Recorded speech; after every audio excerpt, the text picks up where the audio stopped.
Welcome to Eastern Romance Tales, where every story is a journey of the heart. Let's dive into today's tale. Book 3 Chapter 136.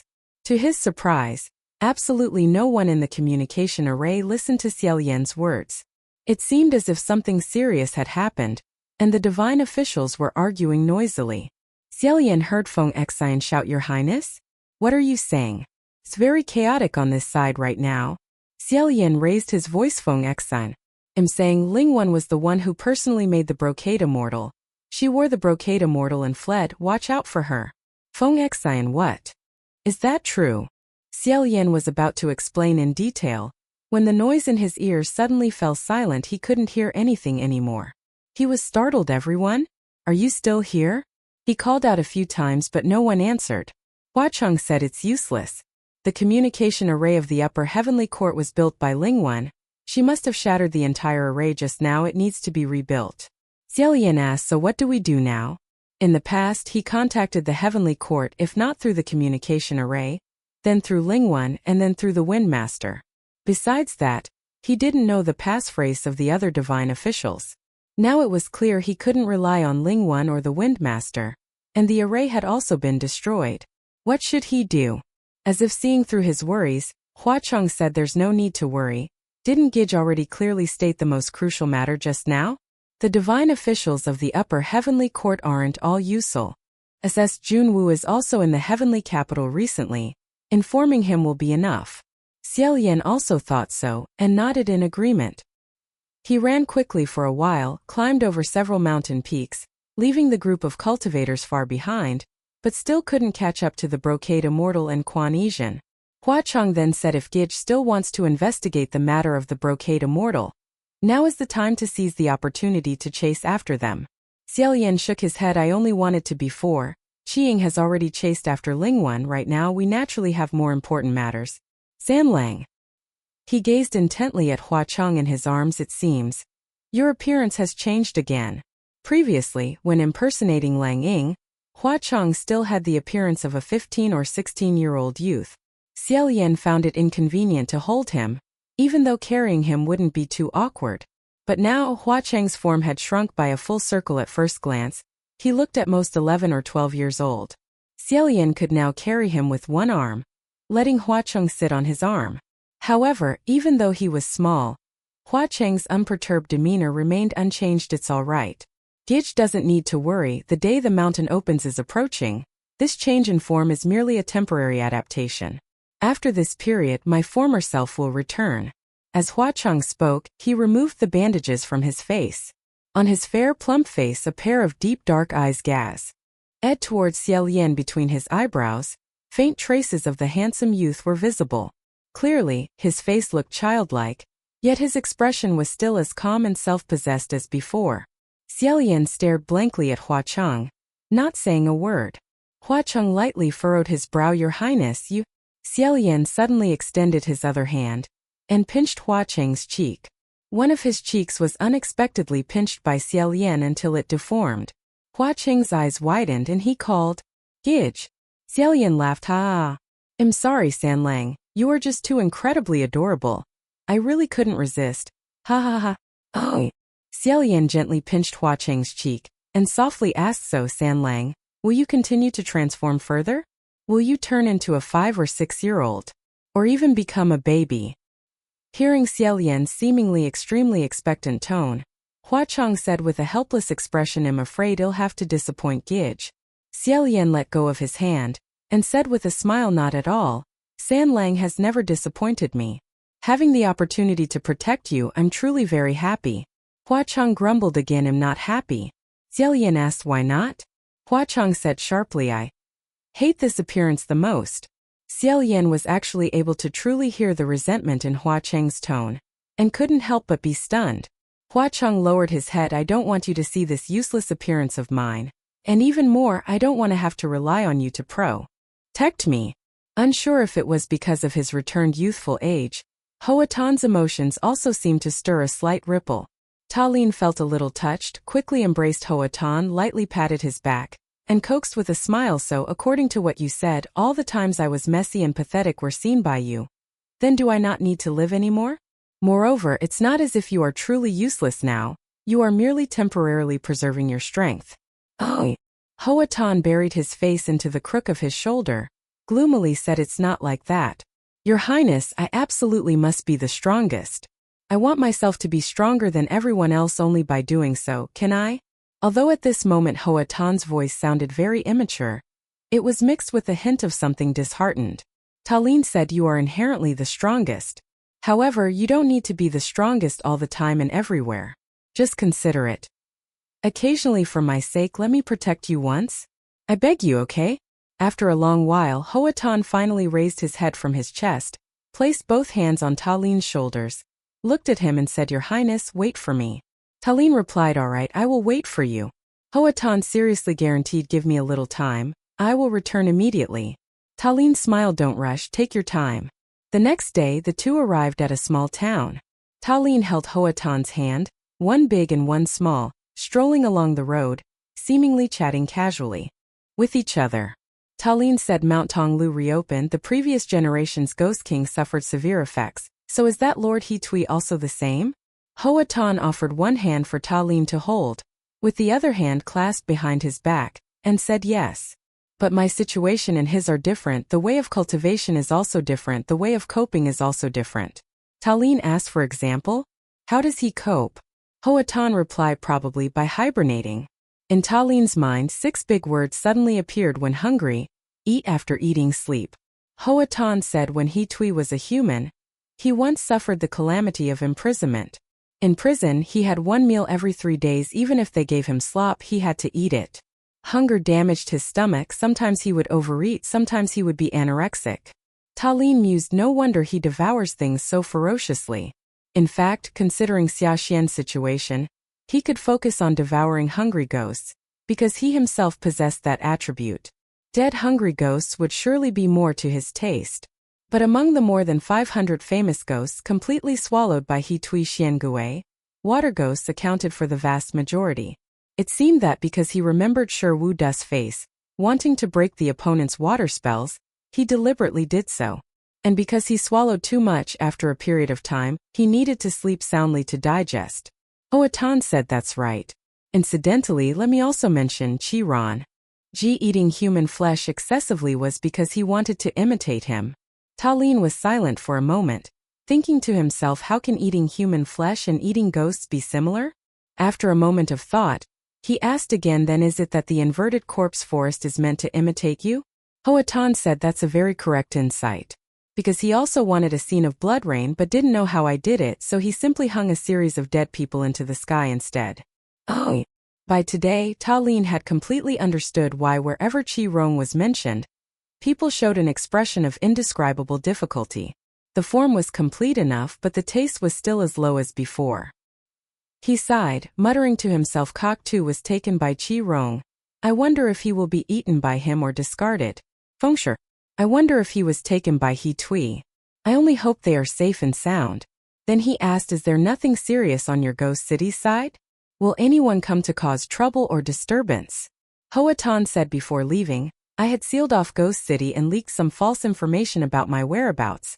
So even if someone comes to cause trouble, not finding me will not make it too difficult for them. But currently, of course, many eyes are gazing at that place. Hoa Tan could not return to Ghost City, and Ta Lin also could not bring Hoa Tan up to the heavenly realm. If any heavenly official were to see through him, it would be extremely dangerous, so the two of them Ply wandered aimlessly amidst the human sea and the mortal realm.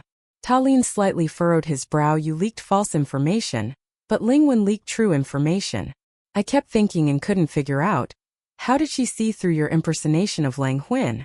Hua Cheng said, I am not clear about other matters though. Xie Lian asked, what matter? Hua Cheng said that stinky Taoist Heavenly Ikai, I once teased him a few times and he seems to have some skill. Xie Lian agreed, that's right, and he is also truly talented and learned. Hua Cheng asked, then why did that old man say Cass lips were full of ghost aura? Oh. Xie Lian suddenly tightened his hand, then abruptly remembered his other hand was still holding Hua Cheng's, so he hastily loosened it again. Hua Cheng said in a deep voice, don't use those words you used to deceive those fools to fool me. Quickly tell me, what exactly did I do to you that night? Oh. Xie Lian thought inwardly, probably it wasn't you who did anything to me, but I who did something to you. Suddenly, his eyes lit up. Wait a minute, San Lang, look over there. Hua Cheng Xie Lian had already led Hua Cheng into an extremely luxurious and magnificent shop by the roadside. The owner sat at the counter appraising the unusual combination of one large, one small, one Taoist, one mortal before his eyes, and asked what would this Taoist like to choose? Xie Lian lifted Hua Cheng up and smiled. Not me, it's this little on. Hua Cheng in his arms tilted his head.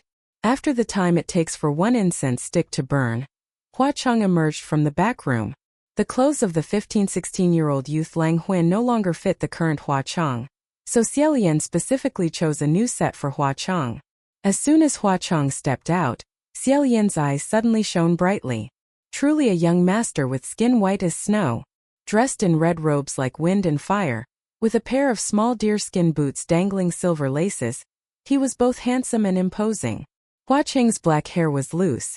Before, only a very thin braid was tied by his right cheek. Xie Lian couldn't help but tie another braid by his left cheek, making him look even more mischievous with such symmetry. What was most striking was his facial expression, bright and proud, calm and at ease. How was this like a child at all? This contrast truly made it impossible for people to tear their eyes away. All the young ladies in the shop were startled, vying with each other to form a large circle, unable to stop themselves from covering their chests and crying out in admiration. Hua Cheng shuffled to stand before Xie Lian. Xie Lian clapped lightly, praising indeed. San Lang still suits red best. Hua Cheng helplessly tugged at the braid on his left side, saying as long as I is happy, that's enough. Xie Lian lowered his hands to embrace Hua Cheng, then laughed heartily as he walked to the front of the shop, preparing to pay. Hua Chen's outfit was not cheap at all. Normally, Xie Lian had no spending money and never entered such shops, but he had saved a small sum of money for house repairs. Now there was no need for repairs, nor did he intend to take on any further burdens. He would buy clothes for Hua Cheng first and worry about the rest later. Just as Xie Lian slowly counted each coin, each scrap of silver, Hua Cheng pushed forward in front of him, and with a thud, slapped a piece of gold leaf in front of the shop owner. Xie Lian. The owner. The young ladies. Hua Cheng said, enough of that. Gij, let's go. He pulled at Xie Lian's sleeve corner, clasped his hands and walked out of the shop first. Xie Lian smiled and followed a few steps. Hua Cheng, however, suddenly stepped back, bumping into his chest. Xie Lian steadied Hua Cheng by the shoulders, asked what's wrong? After asking, he looked up, seeing a figure amidst the crowd on the street. His heart also grew anxious. At this moment, the shop owner asked, do the two of you still want to buy anything else? Xie Lian raised his hand and said yes. Please take this set of clothes down for me.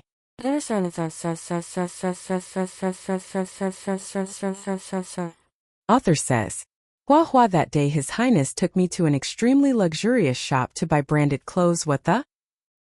His Royal Highness is also very precise at pickling mustard greens. Because when eating steamed buns and slurping porridge, one must definitely eat them with pickled mustard greens. He has practiced this dish for several hundred years already, so he is also quite skilled at it. Moreover, when pickling mustard greens, most of the time there's no need to touch the mustard greens. Just let them sit there for the chemical reaction to occur and it will be fine. Most of the times he failed were because his creative will was too strong. Book 3 Chapter 137. The shop owner asked in surprise, huh? That set? Daozhong, are you not mistaken? Xie Lian resolutely said yes, that is precisely the set. Saying this, he himself rushed forward to grab that set of clothes, pulled Hua Cheng and scurried to the back of the shop, ducking behind a curtain. This clothes shop was incredibly daring with novel ideas, having even built a small changing room inside the shop, where customers could try on clothes on the spot. Everyone was bewildered. A moment later, they only saw a Taoist priest wearing a splendid Taoist robe walking past the shop's entrance, muttering and wiping his forehead as he walked. Following behind him was a crowd of fierce-looking, strangely shaped monks and Taoist priests. Seeing too many people gathered in the shop, they unhappily shouted, what are you looking at? Humph, just ignore them. Hurry up and go, I need to go to the privy again. Wait, Brother Tianyan, there are many people here, why not ask if they have seen anything? Ladies, benefactresses, "Have you seen a white-robed Taoist priest leading a child with a bandaged face pass by here?" Everyone was silent, but someone inadvertently glanced towards the room behind the shop. The monks and Taoists showed caution, signaling go check it out. Tianyin Kai quickly walked over there, holding his breath, slowly inching closer to the curtain. After a moment, he suddenly yanked it open. An ear-piercing scream immediately rang out, only to see a girl sitting behind the curtain, her long glossy black hair tied into a loose bun, her slender, pale white neck adorned with a black collar about a finger's width, along with an extremely fine silver chain, her inner garment undone more than halfway, her pristine white shoulders and nearly half of her bare back exposed, seemingly about to slip but not quite, causing people to blush and their hearts to pound. After the curtain was yanked open, her body trembled violently. She used her sleeve to cover her face, letting out a soft cry, as if startled by this sudden and rude action. Tianyin Kai frantically dropped the curtain, saying, "I'm so sorry." A string of monks and Taoists who rushed up with Tianyin Kai also cried out loudly, "Sin, sin." Afterwards, they scrambled to cover their eyes. Seizing this opportunity, that girl swiftly turned around. If it wasn't Xie Lian, then who else could it be? Hua Cheng was sitting in his embrace, merely hidden by his body. Although Xie Lian was a man, his shoulders were much broader than ordinary women, but he only pulled his top down halfway, revealing just enough. The effect was superb. With one arm carrying Ji Hua Cheng and one hand lifting his skirt, Xie Lian hurriedly dashed past the screaming, eye-covering monks and Taoists. The clothes shop owner and the young women watched in stunned silence, seeing Xie Lian flee with great haste. The owner had originally intended to reach out and stop him, his mouth agape, but then he bowed his head to look at a piece of gold leaf. Even buying 2 more sets would still leave a surplus, so he shrugged and let it be. Xie Lian carried Hua Cheng and ran straight ahead, dashing as fast as a whirlwind. Pedestrians on the street only vaguely caught sight of a girl carrying a child, sweeping past like a blur, agile and fierce like a cheetah, causing dust to fly everywhere, making everyone choke and cough. Truly unbelievable. The roadside snack stall had a whole pot of dust on it, so they cursed loudly, "Are you out of your mind?" In this moment of urgency, Xie Lian still took the time to turn his head and loudly apologize. "I've messed up. Sorry. So sorry." At this moment, he again heard furious shouts from behind. "Stop!" Turning his head to look, it turned out to be the crowd of monks and Taoists who had rushed out of the clothes shop. Xie Lian thought to himself, "I truly don't understand what those people running behind, shouting stop at times like these, are thinking. Just by thinking, one would know that the person being called would never stop. It's better to concentrate, hold your breath, and focus on running faster." Afterwards, he put his head down and ran even faster. A crowd of people rushed past like that, dust flying everywhere. This time the snack stall couldn't even curse verbally, so angry that they threw the pot away. "Damn it, are you still going to let people do business?" After chasing for 4 hours, sure enough, the monks who had been chasing and shouting began to get cramps in their sides, running slower and slower. But Xie Lian, with his rich experience in escaping, didn't utter a single complaint, persevering to the very end. After leaving the pursuers far behind, he put Hua Cheng down, standing by the roadside, panting heavily. Hua Cheng steadied him by the shoulders, saying in a low voice, "Don't breathe so quickly. Be careful you don't injure yourself." Xie Lian looked up, seeing Hua Cheng slightly furrow his brows, but his face was still very childlike. He couldn't help but burst into laughter. "Ha ha ha. Ow!" While laughing, his ribs suddenly ached sharply. Xie Lian raised a hand to cover his chest. Seeing Hua Cheng's expression change, he waved his hand and said, "It's nothing." "Oh, is that an inn over there?" It was indeed so. Not far ahead, amidst the deep blue night, an inn flickered with warm golden light, seemingly guiding passers-by to stop. Xie Lian stood up straight, saying, "Let us go in and rest our feet for a bit." Hua Cheng replied, "All right." Xie Lian then led Hua Cheng, walking with high and low steps, forward. Upon reaching the inn, Xie Lian only then discovered that this inn had two floors, upper and lower, appearing more luxurious and spacious than when viewed from afar. The main door was tightly shut. Xie Lian raised a hand and knocked gently a few times, seeking lodging. "Is anyone there?" Not long after, someone inside replied, "Coming right away, coming right away." A moment later, the door opened, and several smiling attendants warmly welcomed them. This guest. It seemed they intended to call out esteemed guest, But seeing the arrival dressed in women's clothing, they hastily corrected themselves. This young lady. Before they could finish speaking, Hua Chang, led by Xie Lian's hand, also slowly stepped out from the shadows. Accompanied by a child, it seemed she was not an unmarried young lady after all, so they again corrected themselves. Esteemed Ma. The dam of Madam still lingered in their mouths when Xie Lian's face was illuminated by the golden light within the inn. Although this person wore women's clothing and possessed a delicate and elegant appearance, to be honest, this face looked more like a man's no matter how one looked at it. The attendants were momentarily choked, and only after a long while did they dutifully revert to the initial address. Esteemed guest, please come inside. Xie Lian smiled and nodded. By now, he was perfectly accustomed to wearing any type of clothing, without any feeling of psychological or physiological discomfort. He led Hua Chang across the low threshold, choosing a spot in the corner of the hall to sit. Apart from the several attendants, there wasn't a single soul in the inn. The moment they arrived, all the attendants immediately closed the door, fawningly surrounding them, their faces brimming with smiles. However, those smiles only made Xie Lian feel uneasy. He received the menu saying, in such a desolate wilderness, finding an inn is truly no easy feat. An attendant echoed, needless to say, in this desolate wilderness, it's very difficult to get customers, truly not easy either. For some reason, although the attendants were all smiling warmly, their smiles were as if painted on, utterly fake. Xie Lian showed no reaction, flipping through the menu, choosing a few dishes. Only then did the attendants grin broadly and head down to the kitchen to tell someone to cook.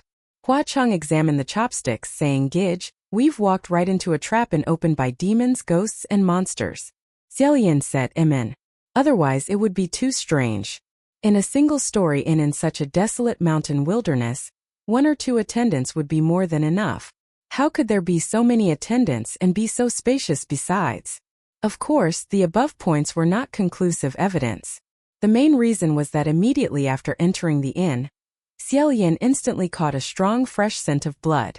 This scent of blood, it was feared that ordinary people would not detect it, but to someone possessing sharp 5 senses and abundant experience like Xie Lian, this scent was so strong it could not be ignored. Xie Lian said, there are still people on the 2nd floor. I can hear footsteps. I wonder if they are also travelers seeking lodging.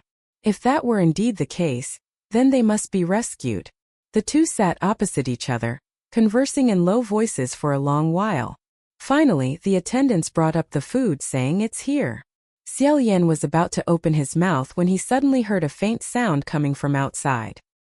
He immediately stood up and said, Innkeeper, we wish to retire to a room to rest. Please trouble you to bring the food upstairs. All right. Xie Lian extended one hand to lead Hua Chang, while his other hand skillfully lifted his skirt as he went upstairs. He then turned his head to instruct, Oh right, if anyone asks if you've seen us, please trouble you to say you haven't. All right. Xie Lian quickly went upstairs. Not long after he ascended, he heard someone pounding on the door, thump thump thump, and shouting loudly, Open the door, open the door. The smiling attendants opened the door. The group of people who rushed in were clearly the monks and Taoists of Tianyan Kai, determined to pursue them to the end. Just then, Xie Lian and Hua Chang had entered the room on the 2nd floor, and with a turn of their hand, closed the door, only to hear someone downstairs, who had just entered the inn, already yelling latrine, latrine, latrine, then hurrying past, while someone else immediately asked, Boss, is there attire? Seeing so many people arrive so suddenly, the waiters gleefully replied, Yes, please wait a moment, coming right up. Tianyan Kai said, Oh, I'm going to drink myself to death. How could this be? That Jade Purity Ice Clarity pill is truly the most potent poison in the human realm. I've only drunk 20 cups, you see. When will I have drunk enough 9981 cups? Oh. Xie Lian truly did not expect these monks and Taoists to be so simple-minded when told to drink 9981 cups. They truly intended to drink them. One monk even said, Amitabha Buddha, this humble monk has already drunk 25 cups. And I must say the antidote is surprisingly effective now. This humble monk truly feels much better. Hearing this, Xie Lian was caught between laughter and tears, fumbling around everywhere, intending to look for any crack or hole to peek through, only to see Hua Chang squatting on the ground beside him, saying, Gidge, look here. Xie Lian also squatted down, looking where Hua Cheng pointed but seeing nothing unusual. So he asked, what about this spot? Hua Cheng suddenly poked a finger down, and a small hole instantly appeared in the hard ground, with rays of golden light shining up. Hua Cheng said, you can see through here. Oh. Xie Lian bent down, peeking downstairs through that hole. The group of Taoists sat around the long table in the hall, and Tianyan Kai slammed the table, cursing, humph. This time we were careless, next time we meet T. At wicked Taoist, we absolutely will not give him another chance to take advantage. We must capture City Lord Hua in one fell swoop, to execute justice on behalf of heaven. Xie Lian whispered San Lang, how exactly did you offend them? Hua Cheng had not yet replied when someone else asked for Xie Lian. Oh, I forgot to ask. Why have you brothers also come to capture this Ghost King? What enmity do you have with him? Thereupon, the entire group began a grand session of shared grievances. It's truly infuriating to recall. 20 years ago in a village, a pig demon went berserk and crashed through, collapsing its master's house. The house collapsed, killing the entire family. That pig fled to Ghost City, and at that time I had just entered the Dao, intending to go catch it, but was attacked by a horde of ghosts who brandished sticks and chased me away. Truly a great humiliation. He even sent his subordinates to tell me, why can you eat an entire family of pigs clean? But pigs cannot take revenge and kill your entire family?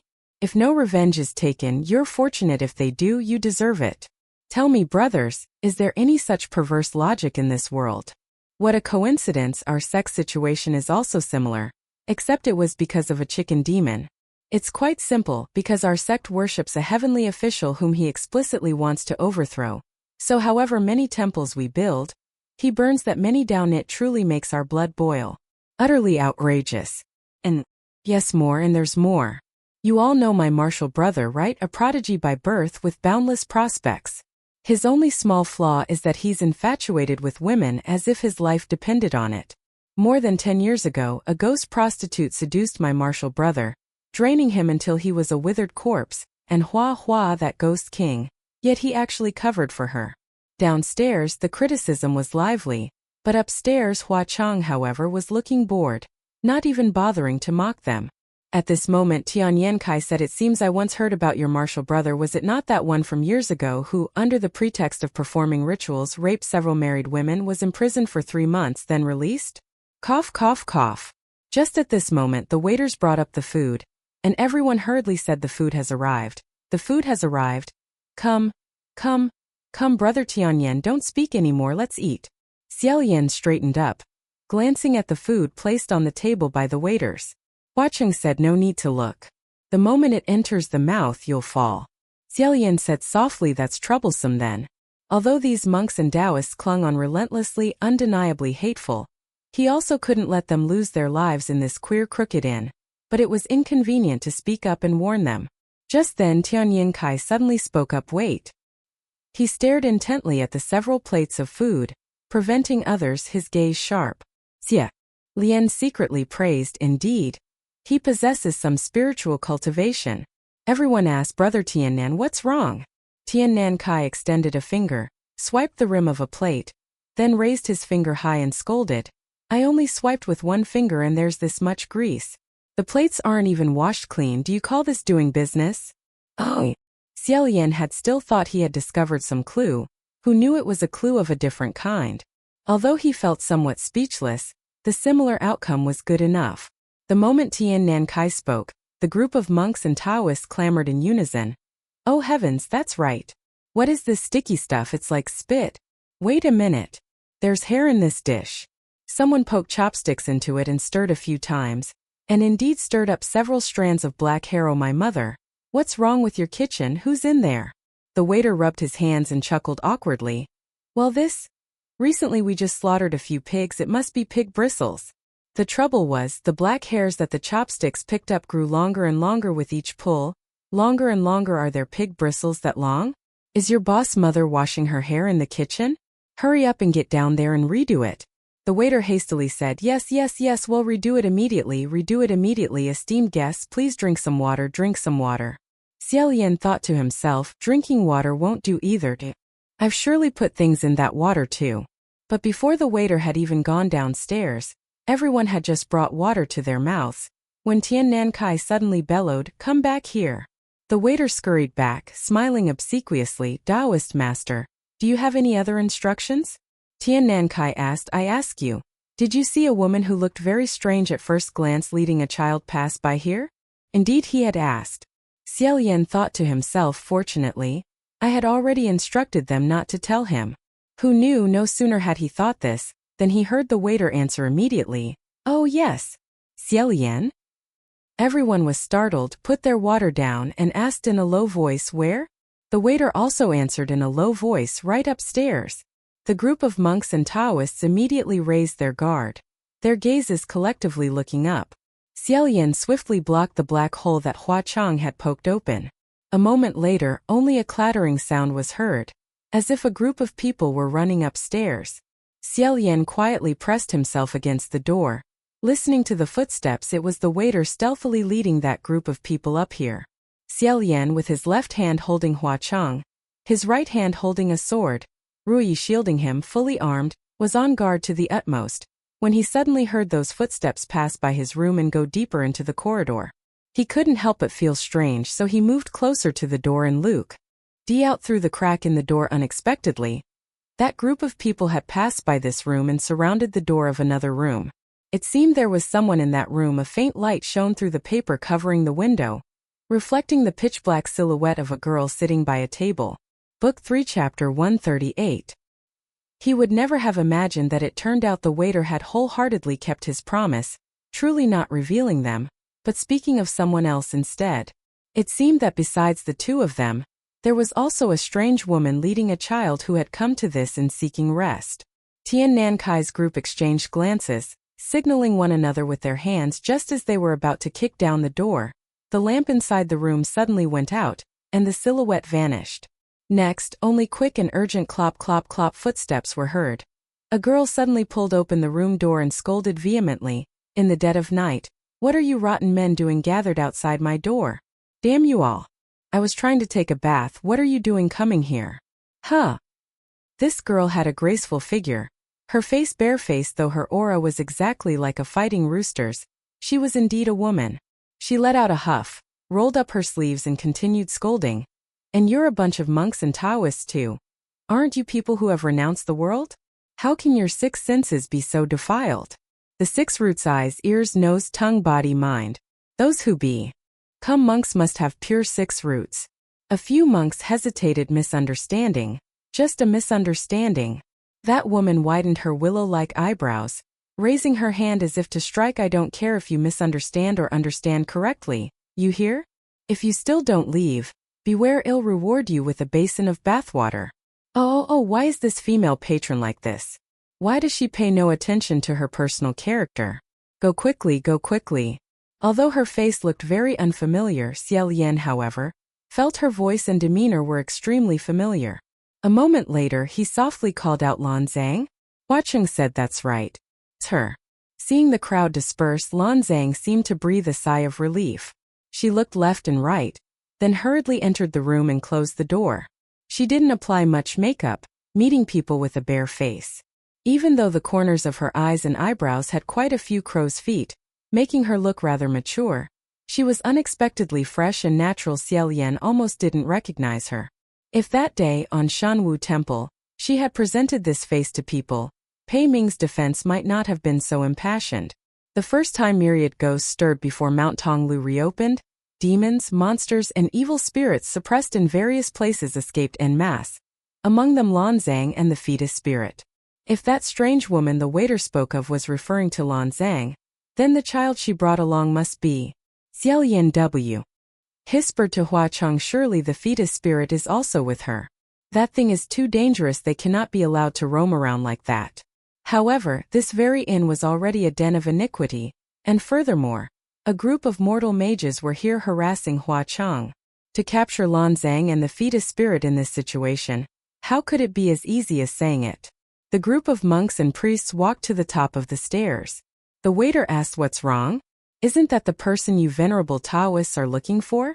Tian Nan Kai said, "No." "Humph. I ask you again, have you seen a Taoist leading a child?" The waiter thought, then immediately replied, "There's no Taoist leading a child. but there is a Taoist traveling alone." Hearing this, the entire group instantly perked up, and asked in a low voice where? The waiter also lowered his voice and replied right here. This time he pointed to another room. The group of Taoists exchanged glances again, then tiptoed after the waiter once more. Who knew that this time, just as they had walked about 3 zhang from the room door, they suddenly heard a sharp whistle of air. A yellow talisman flew out from the crack in the door, brushed past Tian Nankai's face, and embedded itself in the wall behind him. The whole group flinched in shock, scrambling to look at that talisman. Unexpectedly, it was like a piece of steel half embedded in the wall, making everyone endlessly terrified. The group of monks and priests were about to rush in. Oh, the room, but Tian Nankai stopped them, saying it's not him. But this is also a formidable character, everyone. Don't act rashly, it'll only cause more trouble. Then, he cupped his hands and said, "We have disturbed the esteemed master. Just a misunderstanding." The person in the room did not reply, truly embodying the demeanor of an esteemed master. The group of monks and priests retreated, and someone asked Daoxiong, "Why do you say the person in the room isn't him? The way that scrap-collecting Taoist throws hidden weapons is also unusually strong, isn't it?" Scrap-collecting Taoist. Xie Lian pondered for a long time before realizing that hidden weapons referred to the jade pure ice-clear pellets, and mused to himself, "All right." Tian Nankai replied in a low voice, "Of course not. Both throw hidden weapons, but the throwing technique and power of the person in this room are a bit weaker than that scrap-collecting Taoist." His words had not yet finished when 7 or 8 yellow talismans whoosh, whoosh, whoosh shot towards them from behind, like a rain of arrows, embedding themselves in the walls and doors. The group of monks and priests panicked, not daring to utter another sound, and hastily rushed downstairs. Seeing everyone disperse, Xie Lian softly opened his door, pulled a yellow talisman from the wall, and brought it back to his room. Hua Chang used 2 fingers to gently rub the yellow talisman, glanced at it, then lightly tossed it away, saying calmly, "Tianan. Han Kai's observational skills are quite good."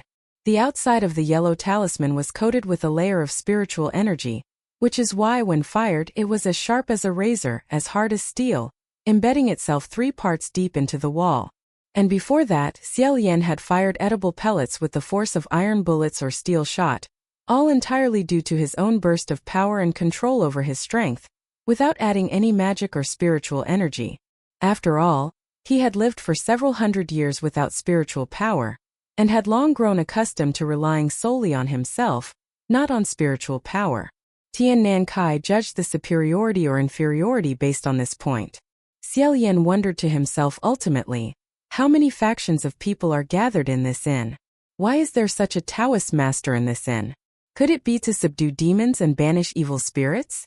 It's normal for those ordinary monks and common Taoists not to notice, but for a Taoist master of such caliber in that room, how could he not detect the strangeness of this inn? In short, no matter what, they absolutely cannot let those monks and Taoists discover San Lang is here. Otherwise, if they cause a commotion, and the Taoist master in the room hears it, it's likely there will be even more pursuers. I'm only afraid this person will be even harder to deal with than dozens of their side combined. Everyone went downstairs again, returning to the hall to sit around the long table. From the hole, Hoatan poked out. Talin saw the waiter say, "Now I will go down and tell the kitchen to cook again right away. Please wait a moment, Taoist masters, he. Wait a minute.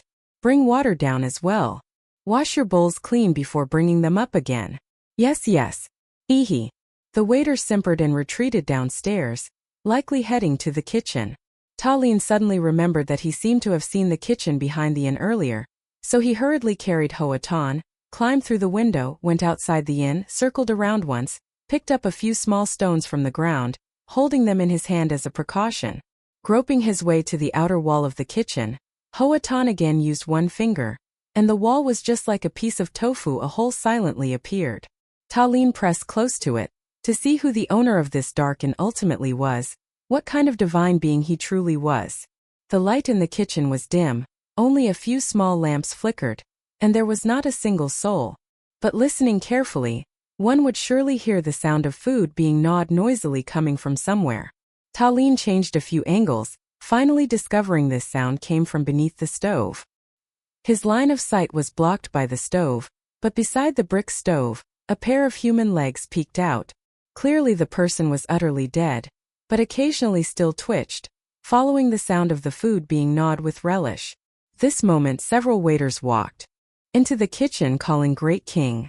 Behind the stove, a man with disheveled hair and a dirty face suddenly lifted his head, still chewing food in his mouth, mumbled and roared, "What is it?"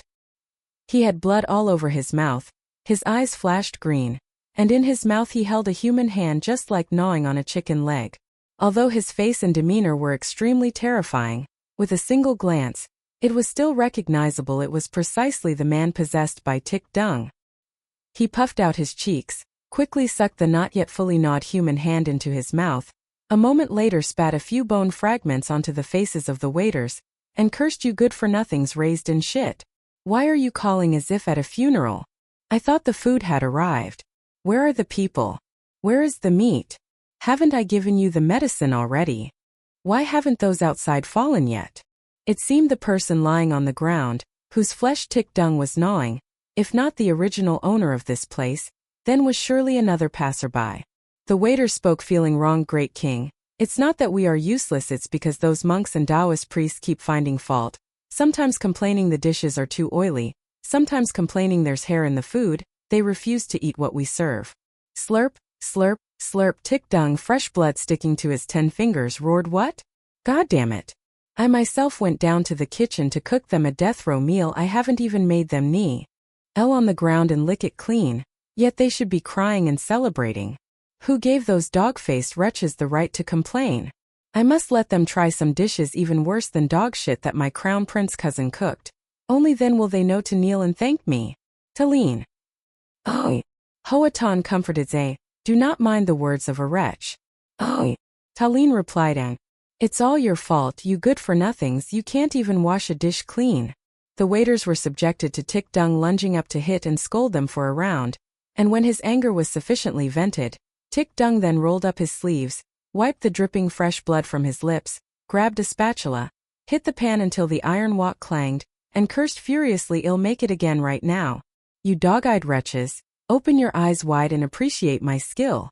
Let's see if you dare to say anything foolish this time." Cooking with surging energy, not long after, sure enough, tick dung again finished cooking another table of food, and ordered a few waiters to carry it up. This table of food was considered fragrant and delicious, vegetarian dishes truly vegetarian, savory dishes truly savory, with ample oil and richness. Talene returned to the room on the second floor, secretly peeked downstairs, and the monks and Taoists vied with each other to praise excellent craftsmanship. Indeed, the skill is truly excellent, especially this dish of salted pepper chicken feet, so rich and fatty. Oh, isn't it perhaps too fatty? I've never seen chicken feet as slender and long as fingers before. The waiters said, "Oh, this is a specialty of our inn, not ordinary chicken feet. These are white phoenix chicken feet, rare and superior, meticulously selected, with nails thoroughly removed. Aren't they soft and delicate like a maiden, making your heart pound?"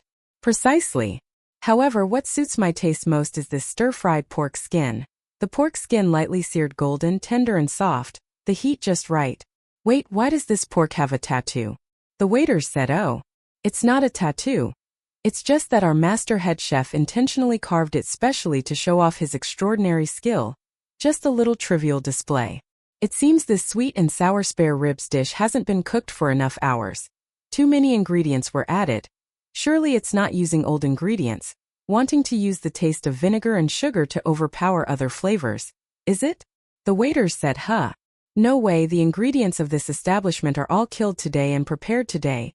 It's just that our master chef's palate is a bit heavy." Oh. Seeing the monks and priests praise endlessly, about to pick up their chopsticks to eat, Xie Lian truly could not bear it any longer. He threw a small stone he had just picked up, out through that small hole. This time it hit the hand raising the teacup, preparing to drink detoxification water of Tianyan Kai. The old man's arm shook, the water in the teacup ashed out, spraying onto the face of the waiter who was grinning broadly beside him. Clearly the tea water was not hot at all, yet that waiter reacted as if hit by boiling water. Clutching his face, he screamed miserably, "Ah!" This time, everyone at the table was startled. One after another they raised their swords. "What's going on?" Tianyin Kai grabbed the waiter's hand, pried it open. Everyone let out a cry of "oh." They only saw that the 5 features on the waiter's face had melted more than halfway. As if a cup of water had been splashed onto a white paper, the ink colors gradually bleeding, blurry and smudged. The watery ink stain spread across his cheek, sliding downwards. The 5 features and the grin of his had actually all been drawn with a brush. Oh! The monks and priests, without another word, flipped the table over and rushed in to brawl with the waiters in the inn. The waiters, beaten until clutching their heads, crying and screaming, esteemed Taoists. Stop hitting. That weird woman with the child you are looking for. That strange Taoist. He's upstairs. They're right upstairs. You go find them. Spare me. I'm just a temporary worker. Humph. Temporary worker, who are you fooling? Trying to trick us, huh? It's not that easy. It's too late to say it now. The waiter, in unspeakable misery, said, I'm not tricking you. I'm telling the truth. Below, the brawl was raging. Seeing the group of spiritual masters were in a victorious position, Xie Lian shook his head, ignoring them, intending to take advantage of the chaos to apprehend Lan Suang and the fetus spirit. Unexpectedly, before the door was even opened, he suddenly heard a piercing shriek coming from the corridor. Lan Suang said in fright, Don't. I beg you, I don't want to go. I implore you to let us go. I'll kneel and kowtow to you. A furious youth spoke up. Who needs you to kneel and kowtow? If you leave, what about my general? Damn it, this time you mother and child have harmed us terribly. Stop talking nonsense, follow me back. Hearing this voice, Xie Lian pushed the door open forcefully and asked, Is that you? In the corridor, a black-clad youth was blocking Lan Zuang's path, his face grim. As soon as Xie Lian came out, the other party slightly raised his head, exclaiming in surprise, Is that you, Gij? Xie Lian stepped out of the door and asked Fu Yao, Why are you here? Seeing him, Lan Zuang's eyes widened. Crown Prince. Oh. Fu Yao looked Xie Lian up and down once, his mouth twitching. At least his eyes didn't roll back. He asked back, Why are you also here, Gij? Xie Lian lowered his head to look at himself, hastily took off the female attire and discarded it, and replied, It's a long story. At this moment, Fu Yao saw Hua Chang standing with clasped hands beside Xie Lian. His pupils suddenly contracted. Fu Yao lost his voice and said, You. Hua Chang let out a cold snort, not bothering to pay him any mind. Lan Song saw this and immediately ran for her life. Fu Yao realized, immediately turned back and shouted loudly, Stop. Lan Song had not yet managed to run a few steps, when a strip of white silk suddenly unfurled, wrapping around her ankle. Lan Song tripped and fell, curling up to hug her small belly. As it turned out, that fetus spirit was hidden in her belly. Xie Lian, retrieving Ruyi, said, Do you truly expect her to stop simply because you bid her to? Shouting loudly is useless. Oh right, you just mentioned your general. What of your general? Fu Yao did not answer. He snorted, then stepped forward to grab Lan Song's arm. He seemed utterly enraged, seizing the woman with movements that were not only impolite, but he had even just cursed motherfucker, looking not at all like the Fu Yao from before. Who would have thought? He had not yet pulled Lan Song up, when her belly suddenly swelled up like a blown balloon. Unexpectedly shot out a white shadow, which shrieked piercingly, striking towards Fu Yao. Fetus spirit. Each time it returned to its mother's belly, the fetus spirit would accumulate new energy. Therefore, this strike was extremely perilous. Fu Yao could not but focus intently to counter it, striking out with a palm. The fetus spirit, like a ball hit by him, thud, it crashed into the wall, then bounced back towards Xie Lian. Fu Yao shouted, Catch it. Don't let it escape. Xie Lian had not yet acted, when Hua Chang already stepped forward to shield him. The small ball, flying swiftly, abruptly bracket in front of him, then once again ambushed Fu Yao. On this side, several ghosts ran and jumped in utter disarray, while below it was also chaotically strange. Only heard the group of waiters downstairs crying and pleading, Esteemed Taoist masters, please be merciful. We humble folk are also only for a living. Yes. We wouldn't dare anymore. In truth, normally at most we just steal a few chickens from nearby homes to eat. It was all due to that Lord Lu, Master Lu, who absolutely forced us to be his subordinates, ordering us to capture people to be food. He is currently in the kitchen. Seeing everything in great chaos, Xie Lian immediately remembered something. and jumped down from the second floor. Xie Rong was in the kitchen, crossing his legs, happily picking his teeth, and happily waiting for food to be delivered right to the door, but suddenly heard a loud thud. A figure kicked down the wall, jumped in and directly asked Xie Rong, "Where is Guzi?" The entrance method of that martial god made Xie Rong so startled he jumped up. "You. How did you get here? Would you die if you knocked on the door?" Xie Lian said no more, stepped forward and pressed his head down onto a wooden chopping block, then said, "Stop spouting nonsense. Where did you throw that child?" Xie Rong bared his teeth and glared, laughing and saying, "Big brother, look what's on the ground." What was on the ground? All human bones. Xie Lian was furious, his hand increased its force. Xie Rong cried out miserably, "Ah, my hand. My neck is broken. Broken, it's about to break. Crown Prince elder cousin, slow down. All right, can I tell the truth now? I tricked you. Haven't eaten. Still haven't eaten. Was only planning to eat." Xie Lian roared, "Then where is it?" Xie Rong said, "Don't press. Don't press. I'll tell you. That little brat was locked by me in the firewood storage room. You'll see him if you open the door." Xie Lian ordered Ruyi to tightly bind Xie Rong, then opened the small door on the side of the kitchen, and indeed saw Guzi curled up inside. Xie Lian tested his breath, saw that his breathing was still stable, his small face flushed red, and he was sleeping soundly. Xie Lian gently sighed in relief, but when he picked him up, he found the child's body was burning hot, apparently with a high fever, and secretly thought this was not good. At this moment those monks and Taoist priests also rushed in. Upon entering the kitchen they nearly slipped, stepping on scattered bones all over the ground, and were terrified by this horrifying scene, saying in unison, "Ah? A black inn. Could it be that all the dishes outside were made from human flesh? I already said, how could there be chicken feet as slender as human fingers?" At this very moment there was another loud sound. A large hole was pierced in the ceiling, and a white shadow flew in. Everyone was anxious. What is it? In an instant Fu Yao also jumped down from that hole with any hand throwing out more than 10 yellow talismans, shouting, "Get out of my way, all of you! Don't hinder me from catching someone here!" Everyone exclaimed, "Ah! Master!" Immediately after that, Lan Zhang also dragged her body and jumped down, shouting, "Don't fight!" Everyone was astonished. "Ah! Woman! Those yellow talismans flew like sharp nails, like flying daggers." Xie Lian slightly tilted his body and dodged them, but Xie Rong was unable to dodge. The back part of his clothes ripped to shreds, and he frantically screamed miserably, "Hey everyone! Someone is killing a ghost!" Everyone surged forward, surrounding him and examining him. Look, how wondrous! A quiet and narrow kitchen, in an instant became extremely crowded, and furthermore, there were noisy quarrels. Fu Yao flew up and down chasing the fetal spirit, while Lan Zhang also followed closely behind Fu Yao, running frantically. Half of Xie Rong's face was pressed on a wooden chopping board by Xie Lian until it was deformed, the other half, stuck with yellow talismans, also became distorted, and he howled and cried, "Why? Why are there so many people? Who are you? And who are you? Motherfucker, are you going to let me eat in peace? What enmity do I have with you all?" Speaking of this, his eyeballs darted, suddenly looking through the collapsed part of the wall in the kitchen, and he saw outside the inn.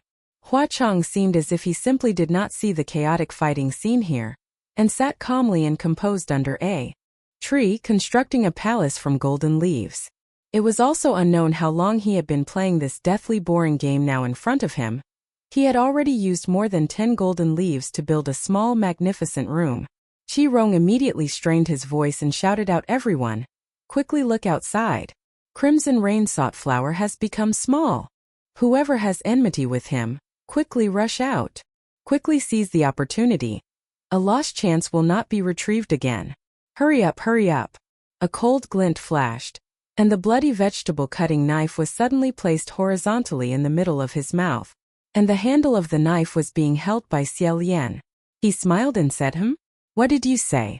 Xie Rong completely did not see clearly the way Xie Lian put the knife into his mouth, only felt his mouth suddenly go cold.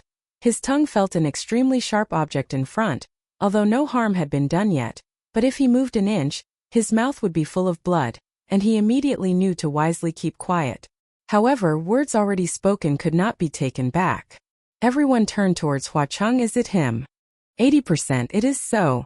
Seizing the opportunity, Xie Lian with one hand hugging Guzi, with the other hand grabbed Rui and ran outside. Qi Rong was dragged by him across the ground, and while being dragged, he loudly screamed, "A dogfucker, brother Xie Lian. This must be intentional. Motherfucker, I have never met such a malicious and insidious fake white lotus like you. Everyone discuss for a bit, chase or not chase. Watch out, there might be a trap. Or should we stand from afar and watch first?" Just at this moment, Huacheng had also finished building that small golden palace, stood up, slightly raised one eyebrow, looked down at the house he had just finished building, and lightly gave a kick. With a crash, that golden palace collapsed.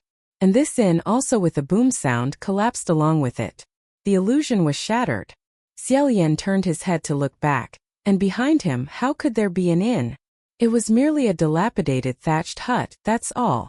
In such a desolate mountainous area, having an inn would be unusual. Just now it was only a trick to deceive the eyes, that's all. Those people did not have time to chase out, and were all pressed until unconscious by a pile of firewood and straw. Xie Lian slowly ran to Huacheng's side and said, "Sanlang, you are in this state and still using your power. Will it have any effect?" Huacheng said, "Brother, rest assured, this little bit is nothing to worry about."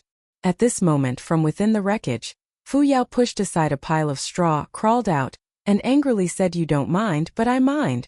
With great difficulty, he had just caught that fetal spirit, but suddenly his vision darkened. He looked up just as that building collapsed. It could be said he was disheveled.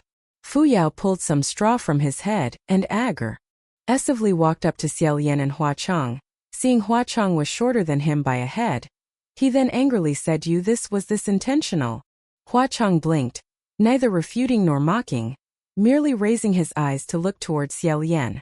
Xie Lian immediately let go of his hand and embraced his shoulders, pulling him behind his back to protect him, saying, No, definitely not. A child acts without knowing proper bounds. I apologize to you, Fu Yao. Fu Yao pointed at himself, his hair disheveled, disbelievingly saying, "A child? His Royal Highness the Crown Prince, do you truly think I am so blind that I cannot see who this is?" Xie Lian vaguely said, "What are you talking about? This is just an ordinary child."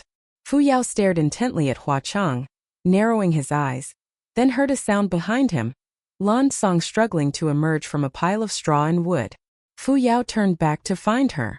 Xie Lian gently sighed, and at this very moment, a slightly hesitant voice sounded by his ear, "Your Highness?" Xie Lian's movements paused slightly. Feng Xian? On the other side, it was indeed Feng Xian. Hearing his reply, he breathed a sigh of relief. "That's wonderful. Your passphrase truly hasn't changed." Xie Lian couldn't help but secretly force a smile. 800 years ago, the first time he began using the spiritual communication array, the passphrase was recite 1,000 lines of the Tao Te Ching, and that will be enough. After his ascension it still hadn't changed, and Feng Xian unexpectedly still remembered it.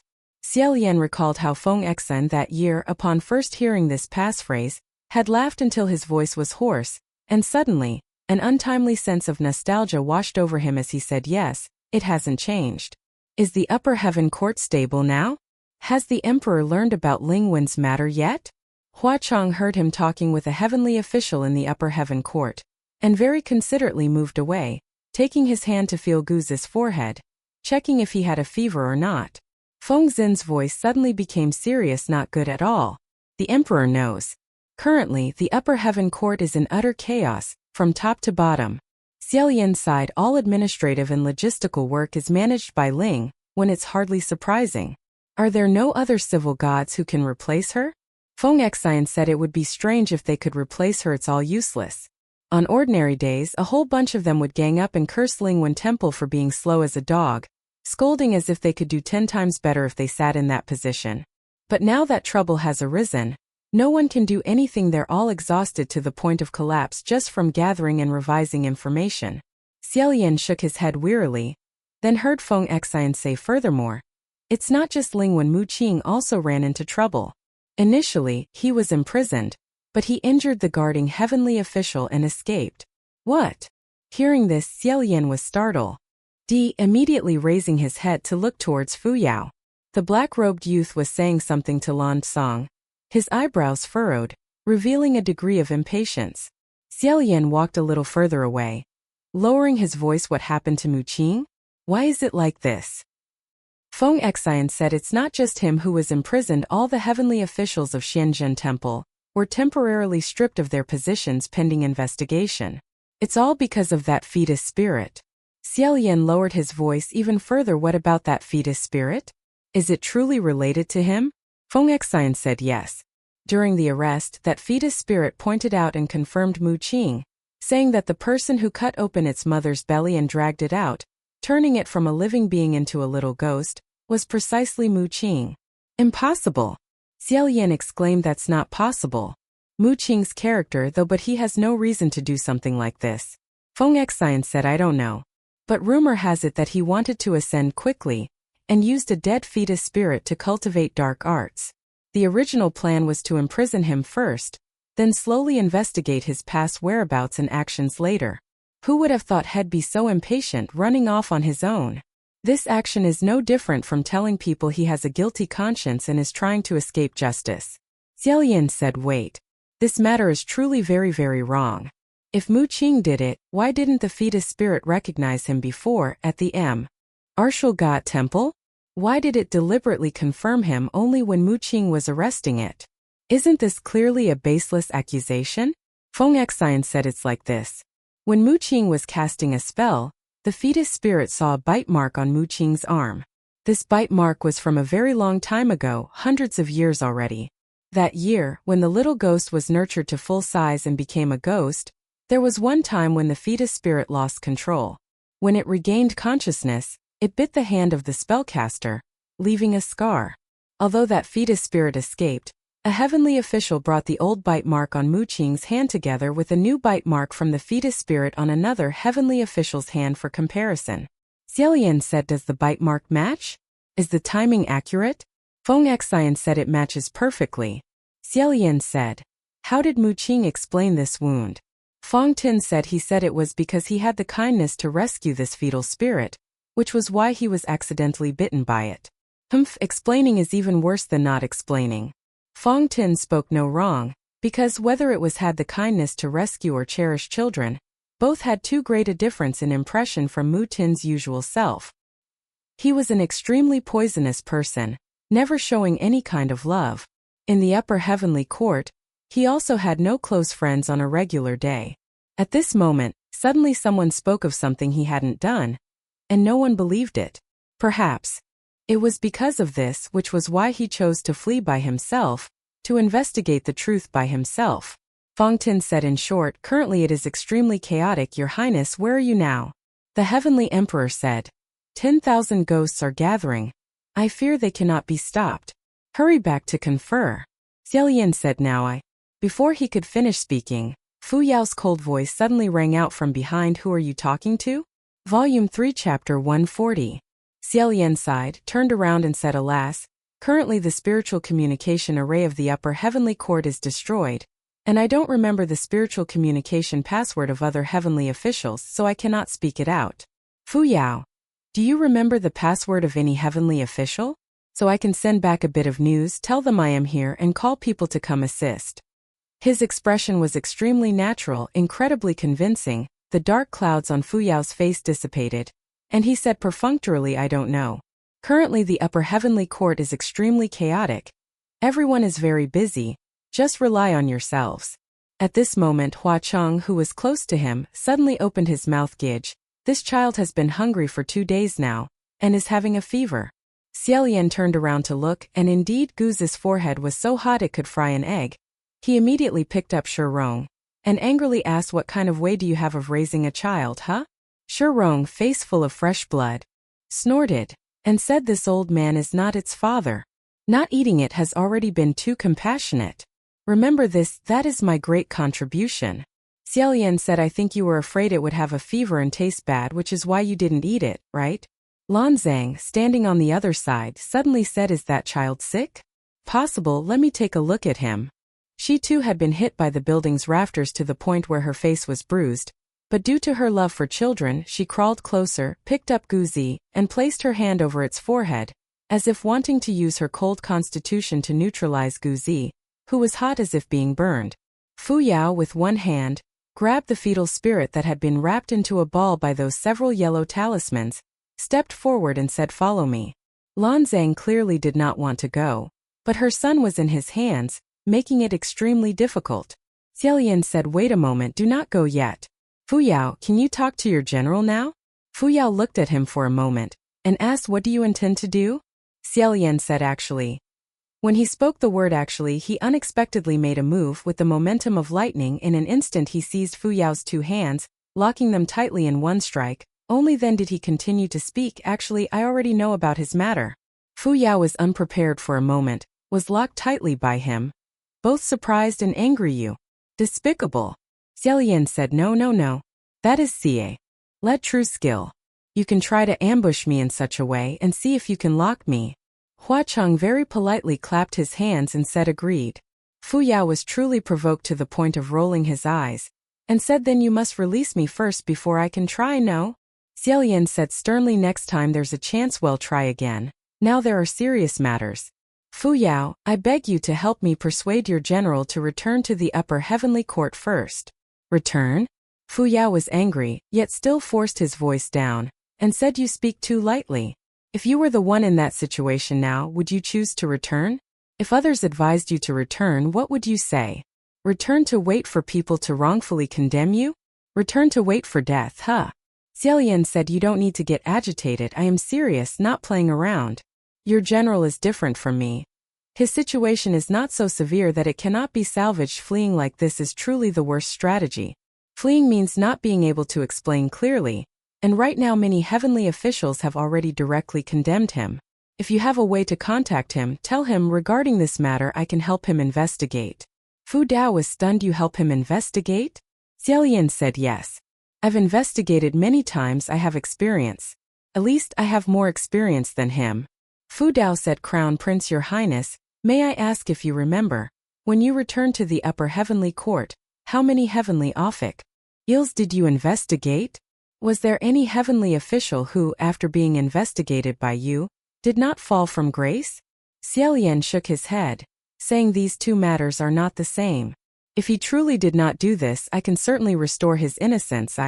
Fu Dao was so angry he laughed, interrupting his words. "All right. It's not like people don't know you and he have a private vendetta, and you help him investigate? Then wouldn't he be completely without a way out? Don't pretend, just say directly that you want to seize this opportunity to throw stones at him, while he's down, and let people ridicule him." Hearing this, Hua Cheng's expression darkened slightly. In just a moment he suddenly smiled, saying, "Enough, Gidge. This one doesn't know good from bad. Why waste your breath on him? Some people are born white-eyed wolves that cannot be raised. Their whole lives they are most adept at measuring a gentleman's heart with a villain's mind. Who knows, an investigation might even reveal that he was involved, so just let him torment himself." Fu Dao looked towards him, scoffing mockingly, "Little child?" Hua Cheng was even more sarcastic, retorting, "Little heavenly official?" Fu Dao's face fell. Xie Lian held him tightly, saying solemnly, "Let's keep things separate. My private enmity with him is one matter, whether he did something bad is another. This Mu Qing, he's narrow-minded, petty, sensitive and suspicious. His character is poor, overly cautious about everything, speaks unpleasantly, love. Yes, to nag, frequently offends others, is disliked by many, doesn't even have a single friend, and also holds grudges." With an unchanging expression he spoke at length. Xie Lian then said, "But after all, I've known him since childhood, so it can be said there are still limits." Xie Lian continued, "He might spit into the cup of someone he hates, but he absolutely wouldn't put poison in the water to harm someone." Hua Cheng said indifferently, "Is that so? But spitting is truly disgusting." Veins throbbed on Fu Dao's forehead. "No. Not even spitting." Xie Lian said softly, "Then perhaps head put laxatives." Fu Dao seemed to be enduring something, saying, Must you use this kind of comparison to describe him? Are you ultimately defending him or harming him?" Xie Lian said, "My apologies, I couldn't think of any other more suitable comparison at the moment." Fu Dao struggled a few times but couldn't break free. He asked cautiously, "Did you just secretly report to the upper heavenly court?" Xie Lian said earnestly, "No. We only chatted a little. Rest assured, I won't harm your general. If he truly doesn't want to return, then come find me and we'll act together." That way, whatever he does on the road will have witnesses. Otherwise, the more he talks, the more mistakes he'll make, and the more he explains, the more wronged he'll become. Just at this moment, from behind the two of them, a loud, vulgar burst of laughter suddenly rang out.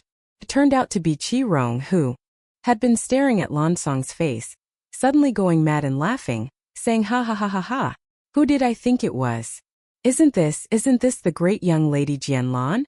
Lan Suong was originally holding Gu Zi, helping it cool down. Hearing this, her shoulders trembled, and her eyes widened as she said, "Who are you? How do you know?" Tic Dung laughed heartily and said, "Why do I know?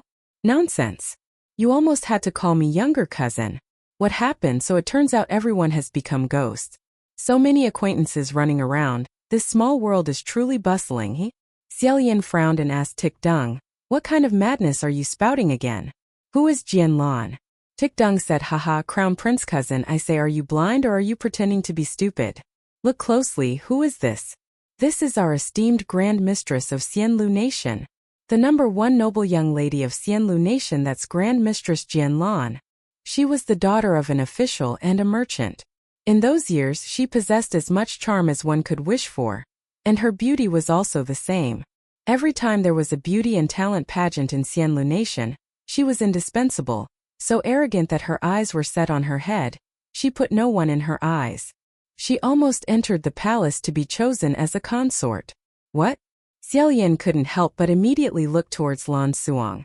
That year, his parents truly had the intention of choosing a consort for him, summoning many carefully selected young women into the palace for a banquet, to let him see if he felt a connection. But Xie Lian in his youth was only single-mindedly devoted to cultivation. He merely walked around the banquet once and that was it. He fundamentally didn't remember the names or faces of those young women. How could he recognize her? Lan Suong looked towards Fu Yao. Fu Yao in turn snorted, "This is not what our general said. This person is also a migrant from Xianlu Nation that year, you must have met her." Xie Lian then looked at Hua Chong. His expression was also not surprised, thinking he must not have just found out. Xie Lian turned back towards Lan Suong, mumbling, "You truly once were." Lan Suong quickly covered her ears. "Don't speak. Don't speak anymore. Don't use that name to call me anymore. I already changed my name long ago." Xie Lian was stunned, crossed his arms and let out a sigh. The noble daughter of yesteryear, now a courtesan of the ghost realm. Changing her name must be out of fear and shame towards her family, unwilling to acknowledge that she had become like this. This woman was once his believer, his subject. How could he not sigh? At this moment he suddenly felt a warm hand. He lowered his head to look. It turned out to be Hua Chong. He wasn't looking at him but was holding his hand tightly. Although Hua Chong was currently in the form of a child, his body temperature was extremely cold, but this hand, even if cold when it held his hand, truly made him feel warm. Tic Dung, however, didn't agree in the slightest, clicked his tongue and said, "To think that the untouchably high Grand Mistress Jian Lan of those years has now turned into such an old and ugly appearance. I've long seen that you're nothing special. Now looking again, my eyesight is incredibly sharp, truly worthless. By the way, whose bastard child did you give birth to?" These words were utterly immoral, and Jian Lan's face turned pale. Tic Dung then said, "It's not my crown prince cousin, is it?" No, looking at my cousin, he's probably impotent for 8/10 of the time. That's why he pretends to be pure-hearted and ascetic, avoiding female beauty all day, acting phony. How could he possibly have children like that? Aha! How could I forget? After Xianlu fell, weren't you, Grand Mistress, sold into that place? It must be from a commoner of Yong'an. Xie Lian couldn't bear it and was preparing to step forward to shut him up. Jian Lan, however, exploded even faster than him, slapping Tic Dung. "How can your mouth utter such filthy words?" Tic Dung was slapped by her, hit until his nose bled profusely. His eyes widened as he said, "You are still as vicious as ever. A mere petty ghost like you, classified as evil and not even ferocious, yet you dare to hit this old man who is almost a devastation." Jian Lan spat at his face, squeezed his neck and gave him 2 resounding smack slaps, saying, "What almost a devastation nonsense is this? You're truly gilding your own face. What kind of joke is this? How can you be worthy of those 3 devastations? What have you got to show for it? Your thick skin? I'll just keep hitting you." Her words poked at Tick Dung's sore spot. He was annoyed and spat, "Ugly old hag. Quickly take your chicken claws off me. This old man is really afraid of filth. I'm going to puke puke puke." The two struggled and fought for a while, but it was only Xie Lian unilaterally beating Tick Dung. Tick Dung was tightly bound by Rui, unable to move, and howled, "Xie Lian, at a time like this, why don't you intervene? Where is your saintly father's heart?" Xie Lian held Fu Yao with one hand, lowered his head to talk to Hua Cheng, as if he didn't hear his pathetic cries. Xie Lian on one hand, kicked Tick Dung on the other hand. Her eye sockets had turned red, and she fiercely said, "Even if this old woman is a humiliated commoner, she wouldn't want to be touched by a worm like you, not even a finger. You are something no one wants, a piece of trash. Do you even deserve to call others commoners? Who are you calling a commoner?" Tick Dung was utterly enraged. "I am something no one wants? I am a piece of trash? A courtesan whose rotten nature has seeped into her bones. Do you have the qualifications to scold me like that? Not a commoner, yet possessing such a filthy nature. Wait a moment, put that rock down." Mid-fight, suddenly a loud boom resounded from outside. Everyone, without prior agreement, simultaneously looked up. Fu Dao asking, "Did you not say there were no secret reports, only a brief chat?" Hua Cheng subtly furrowed his brows, huffed softly, "Uninvited guests." A thunderclap boomed through the night sky, dazzling everyone so brightly they had to shut their eyes. When they reopened them, not far off, they saw a black-robed divine official, tall and robust, carrying a long bow, stepping forth to say, "His Royal Highness the Crown Prince." Xie Lian let fall his sleeves, imperceptibly pushing Hua Cheng behind his back, asking Feng Xian, "Why have you come here?" Feng Xian quickly strode forward, saying, "Just now you suddenly stopped answering. I asked around and found you through the fluctuations of your spiritual power." Finishing his words, he furrowed his brow, asking, "What is going on here? Such a mess. Did you run into something?"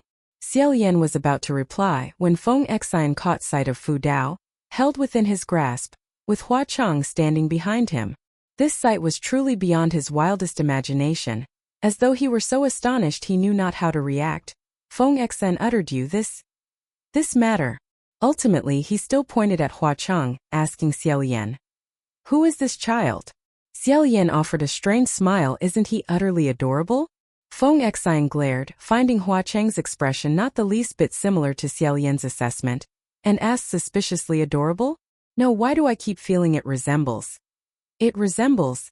Xie Lian leisurely said, "He resembles my son, doesn't he?" Feng Xian, bewildered. "When did you have a child?" Xie Lian smiled, saying, "Not yet. My meaning is, if I were to bear a son, he would certainly be this adorable, wouldn't he?" Hua Cheng grasped his hand, a smile playing on his lips as he said, "Precisely. Feng Xian, Fu Dao." Xie Lian said, "Ha ha ha. Oh, Miss Lan Suang, don't run." Feng Xian whirled around, indeed spotting the figure of a woman fleeing from Shi Rong's side, running like mad. Instantly, without a second thought, he drew his bow, aiming straight for her leg. To everyone's surprise, whether it sensed its mother's peril or not, the fetus spirit inside the round orb, wrapped in several yellow talismans and held captive by Fu Dao, vibrated violently. It unexpectedly burst through the talismans, wildly screaming a piercing cry as it lunged towards Feng Xian to attack. Just then Xie Lian, who seemed to have fled in fright without thinking, upon hearing that voice, remembered her son was still in another's hands. She spun around, crying out with a piercing shriek, "Thack Thack!" This was the first time Xie Lian learned the name of that fetus spirit. It turned out to be Thack Thack. Feng Xin's arrow instantly changed course, flying towards that pale fetus spirit. Then a snap sound was heard again, as the fetus spirit flitted back and forth in midair, leaped onto a tree, and as if it were nothing, bit the arrow into pieces, also allowing everyone to clearly see its current appearance. If one were to call it a newborn ape, it would be better to call it a small deformed monster. Its skin was pallid all over, as though smeared with a layer of powder. Its two eyes were exceptionally large, emanating an eerie glow. The sparse, yellowish hair on its crown resembled dried blood. 2 rows of exceedingly sharp fangs bit tightly onto Feng Xin's arrow. Seeing him aim at it once more, it quickly gnawed at the arrow with a gnaw sound, biting it into pieces. Then with a puff, it spat out the cold fragments of the glittering arrow, pinning them right beside Feng Xin's shoe. It then stuck out a long, slender, dark red tongue, like that of a snake, as if in utter provocation. Feng Xian, without a second word, loaded another arrow and aimed directly at it. That fetus spirit was like a lizard, scuttling up and down the tree, exceedingly agile and utterly cunning. No wonder Fu Dao had tried to catch it repeatedly but failed. Xie Lian cried out in fear, "Don't fight it. Run quickly." Only its biological parents could care for a monster so fearful and disgusting to others. Feng Xian aimed precisely, released his grip, and an arrow flew forth. The fetus spirit's leg was pinned by the arrow. It let out a scream, unable to crawl. Xie Lian ran back like mad, extending her hand to pull out the arrow, but because her own cultivation level was too low, the moment she touched the arrow, she was pushed away and had to endure a burst of flames erupting. She retreated 2 steps, yet persistently advanced to pull it out, enduring the scorching flames again and again. Feng Xian retrieved his bow, stepping forward to say, "All right, let's go. Don't cause me any more trouble."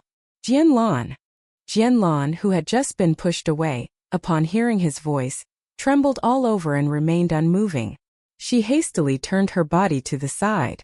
Feng Xian then grasped her shoulder, wanting her to turn back, and asked, "Xie Lian?" Xie Lian felt uneasy and asked suspiciously, "What's wrong?"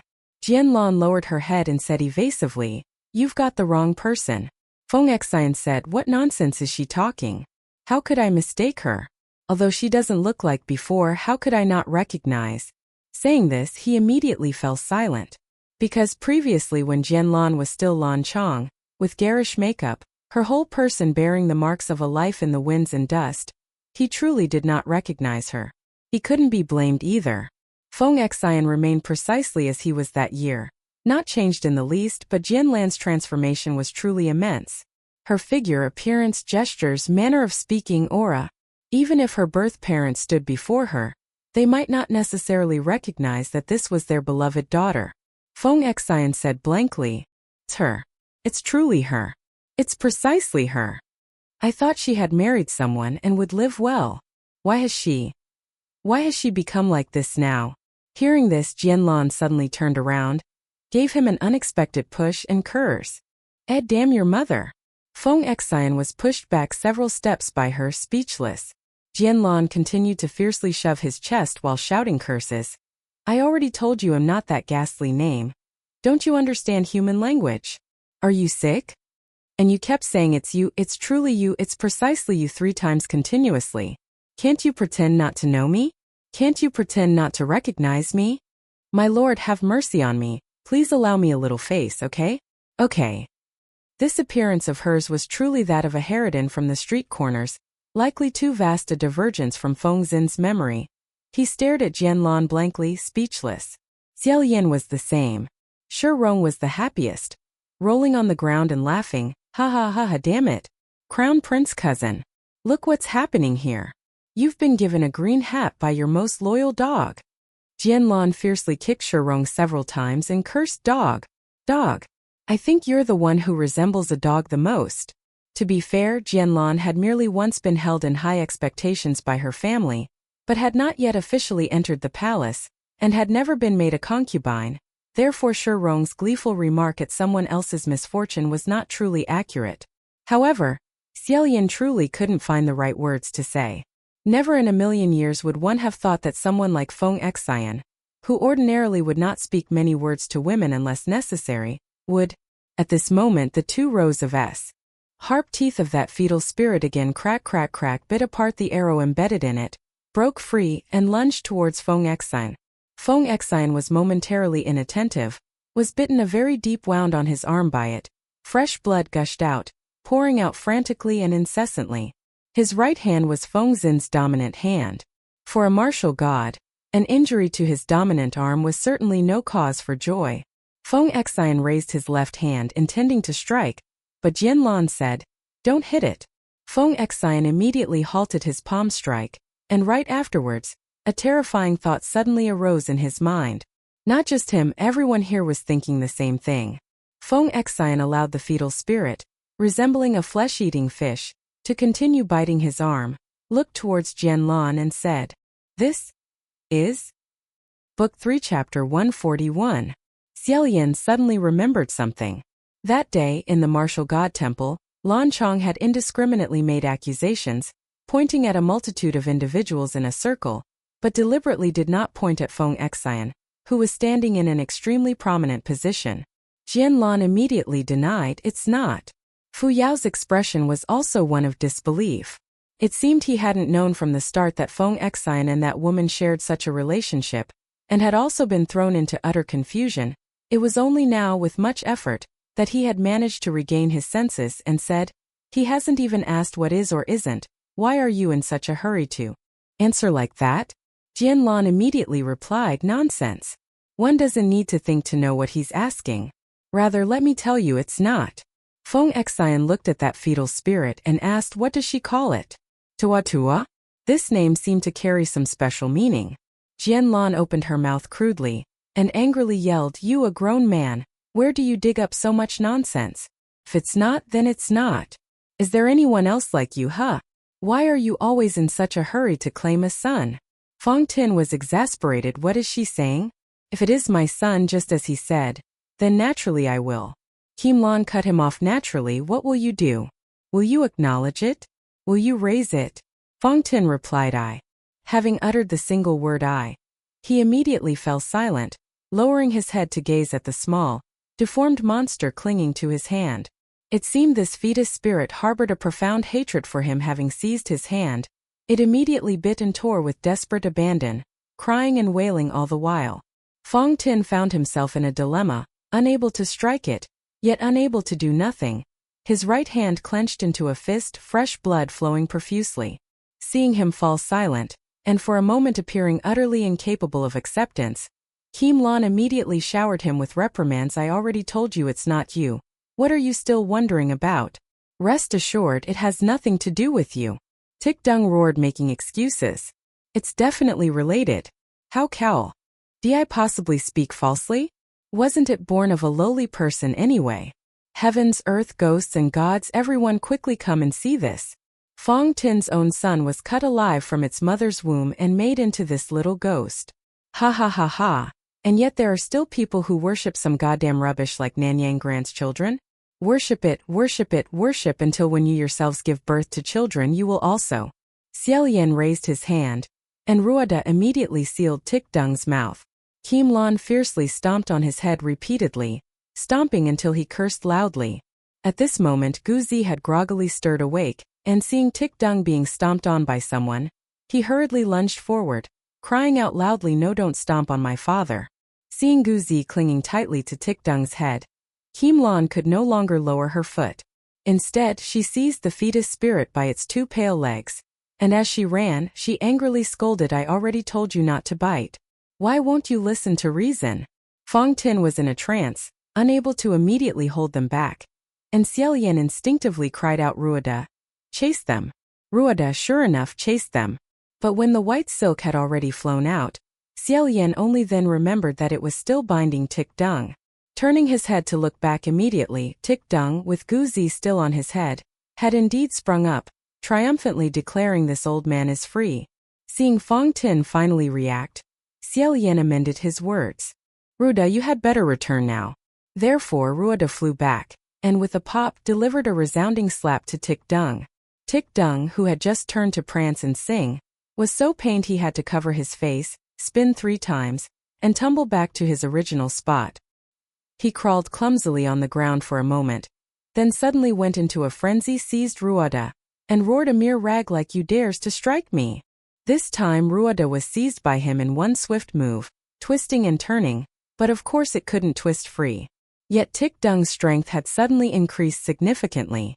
Xie Lian had just been about to step forward to deal with him personally, when Tik Dung only then realized there was still a child on his head. He hastily pulled Gu Zi down to his chest, using him like a human shield, and said, "Brother, don't come closer. Come any closer and I will strangle him. Look, look, look, look behind you, that dog Hua Chong is about to croak." Xie Lian started, instantly spun around. Hua Chong was indeed frowning, his dangling arm trembling slightly, as if trying to suppress something, but the moment he met his gaze, he immediately said, "I am fine." The 10,000 ghosts trembled. This tremor was far greater than any in the past. Xie Lian decided to go over and embrace him. Taking advantage of this opportunity, Tik Dung quickly pulled Gu Zi, and together they fled, vanishing from sight. Kim Lan also seemed to be in great distress, covering her ears tightly. That fetus spirit, agitated by this tremor, bit and tore even more fiercely. Fong Tin was bitten over 10 times, blood streamed out, but he still didn't dare to strike it, with one hand seizing Kim Lan. That fetus spirit, however, showed no mercy whatsoever, thrusting its claws towards Fong Tin's face. This single swipe was extremely perilous. Fong Tin let out a soft cry, covering the injury, unsure if his eye had been injured by the claw. Xie Lian watched, his heart quivered slightly, urging Ruoda to fly over quickly to rescue them. Kim Lan stamped her foot, scolding, if you continue like this, I'm about to go absolutely mad with anger.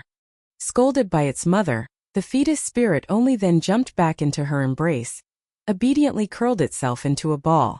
Kim Lan shot a glance at Fong Tin, grinding her teeth, and said, it has nothing to do with you. I warn you, do not touch us. Then, one hand covering her head, the other clutching it, the mother and child ran like the wind. Seeing this, Fu Yao cried out loudly, let me go. Fong Tin was half kneeling on the ground, covering half of his face.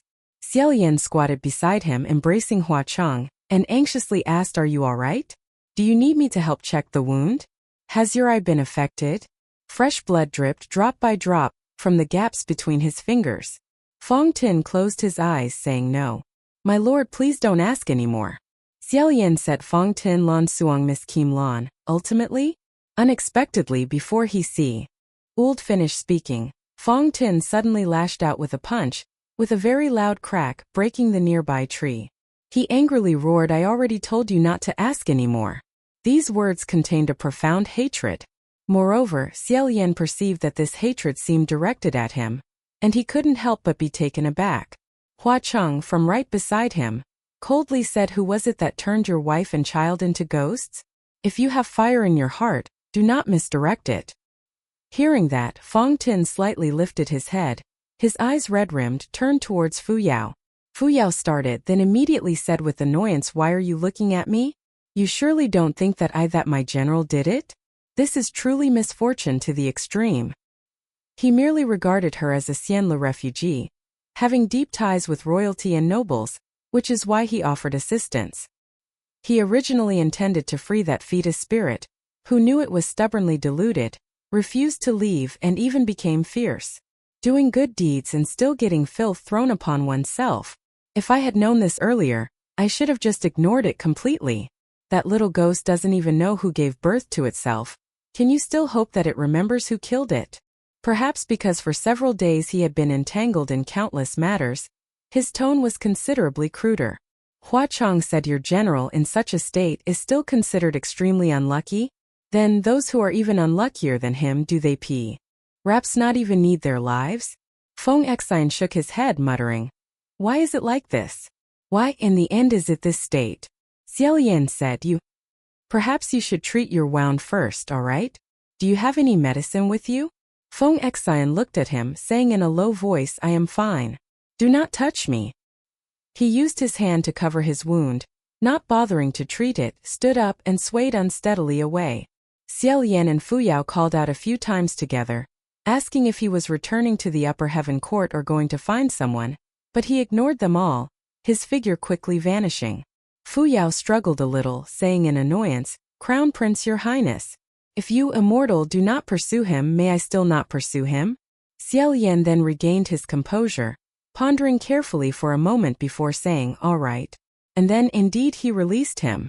Fu Yao did not think that he would truly agree, so he stretched his limbs a little, scoffing, why now are you willing to let go? Xie Lian rubbed his glabella, replying, the upper heaven court now is perhaps even more than I imagined. I now feel that instead of summoning your general back, it would be better to let him act freely outside. After a moment he asked again, what do you plan to do now? I think that Tai Lin is certainly not hoping to escape by believing the false accusation behind him. I'm afraid he is being manipulated by someone. Fu Yao clapped his sleeves, saying, who cares why it's like this? It is probably heading towards Mount Tonglu. I will talk once I have caught it. With that said, he hastily left. The inn, which had initially gathered many people, immediately became exceedingly desolate. Xie Lian turned around, checked the room that had been smashed down, lifted the straw and thatch to look, confirmed that they were only unconscious and would soon recover, and then left with peace of mind. After walking for a long time, in a desolate mountain wilderness, they finally found a genuine, respectable inn, and the two newcomers arrived there to rest their feet. Xie Lian only felt that these past few days were truly too chaotic, and he sat by the window in a daze. Rui coiled on his hand, spiraling around, wanting to be petted, as if murmuring, and Xie Lian then used his hand to rub it. Suddenly, Hua Chang came closer to the window, sat with him to gaze at the moon and said, "It does not concern you." Xie Lian was surprised, then understood his meaning and shook his head, saying, "I also do not know if it truly concerns me or not." Feng Xian befriended Miss Jian Lan. It must have been after Xian Lu was destroyed, before he ascended. If we calculate the time, it was perhaps during the years I was banished for the first time. Hua Chang said, "That also does not mean this matter is your fault. You spoke wrongly." After thinking for a moment, Xie Lian began to speak. "Sanlang, I have never told you some things that happened in the year I was banished." "Have I?" Hua Chang said, "Never." Xie Lian said, "I have never said this to anyone. Pulling you to recount a few words. I hope you do not dislike me." Hua Chang gently touched a window bar, also sat up and said, "I will not you speak." Xie Lian, while reminiscing, spoke. "At that time, my only attendant left was Feng Xian, and the days we lived through were not very good. Some assets from when I was still a martial god, the crown prince, all were taken to be pawned." Hua Chang smiled and said, "Including Hong Jing, right?" Xie Lian smiled, "Ha ha ha. That is right. This matter must not be known by June. You must help me keep it a secret. Also, those several gold-studded belts of mine, all were taken to be pawned." Hua Chang said, So, Feng Xian was the one who gave your belt to Lan Song?" Xie Lian shook his head and said, "It certainly wasn't him. Feng Xian would not casually take my things. I was the one who told him to sell them for money to keep and use gradually. In truth, this was a gift of money to Feng Xian. At that time, Feng Xian refused to accept it for a very long time. In the end, unable to be swayed, he still had to say, 'I will temporarily keep it for your highness.'" Xie Lian said, "To speak of it is truly shameful. I told him to sell it to get money to use, not only because of this remorse but also because of fear." Believers no longer remained. Only Feng Xian still regarded him as the flower crown martial god. Was His Royal Highness the crown prince as before? Xie Lian only then panicked. The two had grown up together since childhood. Although Feng Xian was his confidant, his personal guard by his side, yet he had never asked him for any overly grand rewards. Suddenly thinking of this, he then knew fear. Fearing Feng Xian also felt this life was too arduous and difficult, fearing he would no longer follow him.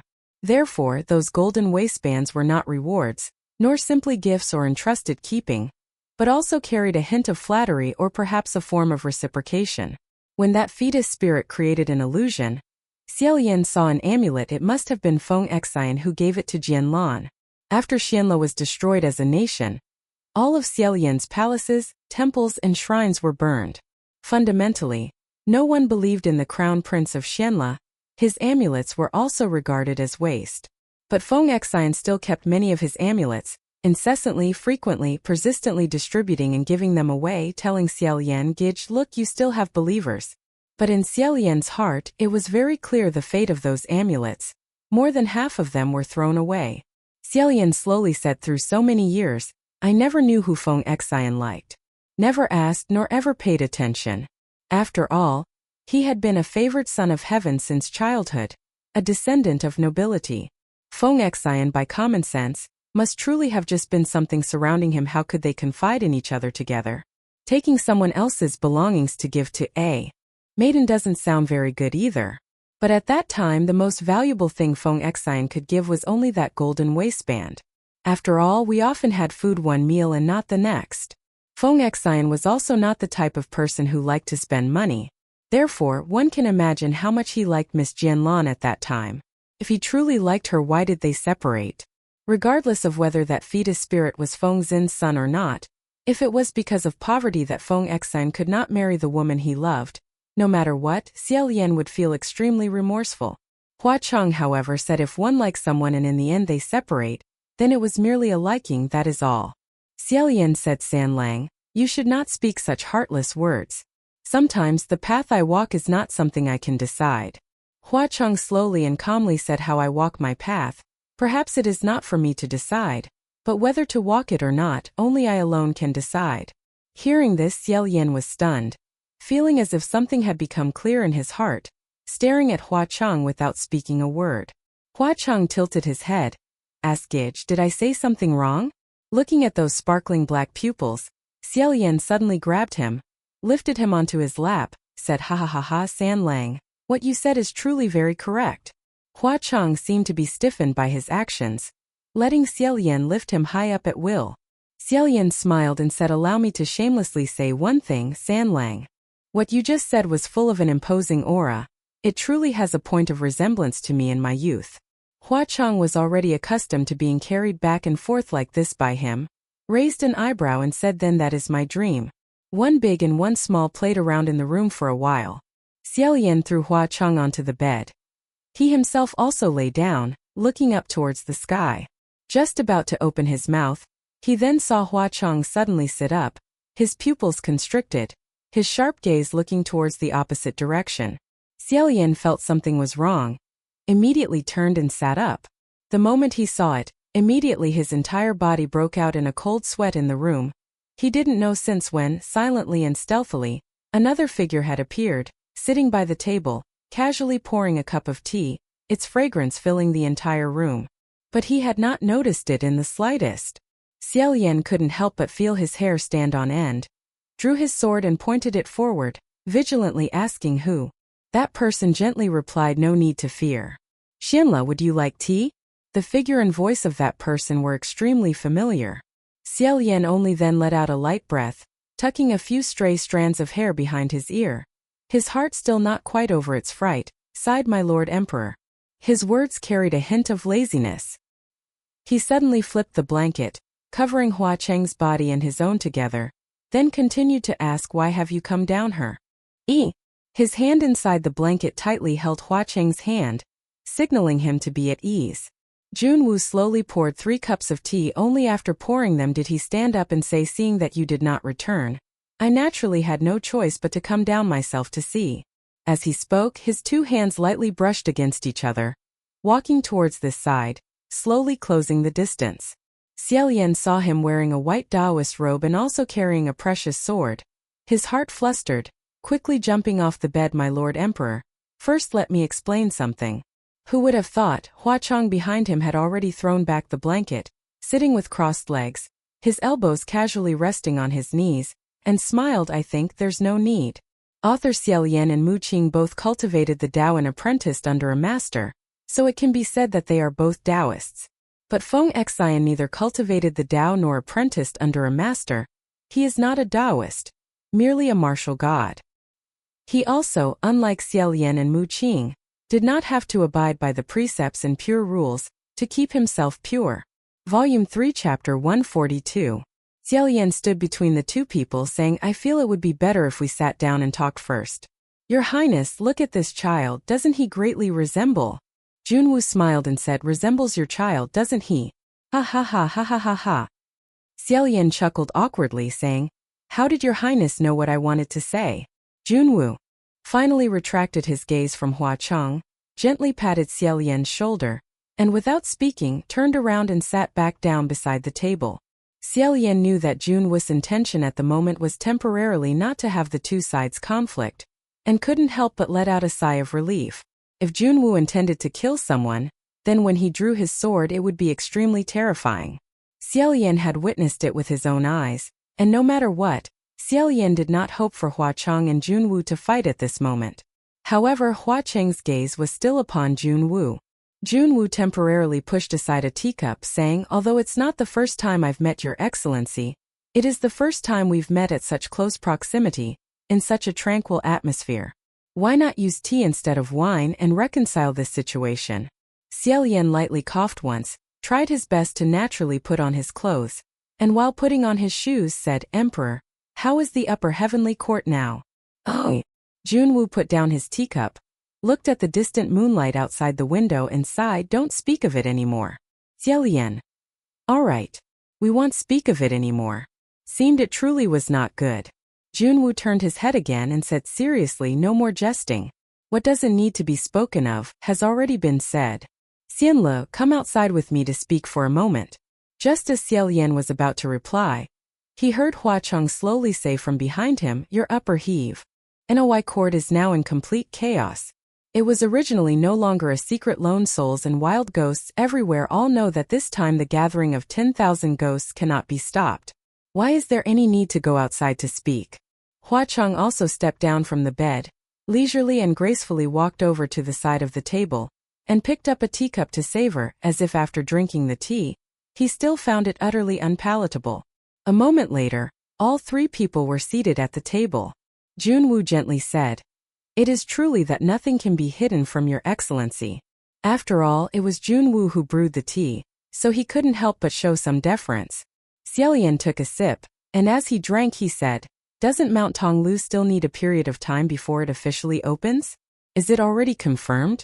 Although Feng Xian had also mentioned it, Xie Lian still felt his words were a bit exaggerated, therefore he wasn't entirely certain. Junwoo again said it truly cannot be stopped. Hua Cheng said, thinking of this, didn't you already put forth a plan like before, dispatching all the martial gods to blockade and block all routes to Mount Tonglu? But unfortunately Mu Qing broke free from his confinement and escaped, his whereabouts unknown, and the south instantly suffered a gap. Xie Lian said, has Feng Xian returned to Xianjing? How is he? Did he say anything? Junwoo said he has returned, but not in good condition. Nanyang returned injured, hastily reporting the AC. Tool situation, pleading with me time and again to issue an order not to kill Lansong's mother and child.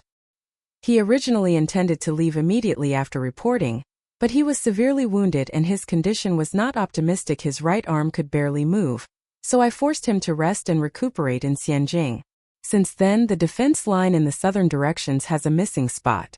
If it were another matter, such as currently lacking someone to slay demons, monsters, and evil spirits, Xie Lian would certainly volunteer to go. But when it came to leading soldiers to guard, it was not something that could be done single-handedly.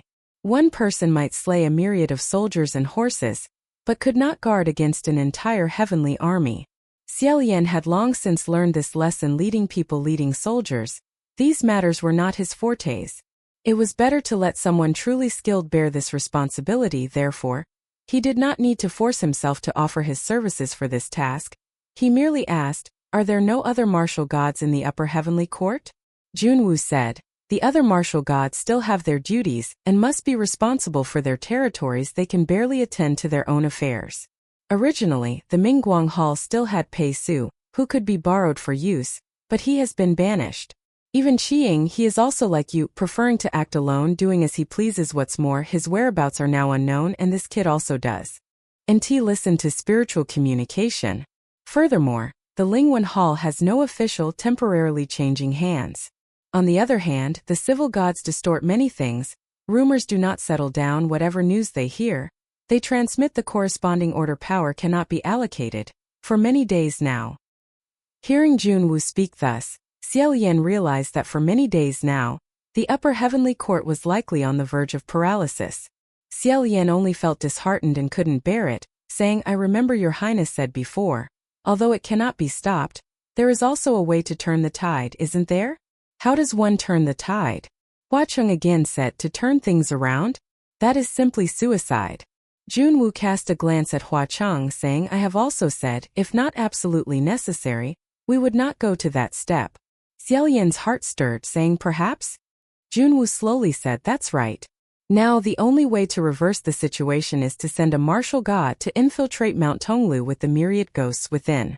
If they cannot be stopped, then kill until all are gone, not a single one remaining.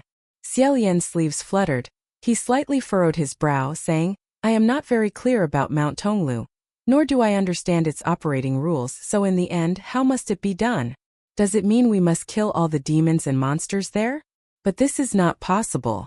One must definitely conceal one's identity, and also cannot ask anyone for help. Otheru.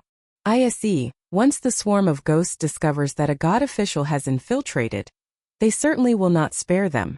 Moreover, Mount Tonglu is a place of evil ghosts. A god official's magical power will obviously be limited. sometimes even more disadvantageous compared to the black water ghost domain. Junwoo said, "No, there's no need to expend so much effort." Huacheng said, "I am very clear about Mount Tonglu. Gij, look outside." Xie Lian looked towards Huacheng, who was pointing outside the window. Below the window was a piece of land, where onions and some flowers were planted, and in the corner there was also a small flower pot. Huacheng climbed over the window bars, pointed to that flower pot, and said, "Exactly in the middle of Mount Tonglu, there is a very large bronze furnace." No sooner had he finished speaking, that flower pot suddenly fell down, rolled with lightning speed to the very center of the patch of land, then stood itself upright. Immediately after that, the surrounding earth gradually undulated in clumps. Huacheng said, "Tonglu in all 4 directions and 8 orientations is surrounded by mountains. The scope of Mount Tonglu is at least as wide as 7 cities combined." Xie Lian looked on, utterly surprised, lightly jumped over outside the window, standing exactly in the middle of the patch of land, feeling like a giant standing from on high looking down. Huacheng said, "Myriad ghosts slaughter each other, killing from the outside inwards. The more they kill, the closer they will get to the center of the bronze furnace." Huacheng waved his hand, and the small patches of earth around seemed to be agitated. Xie Lian squatted down to look carefully, only then discovering many weeds and leaves were twisting, as if individual clumps were pushing through the mountains. Xie Lian said, "In other words, the closer they get to the center of this bronze furnace, the stronger the ghosts will become?" Huacheng said, "Indeed. Because those weak weeds have all been killed outside."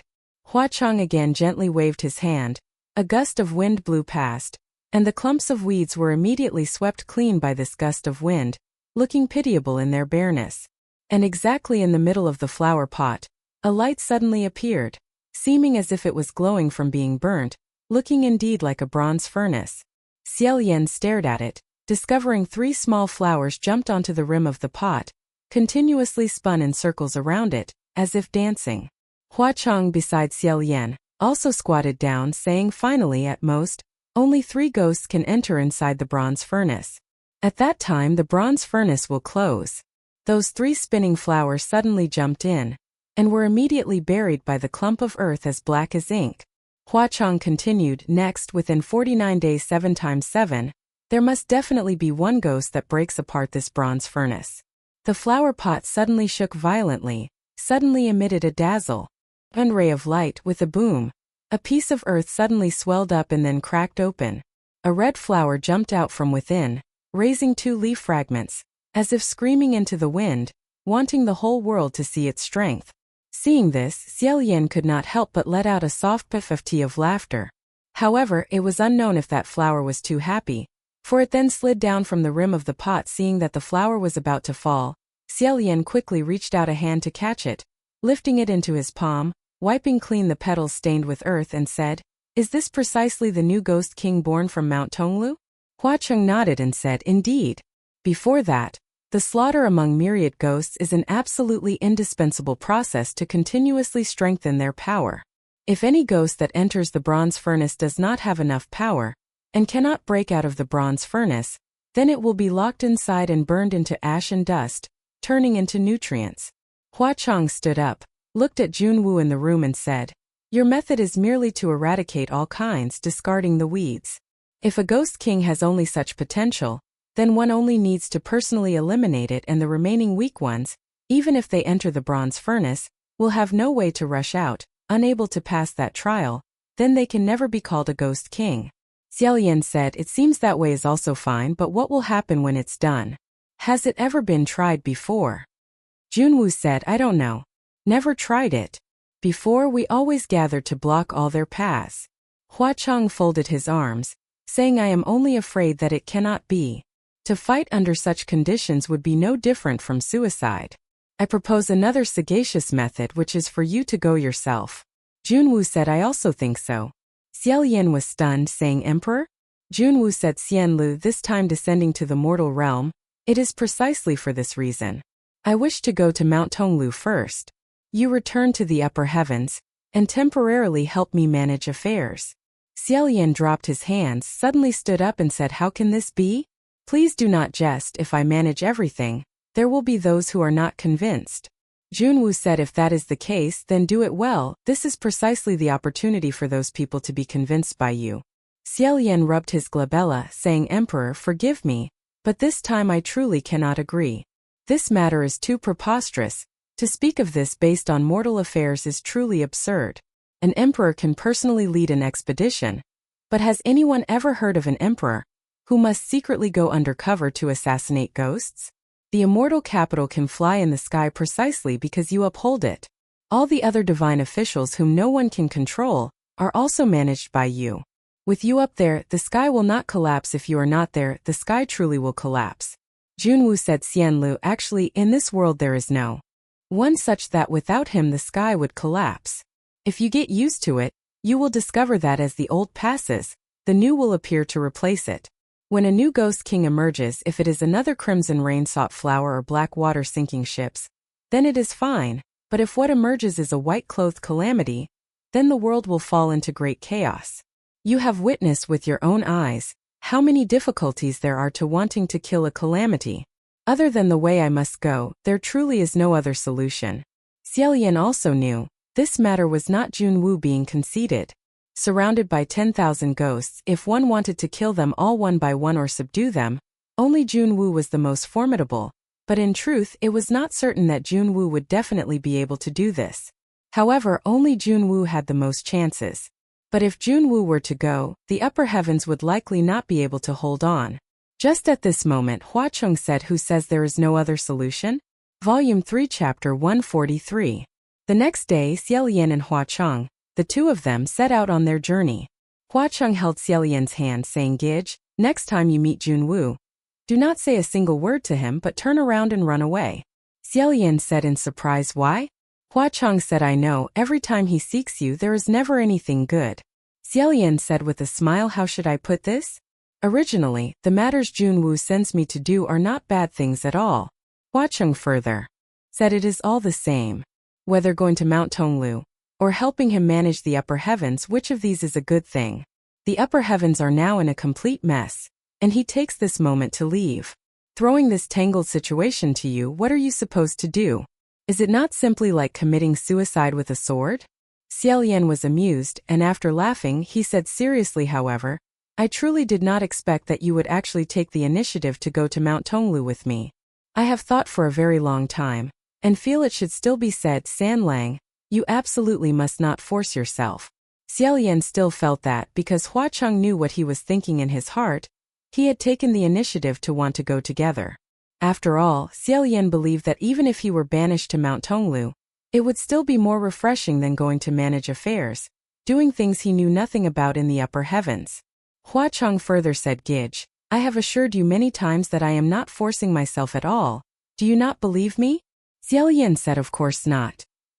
Huacheng nodded, saying, Gidge, please rest assured, I have considered it clearly. You do not need to feel indebted to me. In truth, from my standpoint, I also do not mind waiting until a new Ghost King has just appeared, then immediately stuffing him back in. Now, Ghost Kings and the upper heavens shaking hands would both be beneficial. With so much rice and grain everyone wants to eat. But there is not enough to share, so naturally there must be fighting. Now, if another contender comes, who could be happy? Moreover, what if this newcomer does not care about life or death? Once that person goes mad, no one should hope to gain any share. After Junwoo heard Huacheng's suggestion, he seriously considered it for a long time. If Xie Lian went alone, it would not be as certain as if he himself went, but if Xie Lian went with a Ghost King who had once stepped out of Mount Tonglu, this combination naturally had many more chances. Of course, Huacheng would also not go empty-handed. Junwoo had agreed to several conditions for him before the divine officials in the heavenly realm wished to descend the mountain. All of them must detour through the ghost market. Furthermore, they must report and establish the heroic deeds of Crimson Rain-sought Flower in the heavenly court, praising his virtue for an entire year. Xie Lian tried to imagine it a little. It was roughly the type of you foolish divine officials. Do you know who saved your lives? It was precisely like that. Truly, this was an insult to the divine officials who were always envious, jealous, and fearful of Huacheng. This was no different from trampling on the faces of those divine officials. Huacheng said with a smile, with me, this journey will be much more comfortable for you. Lin drew his thoughts back, saying, I still feel, perhaps we should wait until your turbulent period passes and you return to your original form, then we shall go. Tan said, there's no need to worry about this. Come on. Lin was taken aback, saying, Tan said, what's wrong? What kind of expression is that? Lin said, is it that Tam Lang wants to grow up quickly? Tan crossed his arms and said, that's right. I've endured for too long, I can barely wait anymore. Unexpectedly, just as Tan finished speaking, Lin took Tan's hand and lifted it high, laughing and saying, then that's truly a pity. Once you grow up, I won't be able to hold you anymore, so now I must hug you more, ha ha ha. Oh. To go to Mount Tonglu, one could not travel thousands of miles underground but could only walk there. Several tens of days later, the two finally left towns and populated areas completely behind them, stepping into a boundless, vast mountain region, with forests stretching limitlessly, yet imbued with a desolate shade. The deeper they went into the forest, the more demons, monsters, and ghosts they encountered along the way, becoming increasingly dense. Each had a strange form, some were stealthy, others walked in haste. Lin held Tan's hand, and as they walked he whispered, so many have come here indeed. Tan said, this time the gathering of 10,000 ghosts is truly more numerous than before. Because currently the upper heavenly court is not intervening to stop them, even those who had not intended to go have no come. Moreover, not only did they go individually but they also formed factions.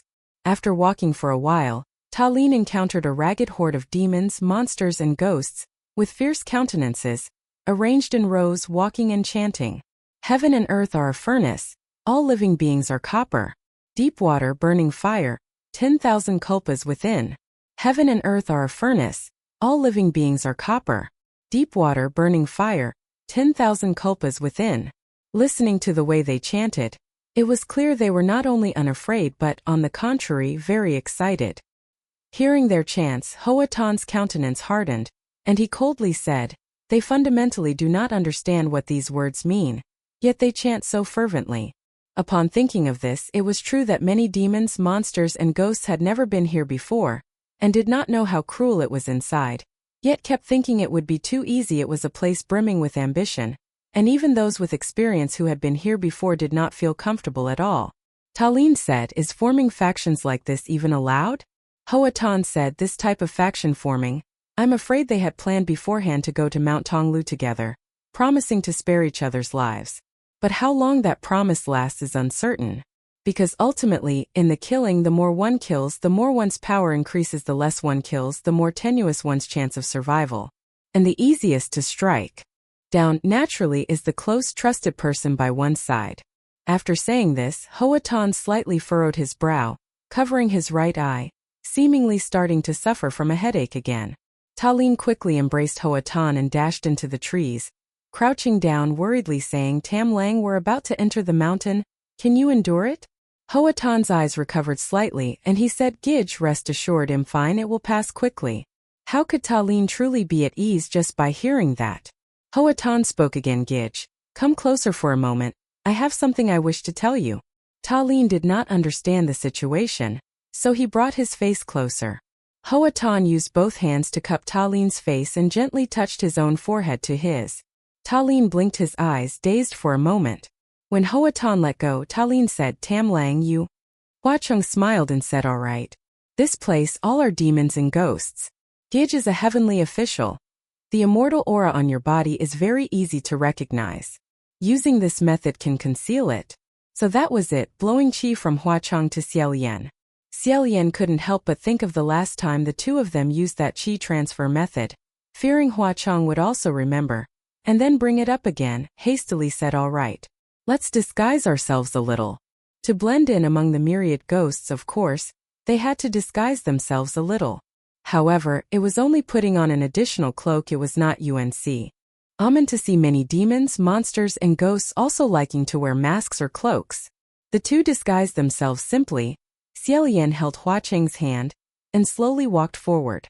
After walking for a stretch of road, a faint clamor came from ahead. Not knowing why this was happening, Xie Lian asked, is there any sign or anything to let me know that I have entered Mount Tonglu? Huacheng said, yes. But don't trust those things. Xie Lian wanted to continue asking, but then heard the clamor ahead growing louder and louder. The two emerged from the dense forest, only to find they had arrived at a towering cliff face ahead. A dense mass of demons, monsters, and ghosts gathered in one spot, at least 300 or 400 of them. However, this was only a fraction of the gathering in this deep mountain and secluded valley. Why is the road blocked? Could it be that we took the wrong path? Impossible. Isn't it that any road can lead through Mount Tonglu? Perhaps because they had not yet entered the territory of Mount Tonglu, and no killing had yet occurred. For now, the horde of ghosts was still traveling together peacefully. Xie Lian casually walked up beside a ghost, and asked offhandedly, "Excuse me, what's wrong up ahead?" That ghost said, "Are your eyes split open or something, that you can't see for yourself? Blocked by a mountain, can't get through." Oh. Xie Lian looked down at half of this ghost's side. Half its head was split off, indeed its eye was split into two. But Xie Lian didn't dare say anything, only said, "Can't we go around?" At this moment several ghosts ran over from the other side. Lolling their long tongues out, said, "Damn it, this evil mountain.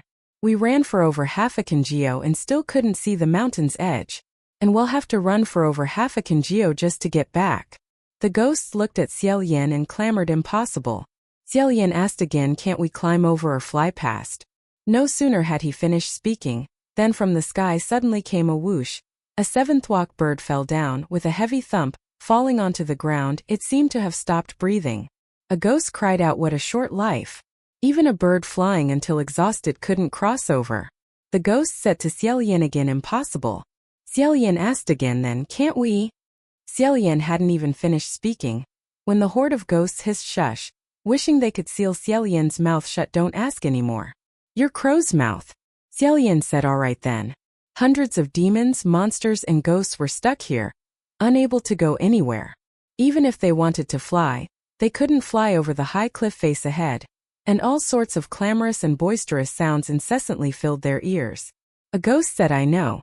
This mountain isn't an ordinary mountain but a barrier." Another one said, "Everyone, beyond this mountain, it is definitely Mount Tonglu. This mountain is likely the first pass. If even such a simple pass cannot be overcome, then there will be even less opportunity later on. Why don't we just disperse?" "Wait. What are we waiting for?" A suspicious voice rang out. "I seem to smell a very strange odor." "What smell? Did you bring dead human flesh to eat on the way?" The one who made that sound then said, "Not right, not right. It's not the flesh of the dead, it's living people." No, that's not right either. There's a smell like the smell of a deity official." As soon as the words were spoken, the whole horde of ghosts almost boiled over, and the ghosts screamed, "What? Talking nonsense, how could there be a deity official here? Ah, wait. It seems I can smell it too. How come I don't smell it? You all say that. It's making me confused now. Surely no deity official would have infiltrated here, would they? Impossible. What deity official would be so audacious? What kind of place is this that he dares to come?" More than 10 questions. Everywhere was as noisy as a marketplace. Xie Lian felt a slight prickle of unease, but his expression still revealed nothing amiss. Just now, Hua Chong had clearly helped hide his immortal aura, so how could they still smell it? Surely, no one had discovered his infiltration. Hua Chong held his hand and said in a low voice, "Gage. Rest assured. Something is taking advantage of the confusion to stir up trouble." Xie Lian said, "It's also possible that, apart from me, there truly aren't any other deity officials infiltrating." At this moment the ghost who had Xie Lian meant to smell a deity official somewhere jumped onto a large rock and said, "Everyone. Perhaps the deity officials from the heavenly realm, seeing that they cannot stop us now, sent someone to Mount Tonglu to sabotage our grand affair. I suggest that all those wearing masks and cloaks take them off. That way, anyone with a spiritual glow on them will immediately be discovered. Everyone, please state your names. We must absolutely not give them a chance to infiltrate." The horde of ghosts murmured in admiration, and that ghost continued to speak. "I'll go first. I am life-snatching demonic blade, an executioner who beheads. To kill and behead, I have always only needed one stroke." Oh. Based on Xie Lian's experience, those names that want to become famous easily usually always have accompanying words like peerless, thousand-handed, invincible, life-snatching, and so on. These ones are usually even easier to kill. A single move is enough to kill them, sometimes just one move can even kill 3 of them. Immediately, several announced their names, all in a chaotic mess. Xie Lian listened and shook his head. Suddenly, a ghost standing nearby nudged Xie Lian with his hand and said, "Hey, why don't you take off your cloak? What are you?" These words weren't meant to be contemptuous at all, it's just that, if it's not a person, then it can only be called something, but this wasn't entirely accurate either.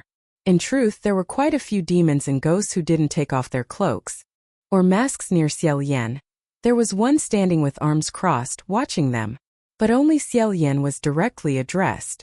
Seeing this, glances from all sides turned towards him. Xie Lian had no choice but to resign himself to misfortune, slowly took off his cloak, and slowly said, "I am a puppeteer." The horde of ghosts all crowded closer and said, "So that's it. No wonder we felt you were so much like a human. This is my first time seeing a puppeteer." Xie Lian smiled without speaking. A puppeteer is a type of demon or ghost with extremely weak demonic energy. Because they have to make puppets, they search for all sorts of styles and materials from many sources. Thus, various smells often cling to their bodies, and this is nothing strange. Most of them use human skin to make puppets, therefore, the smell of human aura on their bodies is usually very strong. The dream of a puppeteer is to pluck hair from the heads of deity officials to make wigs for their own puppets. Indeed, there are some bold and daring ones who truly go and pluck the hair of deity officials, so it is only natural for them to have the smell of a deity official. A ghost asked, "So where is your puppet?" Xie Lian glanced left and right for a moment, then bent down and picked up Hua Cheng.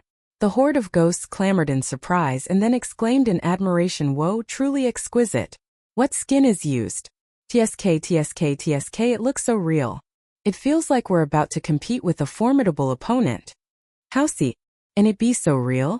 I feel that if you look closely, you'll know it's fake, the skin is too white. Moreover, how can a child's eyelashes be so long?"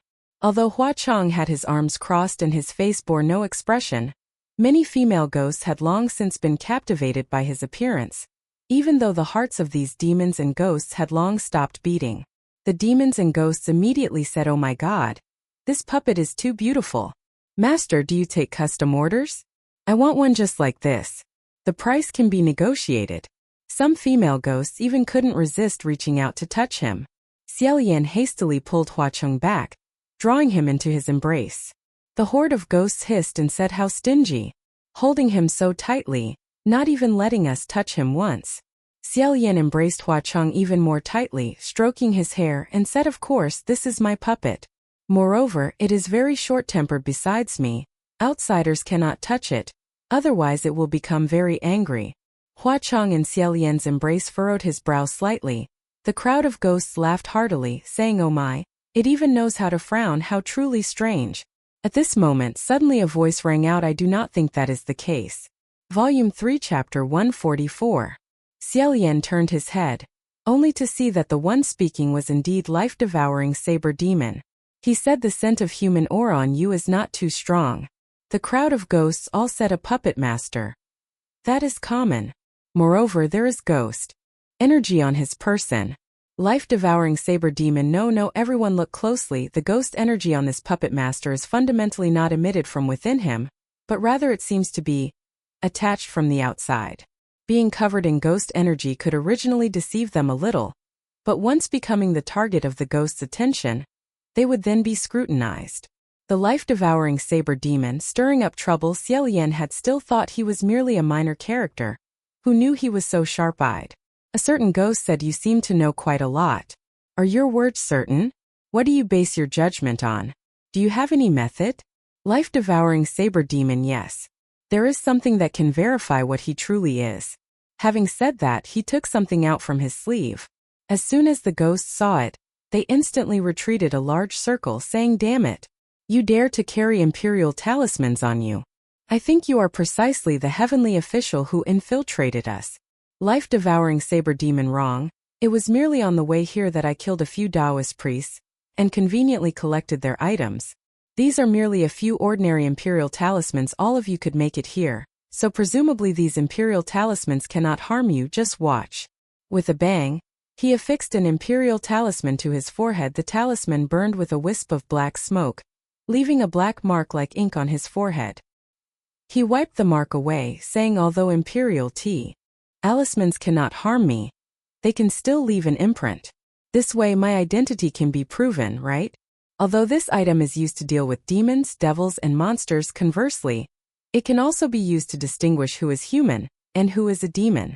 Life-devouring saber demon pointed at Xie Lian and said, if you are truly a puppet dancer, then affix this imperial talisman to your forehead and see. If there are no traces, then of course you understand. Xie Lian said nothing, his heart stirring, and then heard Huacheng whisper, it's alright, Gidge. Hearing this, Xie Lian put Huacheng down, stepped forward unhurriedly, and affixed that imperial talisman to his forehead. After a few sizzle sounds, the imperial talisman burned into a wisp of black smoke, but Xie Lian's forehead remained smooth as before, leaving no trace whatsoever. This thus proved that the ghost energy on his person was merely attached from the outside. Besides the one with crossed arms wearing a cloak, the remaining hundreds of ghosts instantly surrounded them. In the center they roared, and suddenly many strange weapons appeared before their eyes, stabbing towards them, but were immediately flung away. The crowd of ghosts exclaimed in astonishment, his cultivation is still very high. Xie Lian let go of his hands and said, I did not do all of it. At this moment Huacheng, standing behind Xie Lian, spoke up, slowly saying, you frog in the well, minor demons and devils, truly troublesome. Hey you Le puppet devil, do you think you're so worldly? There's no ghost energy on him, can't you see? Huacheng said, nonsense, of course there isn't any on him. Because I am precisely the puppet master. As soon as he finished speaking, the crowd of ghosts felt as if a bone-chilling gust of wind had swept through the ghosts, whose bodies were originally cold, nevertheless could not help but tremble, saying, What is happening? Huacheng said, I shall merely show you a little of what being worldly means. Huacheng retracted his aura. Life-devouring saber demon, trembling, spoke with difficulty, saying, You are the puppet master. He is also the puppet master, so who then is the true puppet master? What kind of monster is he exactly? Huacheng had not yet replied, when Xie Lian smiled faintly, saying, I of course am his puppet. The crowd of ghosts were dumbfounded for a moment, finally thinking carefully. So it turns out, it's reversed? You are the master and he is the puppet. Ma Dao Doteman said doubtfully, before didn't he say he was the puppeteer? So why did he have to lie? Huacheng smiled and said, for no reason at all, just for fun. Xie Lian also smiled and said, for no reason at all, just for fun. The female ghosts were no longer scared. They released their claws, retracted their tongues, and began to bustle around Xie Lian. But for some unknown reason, the way the female ghosts scrutinized Xie Lian was completely different from the way they chattered about Huacheng. For example, so this brother turns out to be the puppet? Oh my, this age is my type, I want one. Can I truly not place an order? Xie Lian gently said, actually I am quite old. This is made of human skin, isn't it? But it's processed so cleanly, and there's no stench of the dead. Great master, what perfume did you put on him? Xie Lian said, it is human skin. No perfume was applied at all, just bathe frequently and drink a little more water. Ooh, I feel this puppet can still do many other things. The face and figure aren't bad at all, are they? Look, the skin is also so smooth. However, he's a bit thin. Come on, take it off and let's see if there's any flesh inside. Xie Lian had always maintained a sincere, smiling gaze, but suddenly saw a female ghost with shining eyes wanting to come and touch his chest, and his eyebrows moved slightly. Huacheng also subtly raised his eyebrows. Several arms adorned with jade reaching out were all flung away by Huacheng. Xie Lian quickly ran over and crouched behind Huacheng to hide. The female ghost said, what's wrong? Do you also want to say this is your puppet, that he has a bad temper and doesn't like others touching him? I think his temper doesn't seem that bad at all. Huacheng extended a hand, lifted Xie Lian's chin and said, wrong. His temper is truly very good. But my temper is not good at all. I don't like others touching what I like. Xie Lian followed Huacheng's hand, lifting his face, trying his best to hold back his laughter, but still looked into Huacheng's eyes and sincerely said, not at all. San Lang. Master's temper is very good. Huacheng also smiled. The two of them enthusiastically performed their play. While nearby, a ghost interjected, I just feel the human aura on him is too heavy. The female ghost said, so what do you want? That ghost said, well then, a normal human skin puppet usually has things stuffed inside, doesn't it? If stabbed, it obviously won't bleed. Let me stab him once and see. Before his words were finished, that ghost was immediately shot a bullet-like glare by Hua Chong, scared to the point of not daring to utter a sound. Hua Chong said coldly, let whoever dares touch him even once try it. Something I cherish in the palm of my hand, and you dare to casually lay a hand upon it? The horde of ghosts was truly terrified by him, not daring to make any thoughtless moves. Unconsciously, the two of them had distanced themselves a great deal from that group of ghosts. Ma Dao Dotemen had no choice but to speak up and mediate. Esteemed one, please do not be angry. We have not yet entered the territory of Mount Tonglu. We don't know what might happen later. But for now, let's not have such an internal conflict. These words were reasonable and logical, and the atmosphere eased slightly. Hua Cheng's gaze shifted to one side and he said, you all are just scrutinizing my puppet there. Why don't you ask that guest over there why he still hasn't taken off his cloak? Besides Xie Lian, there had always been a strange guest, covered from head to toe. Despite the commotion just now, he hadn't taken off his cloak at all, simply standing with folded arms, watching like an outsider. And Hua Chong had pointed directly at him. They hadn't expected the spotlight to turn to him. Ma Dao Dotemen stepped forward and said, please friend, remove your cloak and let us take a look. The cloaked guest paused for a long time. Xie Lian suspected he might take advantage of being put in a difficult spot and quickly run away. Yet that person actually took off his cloak. Under the cloak was a dashing figure but an exceedingly ordinary face.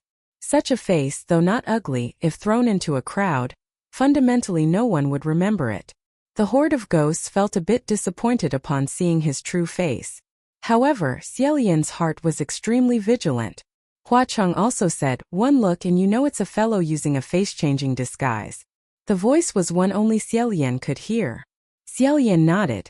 Sometimes heavenly officials or famous demons and ghosts who wish to enter the mortal world would not use their true face, but instead employ face-changing magic to disguise themselves as an exceedingly ordinary one.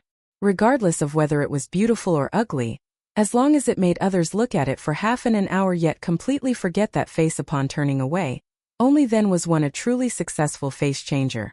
This cloaked guest, every aspect, matched the factors just mentioned, so this face was undoubtedly not his true one. It was unknown what his true identity ultimately was. Ma Dao Dotemen took out a yellow talisman. The cloaked person received it and, without the slightest hesitation, immediately pasted it onto his forehead. With a sizzle, a black mark appeared. It seemed his ghostly aura was not an issue. After a commotion, the group of ghosts all grew a little anxious, saying in the end, is there really a heavenly official mingled among us? Who was it that first discovered? Was it a mistaken discovery? Ma Dao Dotemen raised his hand and said, it was I who first discovered, 1,000 times no mistake. I heard with my own ears a heavenly official. Ah! Unexpectedly, the moment he spoke to this point, he suddenly let out a tragic cry, falling to the ground. Ta Lian was startled, rushing forward to see a bloody hole carved into his body, piercing through his abdomen, and moreover, on the wound was still a trace of spiritual light that only a heavenly official could see. He covered the wound, saying in horror, everyone be careful. He wants to silence him. The group of ghosts all panicked as if provoked, all raising their weapons, seeing everyone as an adversary, fiercely roaring, who is it, after all? Who wants to silence him? Where are you hiding? Ma Dao Dotemen, having been struck by a blade just now, Ta Lian suddenly thought in his heart, indeed, the more famous the name, the easier they are to fall. Ta Lian was startled, then said, everyone saw just now my master and I were constantly stared at by you all, we did nothing. Having said that, he glanced at the cloaked figure, who also slightly raised a hand, saying in a low voice the same. Ta Lian bent down, examining the demon blade's wound, saying, wounded by a sword. Who here uses a sword? Turning his head to look, he was instantly speechless. Swords were not only popular in the human realm and the heavenly realm, but also in the ghost realm. Out of 400 monsters and ghosts, approximately 300 of them use swords. Ta Lian let out a light cough, saying at this moment, if there were one more yellow talisman, it would be good. Of course, Ta Lian merely spoke casually, merely pretending to be enthusiastic. If there really was a fellow heavenly official mingling among them, Ta Lian would not think of assisting in killing this person. This demon blade guy could not possibly take out so many spare yellow talismans. Unexpectedly, Xie Lian had just finished speaking when Ma Dao Dote Men sincerely pulled out a thick stack of yellow talismans, saying, here it is. Oh! Xie Lian couldn't help but want to look behind him. Where did you dig this out from, after all? Ma Dao Dote Men, this is not important. Xie Lian said, no. This is very important. You shouldn't be carrying so many yellow talismans on your person. Just how many Taoists did you kill on the way? Ma Dao Dote Men glared and said, oh. 20 people. Oh. No wonder. Try calculating each person carrying dozens of stacks of yellow talismans. Altogether there were nearly 100 stacks. Without further ado, the group of ghosts eagerly wanted to find out who was the heavenly official hiding among them. After all, 2 by 2 they held yellow talismans and pasted them on each other's foreheads, then looked to see if there was a burn mark on the other's forehead. Some ghosts, seeing the yellow talismans, were still a bit afraid, saying, do we really have to stick it on? Can it blow away my soul? I doubt it. The few yellow talismans they just pasted were exactly alike, very weak at most. It will only leave a burn mark. Then, indeed, just a short while later, over 400 ghosts, every single one, had yellow talismans pasted on their foreheads, looking truly eerie and extremely funny. But nothing at all had happened. The group of ghosts stood staring at each other, saying, how is this? What kind of Taoist did you kill? Such useless stuff serves no purpose at all? Seeing this, Xie Lian slightly furrowed his brows, feeling a strangeness in his heart. Just as he was about to open his mouth, a female ghost standing beside him said, tear it off, tear. Ah? How is this? Why can't I tear it off? Several female ghosts immediately all cried out, me too. Why can't I tear it off? Xie Lian secretly thought this is bad. At the same time, Hua Cheng said in a deep voice, Gage, get down. Xie Lian quickly followed, feeling Hua Cheng cover his ears. And not far away, the cloaked figure also quickly pulled his cloak up, half crouching down. Immediately after, boom boom boom boom, a great volley of thunderous blasts rang loudly from the sky. Book 3 Chapter 145. Xie Lian only felt intense vibrations transmitting from all directions. A surge of strange, ineffable qi permeated everywhere. All those imperial talismans astonishingly exploded completely. The heads of several groups of ghosts who were pasting the imperial talismans were all blown apart like cotton, blood splattered everywhere. Their guts were blasted to smithereens, black smoke flew in all directions. The cliff face ahead was a scene of wailing ghosts and howling wolves. Hua Cheng released Xie Lian's ears, seemingly unaffected. Xie Lian stood up, his heart filled with dread. Those imperial talismans Xie Lian had just examined were indeed sheets of ordinary ghost expelling imperial talismans. How could they possess such terrifying efficacy? At this moment the sky was filled with burnt black imperial talismans. Xie Lian quickly reached out with agile hands and sharp eyes to catch one. Only upon catching it did he instantly realize, saying, truly cunning. This was a corner of the imperial talisman. If it hadn't torn, it would have been fundamentally impossible to see that it had 2 layers. A layer of paper covered the top, with drawings like any other ordinary talisman, but underneath there was an extremely thin layer of charm, although by now it was burnt to the point where no drawing could be discerned. But it went without saying, it was definitely a very powerful and very malicious type of charm. Dust covered the sky, making it unclear what was where. Many demons and ghosts continuously let out sounds of tragic wailing. It seemed as if someone was taking the opportunity to launch a sneak attack. Xie Lian immediately crouched low. A demon ghost shouted, wait. The slaughter hasn't even begun, and you're already making your moves. That's right. Weren't we all said to be ghosts, entering the front peacefully, and together figuring out a way to pass through this mountain? A sinister voice laughed, saying, you are so foolish, you deserve to fall in the first round. No one ever said when the killing would begin. Since we are all opponents, naturally the sooner we deal with you the better. Do you really expect us to announce our moves to you beforehand? Wait. I won't go anymore. I want enter Mount Tonglu. Can't I leave this place now? What do you think this place is? Come if you want to come, go if you want to go. Not entering Mount Tonglu? Look for yourselves, where are you now? The dust mist slightly dispersed. The host of ghosts could clearly see behind them, and said in shock, ah. How can this be? Not just them, Ta Lin was also momentarily shaken by the scene before his eyes. When they arrived, the front was blocked by towering mountain ranges. However, looking now, he didn't know when the mountain ranges had astonishingly vanished. No, it hadn't vanished but had moved behind them. So, unconsciously, they had already stepped inside the territory of Mount Tonglu. Ta Lin suddenly understood clearly when he had asked Hua Cheng if there were any signs to know if they had entered Mount Tonglu. Hua Cheng had said yes, but that there was no need to believe in them, because those signs were merely toying with them like children. Suddenly, Ta Lin heard a cold laugh behind him saying, "I truly want to see, are you merely a puppet, or something else?" The life-snatching demonic blade. Ta Lin suddenly turned his head, but before the other's evil chi could even fly out, he saw a cold glint flash. The demonic blade user didn't even have time to utter a scream, and was immediately sliced in half. Ta Lin lightly stepped over to look, and saw that he hadn't merely faked death but was truly sliced into two halves. This time he had truly died without a chance to utter a last word. Ta Lin raised his head, only to see that the one who had struck was precisely the strange cloaked figure. He slowly sheathed his sword, and steadily stepped forward. Ta Lin only felt this figure and gait were somewhat familiar. He stood up and asked, "Who exactly are you?" That person chuckled softly, seemingly about to answer, yet suddenly bent down. Seeing his strange action, the alarm bells rang in Ta Lin's heart. He stared intently, guarding against a sneak attack. Only see that person merely bent down with two hands, one left, one right, embracing two slender-waisted female ghosts, and said, "Are you two young ladies all right?" Two female ghosts, whose figures and countenances were both very beautiful, because they did not use swords, were therefore not pasted with yellow talismans, avoiding a calamity, but were still caused to faint by the explosion just now. Before their eyes, they were pulled into someone's embrace, gently inquired after, slowly awakened and gratefully said, "I am fine, thank." A single sound of thank you had not yet finished being said, when the two female ghosts, as soon as they looked up at that face, immediately turned hostile, gave him a slap, then pushed that cloaked person away, saying, "Get out." Afterwards, they then hurriedly crawled to one side.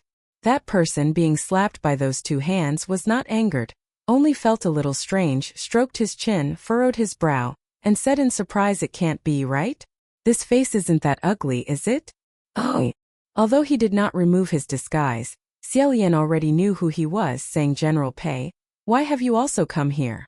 That person shifted his gaze to Xie Lian, slightly smiled, his hand rose to his face, peeling off the mask, revealing his true countenance. It was indeed Pei Ming. He said evidently, "The imperial monarch sent me to lend His Royal Highness the Crown Prince a hand." Xie Lian said, "Really? That is truly too much trouble. You see for yourself, this place is very dangerous." Hua Cheng said, "Gij doesn't need to feel bothered. He naturally wants to curry favor with Jun Wu." Pei Ming walked to stand before Hua Cheng, squatted down, and with his hand, measured Hua Cheng's current height, saying with a laugh, "I haven't mistaken, have I? Could it be that this is indeed His Excellency, the Crimson Rain-sought flower? Truly, a scholar unseen for 3 days must be viewed with new eyes. What did you eat to be able to grow big again?" "Ha!" He had just uttered a ha, when Xie Lian immediately flung out a strip of silk, causing him to almost fly out. Pei Ming immediately dodged away, jumped backwards, saying, "His Royal Highness the Crown Prince, you protect Master Hua Cheng like this, not even allowing a little jest?" Xie Lian said with a stern face, "Are you truly General Pei?" Pei Ming patted the sword at his waist, wanting to show him, saying, "Guaranteed exchange if fake." Xie Lian said, "Fake goods cannot be exchanged. Directly return the goods." Hua Cheng said, "Gij, beat him to death, he is counterfeit." Pei Ming, "Hey." Xie Lian said, "If you truly are General Pei, how could that yellow talisman just now have left an imprint on your forehead?" Pei Ming said, "Very simple, it's all thanks to this." Having finished speaking, he then tossed something to Xie Lian. Xie Lian cautiously did not use his hand to catch it, but used the tip of his sword to receive it, brought it before his eyes, saying, "Candy?" Before the sword tip, it was indeed a small, dark candy. Pei Ming again tossed a piece into his mouth, saying, "Bought on the roadside of the ghost market.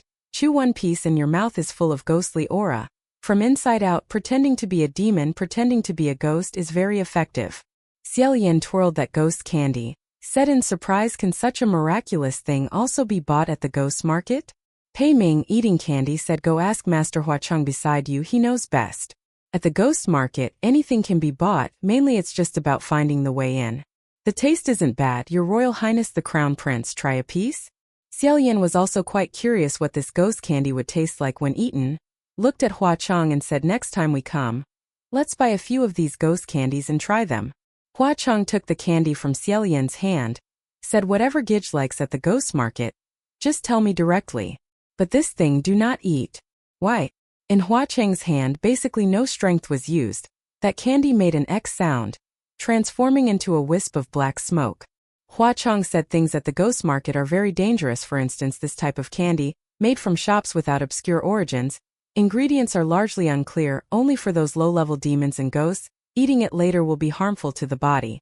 Pei Ming did not pay it any mind. "Fortunately, I don't eat it often, only use it in emergencies." Huacheng continued, "Moreover, the smell is pungent. Divine officials and Huma-ns cannot smell it. The more it is for low-level demons and ghosts, the more putrid the smell is." Pei Ming. Huacheng smiled and said, "Therefore, do you know why just now those two ghost women told you to get lost?"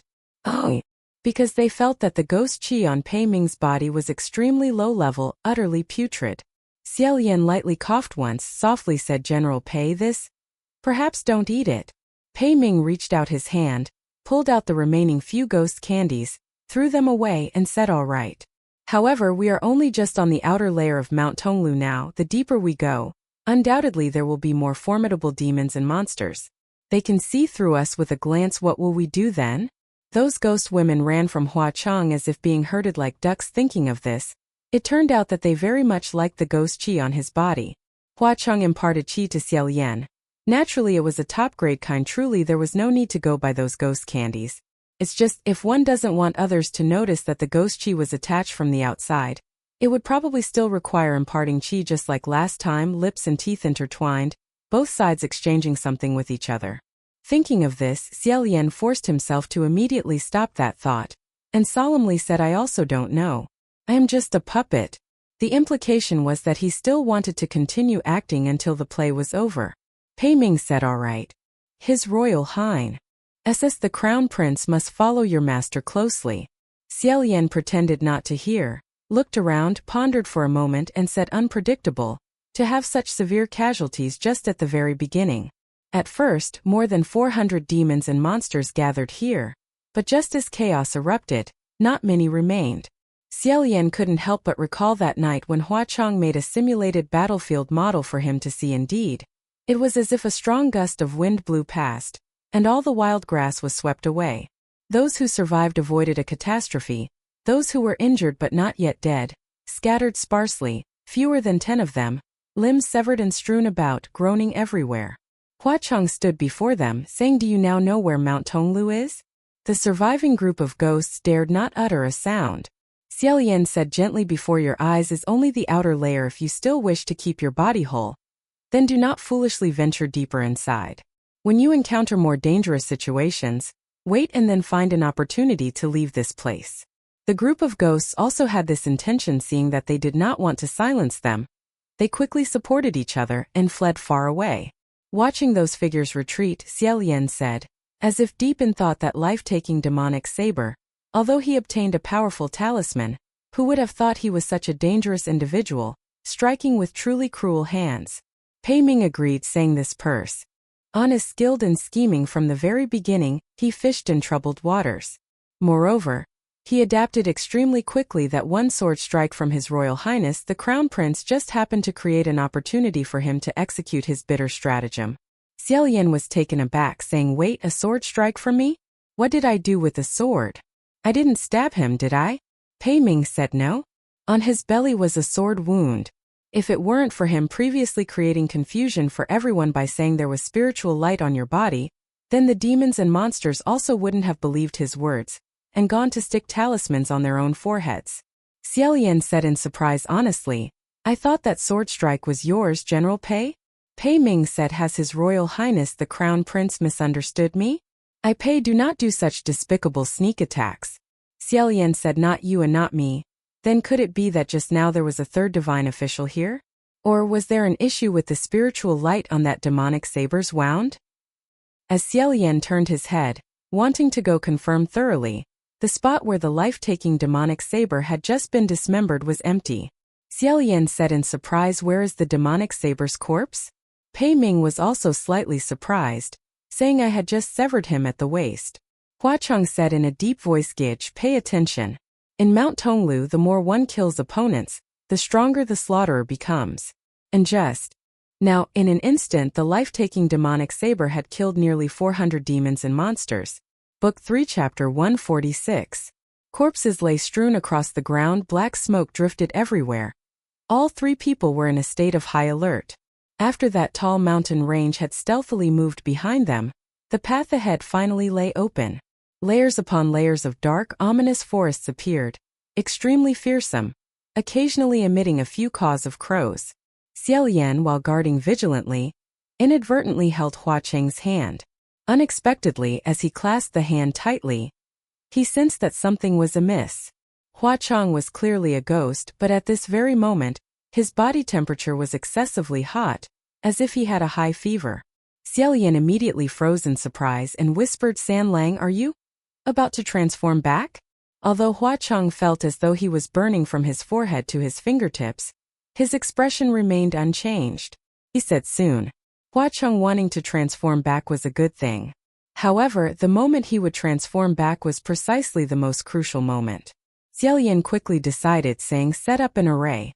I will guard your transformation." With that said, he immediately took action to dispel all the evil energy around them, drew a circle of about 4 zhang approximate 13.32 m enclosing Hua Cheng inside, and then planted the Feng Xian sword in front to serve as a gate ward. Hua Cheng said, "Gage, you should hold the Feng Xian sword for self-defense." Xie Lian said, "No, that won't do. This array cannot be set up perfunctorily. There must be a weapon that has been stained with blood before to anchor this array." He hadn't even finished speaking when he suddenly noticed something nudging him from behind. Xie Lian turned his head to look and was momentarily rendered speechless. He only saw a small silver scimitar standing behind him, blinking its big silver eye, continuously rubbing its hilt against Xie Lian as if presenting itself. Xie Lian squatted down and said, "Yiming, how did you also turn out like this?" The renowned scimitar Yiming, with its slender long blade and immense demonic allure, now before his eyes, had shrunk to half its size. Its previously narrow, long silver eye had now turned into an eye like a child's, both big and round, continuously blinking. Hearing Xie Lian say that, it seemed a little aggrieved, but still tried to rub its hilt against Xie Lian's hand. Pei Ming also said, "Is this truly the renowned scimitar Yiming?" Having said that, he intended to stretch out his hand to touch it. Yiming instantly turned hostile, menacingly pointing its blade at Pei Ming. Fortunately, Pei Ming withdrew his hand in time, otherwise, he would have bled. Xie Lian patted Yiming, saying, "Let's still use the Feng Xian sword." Feng Xian remained motionless, poised to proactively offer itself, but Yiming, having just been rejected, immediately began to cry bitterly, bouncing next to Hua Cheng. Hua Cheng didn't even bother to look at it, turned his hand and swung a palm, saying, "What's there to cry about? It's precisely because you're useless. Good for nothing." Yiming was like a discarded weapon. No one wanted it. Fell to the ground, seemingly knocked unconscious by Hua Cheng's palm strike. Xie Lian was caught between laughter and tears, hastily picked Yiming up and stroked it twice, saying, "No, not at all. Don't listen to your master. You are not a good for nothing, you are very useful." Pei Ming truly found the atmosphere unbearable, stepped out to stand outside the circle, drew his sword from its sheath and said, "Originally, there was nothing to be nervous about. Yet who would have thought that as soon as we entered, would encounter such a formidable and troublesome opponent? His Royal Highness the Crown Prince's luck is truly excellent." This time they had come to Mount Tonglu precisely to eliminate the formidable one, who had the potential to become the leader of all ghosts. Xie Lian wasn't quite sure whether it was ultimately good luck or bad luck. Hua Cheng, however, said, "General Pei, why do you feel that His Royal Highness the Crown Prince's luck is problematic? Why don't you think that the target of that life-snatching demonic blade is you?" Pei Ming chuckled and said, "If it were a female ghost, then I would believe they came for me." Unexpectedly, Pei Ming hadn't even laughed for long when his expression suddenly changed, and he leaped to the side. As he raised his head, fresh blood slowly streamed down his face. On Pei Ming's face was a long streak of blood, Pei Ming disbelievingly touched his face, his entire hand covered in fresh blood. This bloodstain proved that it wasn't just a small scratch. Both of them had been focused on defense, but Xie Lian was safe and sound, not feeling any killing intent directed at him. He honestly said from the looks of it, it truly seemed to be aimed at attacking General Pei. Pei Ming was about to open his mouth when the sharp blade attacked again. This time, Pei Ming was prepared. He swung his sword down. At this moment, he seemed to have struck something. A shadowy figure appeared in midair, was sliced into two halves, falling to the ground. The eyes of its upper half body, sinister and cruel, stared intently at Pei Ming. It was indeed that life-snatching demonic blade. Pei Ming placed one foot on its chest, pointed the tip of his sword at its throat, and said, "What on earth are you?" Previously, this fellow had claimed he was an executioner who transformed into a demon. If that were truly the case, then after being sliced into two by Pei Ming, he should have reverted to his original form, shouldn't he? How could it be that he had already been split into two by a blade, yet could still act so defiantly? Unexpectedly, the demonic blade suddenly widened its eyes, let out a cold laugh, and with bare hands chopped off Pei Ming's sword. With a bang, Pei Ming's eyes suddenly widened. Ta Lin's reaction was no different from Bui Min's. Bui Min, after all, was an officially ascended martial god. Although he himself was currently on Mount Tonglu, his spiritual power suppressed to its lowest level, Bui Min's treasured sword would still not have been so easily severed. The life-reaping demon saber laughed heartily and said, "Such a worthless sword, what a waste for your hand." With his sword severed, Bui Min replaced it with his fist. The life-reaping demon saber clenched its 5 fingers, unleashing a palm strike. The gust of wind he unleashed with his palm strike flashed with the gleam of metal, like a sharp blade slashing through. It could be seen that his true form was indeed a type of weapon. Ta Lin, standing within the circle, wanted to step forward to help, but Hua Cheng stopped him, saying in a low voice, "Gidge, watch closely." Bui Min also bellowed, saying no need to interfere. He was, after all, a martial god of the north. If, immediately upon entering the outer layer of Mount Tonglu, he couldn't defeat the demons and ghosts here, what face would he have left? However, although that demon saber only had an upper body, it was extremely agile. No matter where Bui Min struck, it could anticipate a step ahead, which was very disadvantageous for Bui Min. After unleashing hundreds of moves, Bui Min had already sustained over a dozen injuries. Ta Lin could no longer bear to watch, and said, "General Bui, step into this circle." Bui Min's expression grew even fouler. Absolutely refusing to retreat, Ta Lin also could not casually join in to make it a 2-on-1.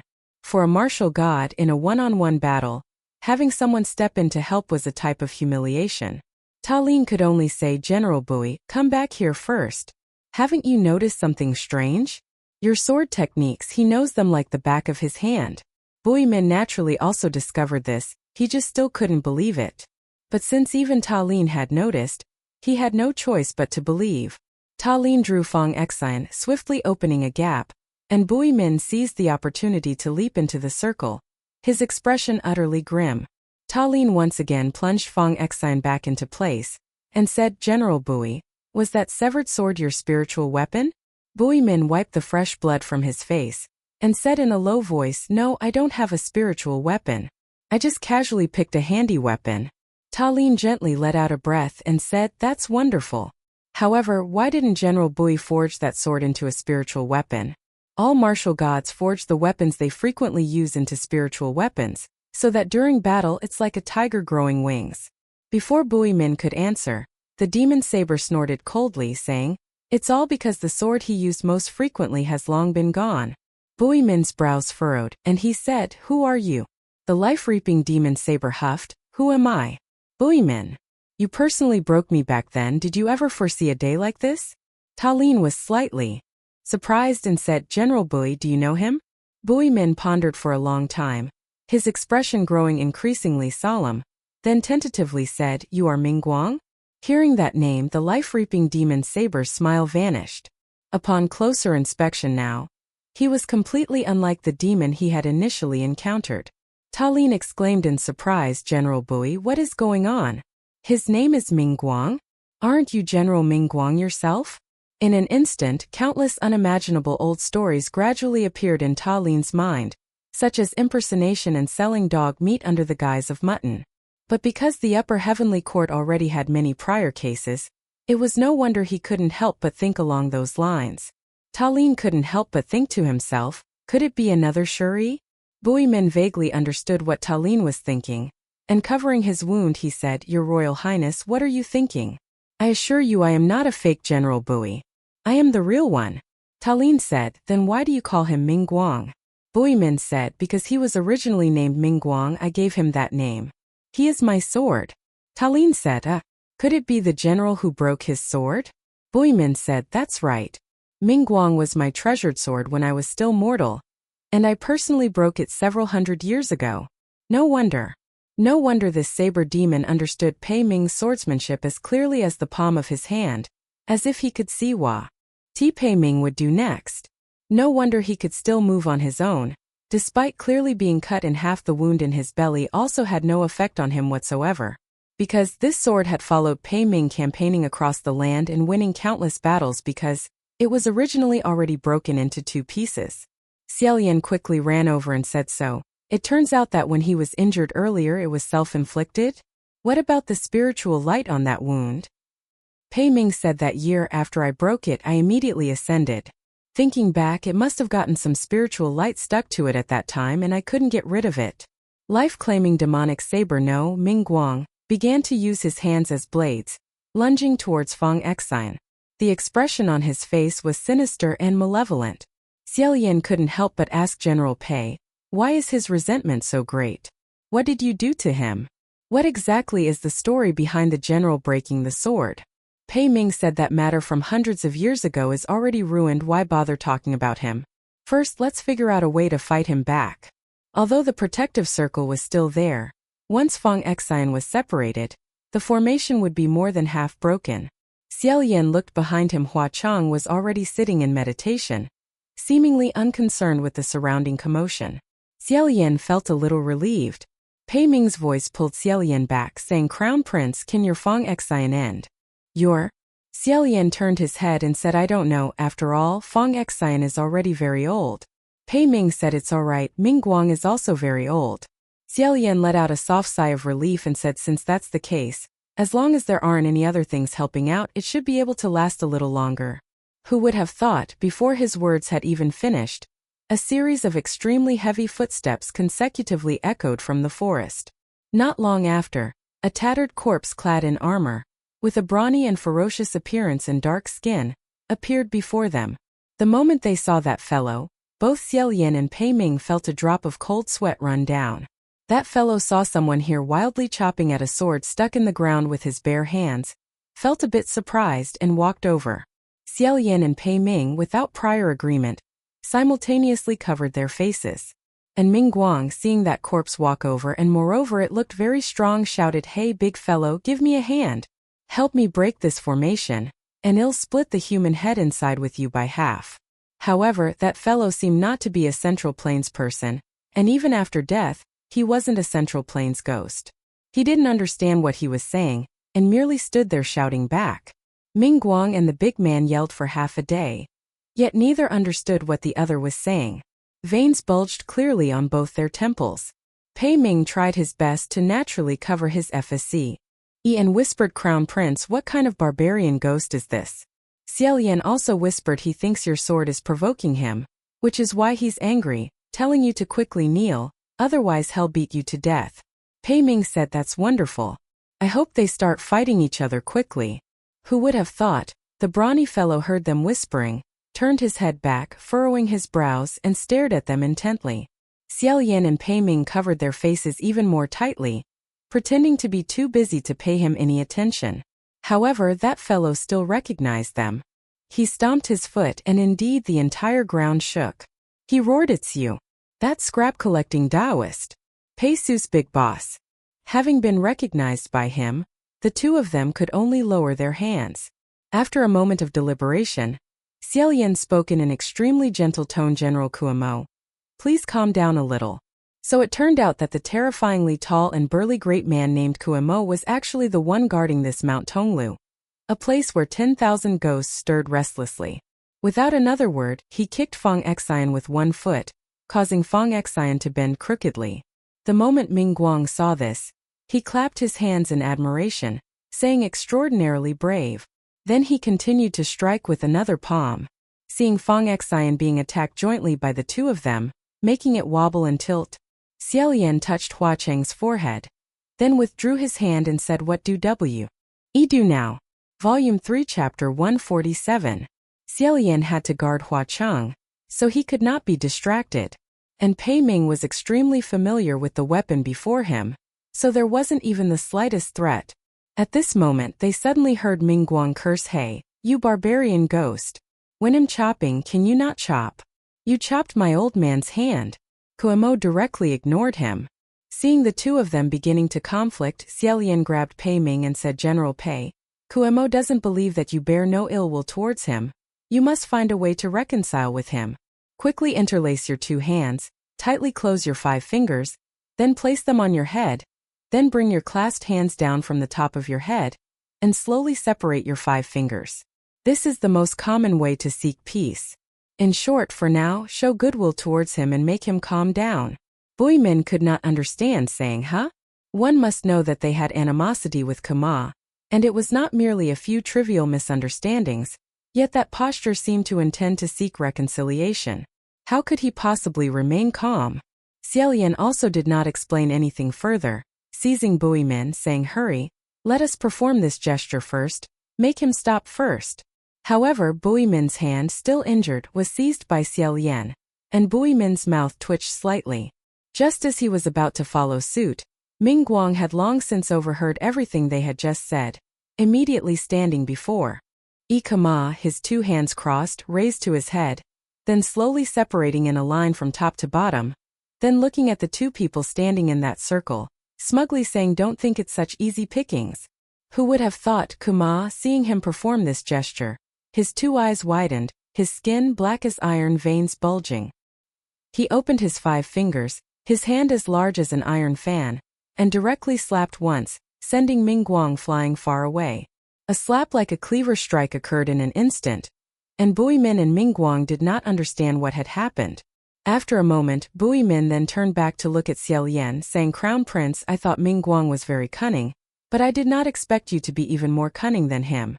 This Bui truly admires you." Xie Lian wiped away a cold sweat, saying, not at all, I'm ashamed. The words just spoken sounded as if they were for Bui Min's ears, but in reality, they were intentionally meant for Ming Guang to hear. After he heard them, he would obviously not let them have their way, and would naturally compete for Kama's favor. However, this gesture by Xie Lian was fundamentally not a plea for peace, but a provocation. Furthermore, in Banyu's national language, this was a type of provocation with the strongest aggressive intent, roughly equivalent to slaughter your family's dog's head, defile your wife, kill your entire clan, dig up your ancestors' graves, 4 curses in one go. It would be strange if Kama did not fly into a rage after seeing it.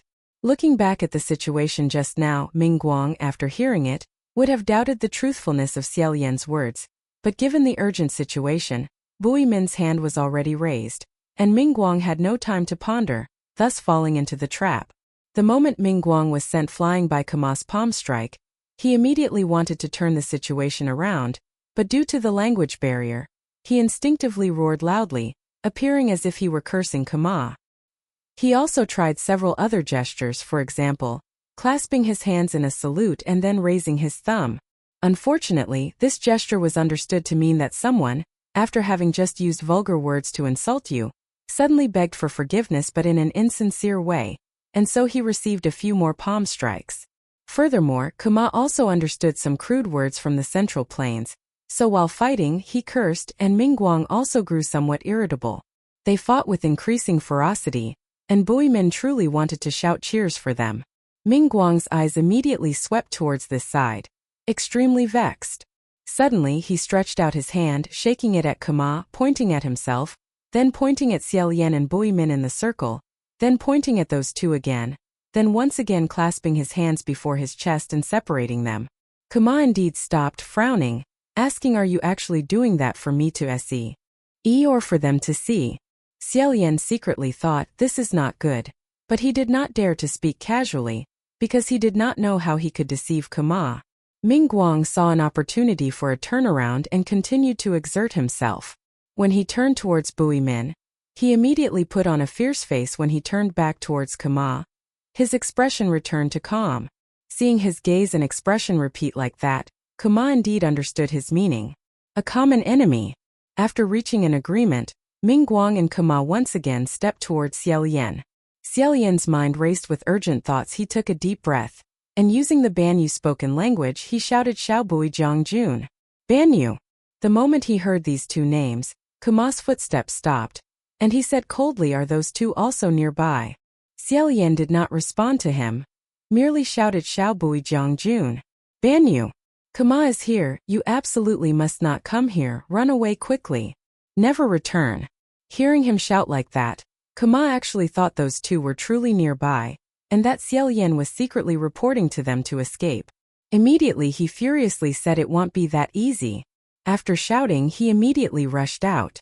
Ming Guang said, hey, big fellow, what are you running for? He's definitely tricking you, come back here quickly.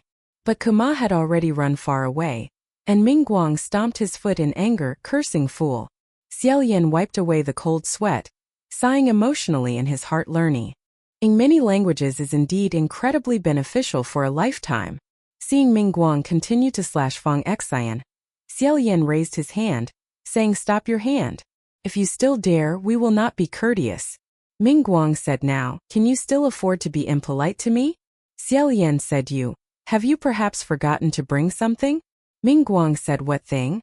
Bui Min wanted to speak but refrained, pulling something out from behind, saying, such a large thing and you forgot it too?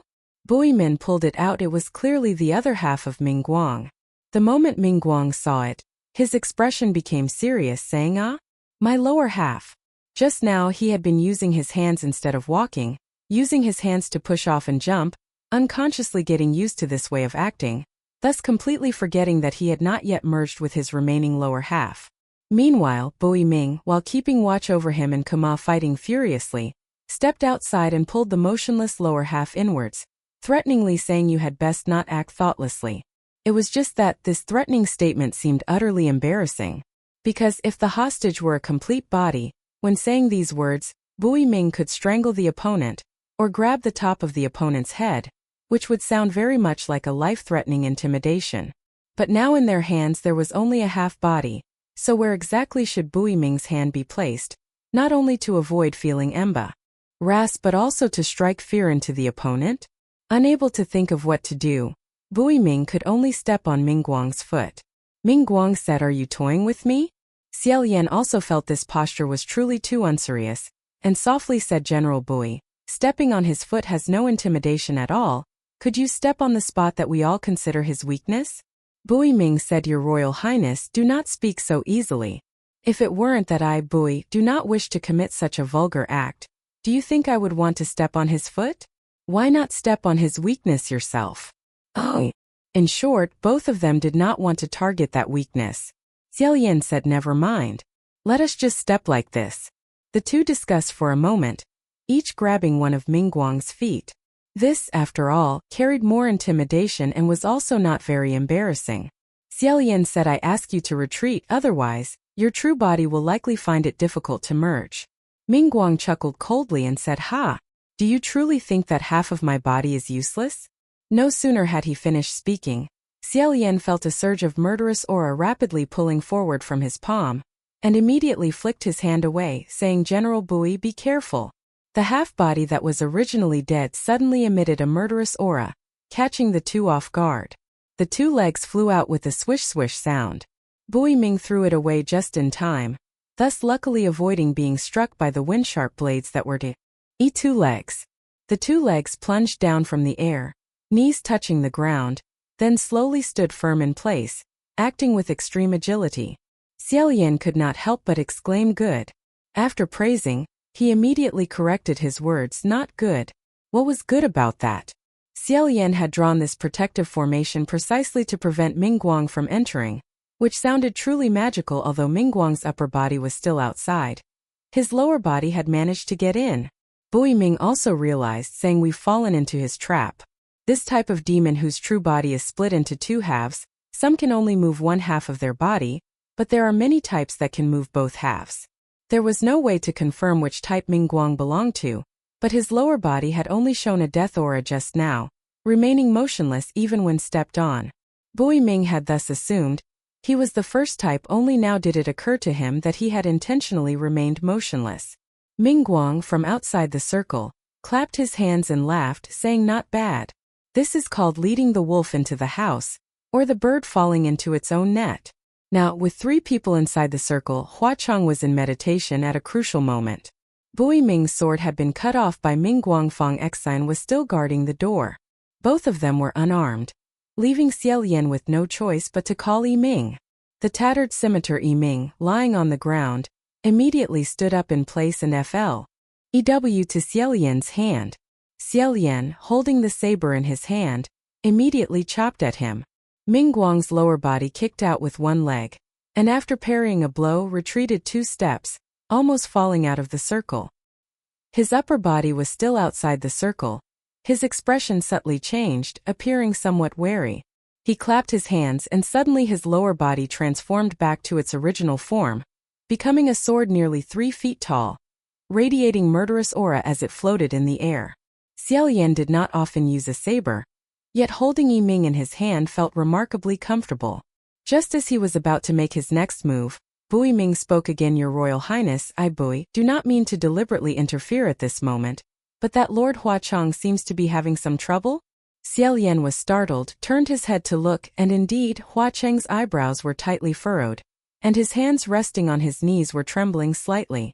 The moment Xie Lian was distracted, the 3-foot-tall sword took the opportunity to stab forward. At this very moment, Yi Ming automatically freed itself from Xie Lian's control, flying into the air to parry the other sword. "Xie Lian," said Yi Ming, "please hold them off for a moment." Xie Lian squatted in front of Huachang, saying, "What is happening? What exactly has occurred?" Bui Ming said, "Your Royal Highness, do not ask me. I do not understand the Ghost King as well as you do." Xie Lian looked at Huachang and said, "Sa and Lang, can you hear me? Don't hold back anymore, come out."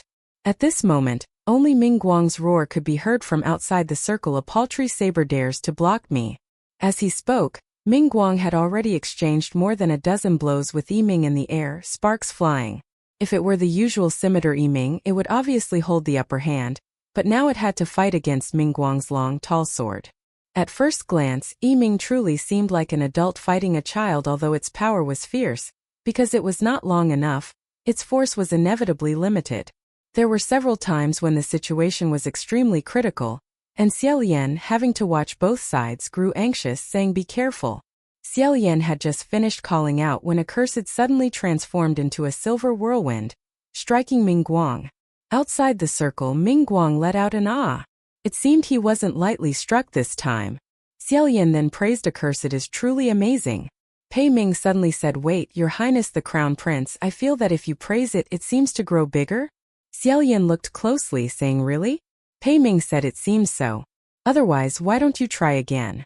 It was just praise after all." So Xie Lian said, "Very well. Accursed, listen closely. You are handsome and dashing, adorable and kind, intelligent and wise, gentle and resilient, the number 1 in all the lands." Before his words had finished, Xie Lian instantly fell silent.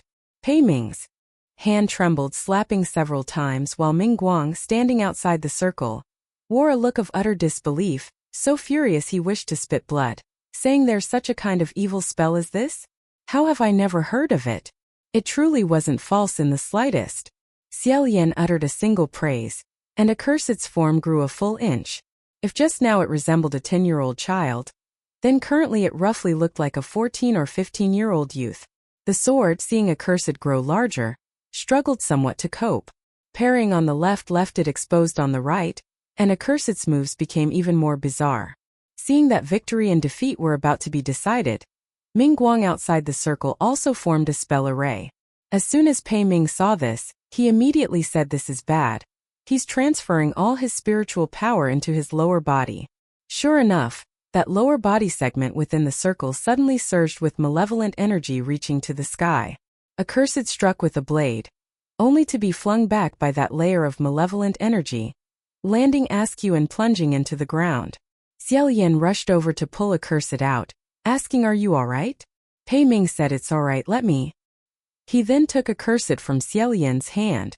Just as Xie Lian felt it was strange, a chill suddenly swept across his face. With a smack, Pei Ming actually slapped a cursed onto Xie Lian's face, and moreover, the hilt of the blade just happened to strike Xie Lian's mouth. Oh! Xie Lian took a cursed down, rubbing his slightly numb lips, grumbling, "General Pei, what good does that do?" Pei Ming said, "Of course it does good. Your Highness the Crown Prince, please lower your head and see." Xie Lian lowered his head, standing rooted to the spot, utterly speechless. Accursed had actually become slender once more. Mingguang truly could not hold back, cursing from outside the circle. "Damn it, what kind of monstrous evil spell is this now? How many more tricks do you have up your sleeves? Just unleash them all at once." Xie Lian said, "I truly wouldn't dare conceal it. I also wish to know what kind of sorcery this is." Accursed spirits high sprang up, once again striking towards Mingguang, a blade and a sword clashing wildly in midair. Xie Lian went to look at Hua Cheng, while Pei Ming stood not far away, gazing towards Mingguang. Currently, all of Mingguang's spiritual power was transferred to his lower body segment fighting Accursed, while the threat from his upper body segment had diminished. Everyone clearly saw this situation. Pei Ming stood up, just preparing to step out, when a volley of heavy rushing footsteps transmitted to them. It was Kuemo who had returned, saying hatefully, "That cunning Central Plains Taoist, you lied again. May you pick up scraps for the rest of your life." They weren't even nearby. Xie Lian had never expected to be able to fool Kuemo for long, yet he hadn't anticipated him returning even earlier than imagined. This moment, he was truly difficult to deal with. Mingguang was overjoyed, pointing at Feng Xian and saying, "Big fellow, quickly, chop this sword apart for me. Once the array is broken, those people inside will have no way to escape." There was no need for him to remind. Kuemo unleashed a palm strike, and Feng Xian deflected by 2 inches. He added another palm strike, and it deflected by another 2 inches with yet another palm strike. Feng Xian instantly collapsed. The protective spell array had finally been broken. That sword no longer fought Accursed but flew out of the circle, returning to Mingguang, transforming into 2 legs, becoming a complete human form. Mingguang leaped up, patting Kuemo, then pointed at Pei Ming, pointed at himself, then pointed at Xie Lian, and then pointed at Kuemo. Kuemo understood. His meaning was to divide the prey. He nodded, clenching his iron hands, which were as large as sandbags, and looked towards Xie Lian, who was shielding Hua Cheng. Mingguang, swaying his legs over there, said with a ferocious laugh, "Pei Ming, aren't you going to break me again? Come try it now." Pei Ming did not speak. Mingguang sneered, "General who broke the sword, General who broke the sword, what a tale lauded by all. That such a thing could become a tale lauded by all. It just goes to show how many blind fools there are in this world." Pei Ming said, "I have never, from beginning to end, turned it into a tale lauded by all." Mingguang said, "Nonsense. How many brothers and subordinates who followed you for many years have you killed? This matter is clearest in your heart." At the very same moment, Kuemo also stepped forward to Xie Lian's front. Xie Lian held Accursed. He wasn't afraid of Kuemo, but rather worried that if he was careless, a mishap might occur behind Hua Cheng. Kuemo saw Xie Lian's gaze remain focused, seemingly a little pensive, and said, "There's no need to devise any more evil schemes. Whatever you say, I will not be fooled again." Xie Lian said, "I am not lying to you. Ban Yu and young General Pei were indeed nearby. It is just that after I gave them a heads up, they all already left." "Hey Ban Yu, why are you here?" Kuemo angrily said, "You want to turn me into a fool again? This kind of foolish trick."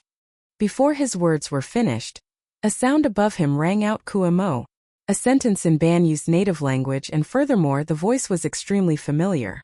Kuemo immediately raised his head, and then from the sky, a cluster of reddish-purple fell down. As soon as he saw it, his complexion instantly changed drastically, and clutching his head, he roared loudly, "Get lost." What fell down was indeed a characteristic snake of Ban Yu, the scorpion snake, and the one who threw them was none other than Ban Yu's national master. Ban Yu jumped down from the tree next to Xie Lian, saying, "General Hua." Xie Lian looked at Kuo and said, I told you the truth from the very beginning. It truly was Banyu. Kuo fundamental. Ly did not hear anything he said. He just pointed at Banyu and roared, you threw snakes at me. You dared to use scorpion snakes to throw at me. You clearly knew I hated them the most, yet you still used them to throw at me.